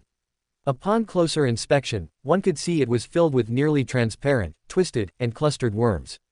It wore clothes Alger had never seen before, decorated with large swaths of yellow and black lines, appearing eerie and mysterious. Its face bore a translucent mask carved with eyeless pupils and twisting, changing lines. On its chest hung a monocle ground from crystal. In its left hand, it held a key, transparent light crystal, as if woven from pure starlight, containing layers upon layers of illusory doors. If this statue hadn't been hidden by that noble in a thick safe, secured with the ship's most important protective measures, Alger might have casually handed it over to the church. As his sequence grew, although Alger couldn't detect anything special about it, even with his spiritual vision activated, he increasingly felt an oppressive aura emanating from the statue. It was the fear and submission of the Beander characteristic within him in the face of a superior being. It was even more powerful than the fear induced by the Pope's gaze during an audience, allowing him to barely maintain composure during the church's annual routine inquiries and inspections. Unfortunately, up to now, despite consulting countless books and trying many methods, Alger had never deciphered the statue's purpose. He didn't even know what it truly was, as nothing similar existed within his realm of knowledge. But he was certain it was definitely a powerful sealed artifact, because those on the storm pathway had a natural sensitivity to the aura of superior beings. This allowed the hot-tempered sailors to clearly distinguish whom they could attack and whom they could only flee from. This was the fundamental reason why Beyonders of the Church of Storms, despite their irritable tempers and fondness for fighting, could still survive. Those without this innate talent would have died in their first battle after consuming the potion. Thinking of the mysterious person who stole his sealed artifact, the fool, with that strange honorific name, and the insider news from Tiana about the descending evil god, Alger sighed and decided to make another attempt. He cut his skin, letting his blood flow onto the mysterious statue. To hell with that damned fool who doesn't belong to this era. Even if I, Alger, am cursed, sealed, or killed by the negative effects of this mystical item, I will never recite that honorific name.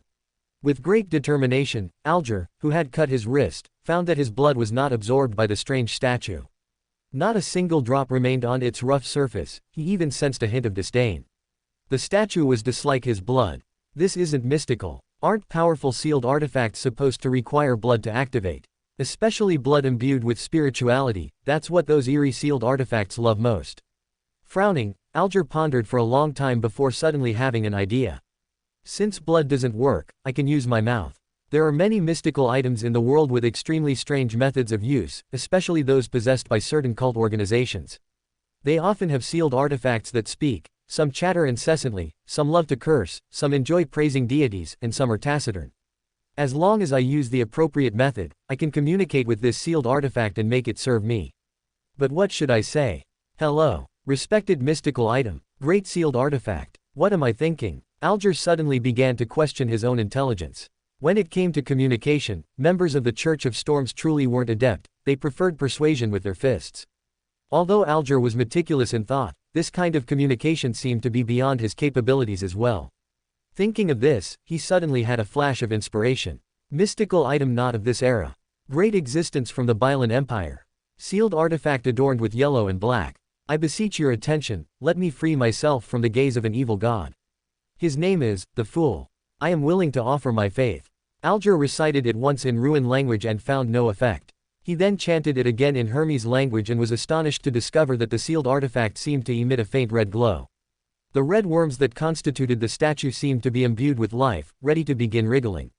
This made him somewhat uneasy, because his spiritual intuition told him that the fear emanating from the statue had grown even stronger, to the point where Alger could barely withstand it. He hesitated for a minute before finally taking a few steps back and reciting the prayer once more, this time in ancient Hermes language. This precaution stemmed from the large amount of explosives he had buried in the cave. If he noticed anything amiss, he would immediately ignite the gunpowder and completely destroy this place. He had considered this when burying the treasure, even if he couldn't obtain it in the future, no one else would either. As the final line of the prayer ended, Alger saw the statue glow red again, more intensely than before, as if it were about to come to life. He waited patiently for a long time, only to see the statue gradually calm down again. Everything appeared unchanged. Although unsuccessful, Alger's confidence grew stronger. This indicated he had found the method to awaken the sealed artifact, there might just be some errors in the incantation. If he made some modifications and added a suitable offering, he might be able to awaken this powerful and mysterious sealed artifact. He had heard that the Church of Storms possessed quite a few Grade 0 and Grade 1 sealed artifacts. He wondered what grade this one would be rated if he possessed it. If it's powerful enough, I'll definitely become a pirate on the high seas, just like Vice Admiral Hurricane Keelangos. Why did I think of Keelangos? He's already dead. Alger placed the statue back, resealed the stone slab, tidied up all traces, and crawled out backward. He had chosen such a low, narrow cave precisely to thwart those Fossick people. Even if they knew the location, it would be difficult for them to crawl in through the entrance, thus showcasing Alger's physical advantage. Chapter 270, Setting Sail. Backing out of the cave carefully, Alger erased all traces of his presence, retreated to the entrance, extinguished the candle, and leapt down from the cliff. He was quite satisfied with this hiding spot for the treasure.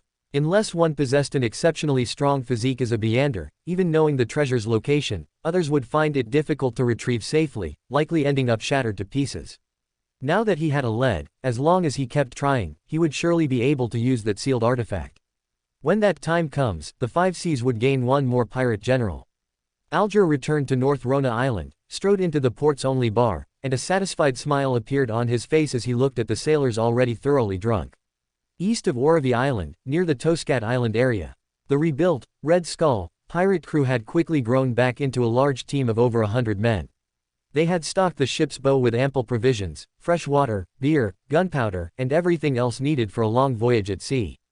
On Oravi Island, after the pirates heard the name, Julius, especially after Li Meng skillfully turned those who attempted to provoke him into crimson cloaks, they completely set aside their doubts. They joined this promising career of piracy, swiftly throwing themselves into the intense and hectic preparations before setting sail. Because a Loan naval fleet was stationed here, the ship only lingered for a few hours before setting off again, heading into the vast expanse of the Sunia Sea. This was a paradise for pirates. Numerous Fossick merchant ships passed through these waters. Lacking the protection of the Church of Storms or Loan warships, they were prime targets in the pirates' eyes. Of course, the Fossick people themselves generally didn't see it that way. Even the most ordinary Fossick warrior could easily dispatch 2 Loan soldiers.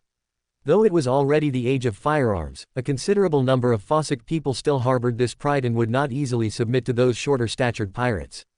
This was where the reputation of a pirate captain truly mattered. Those pirate generals and kings could effortlessly crush any resistance. But ordinary pirates, lacking sufficient weapons and training, were often defeated by soldiers and sailors, becoming their spoils instead.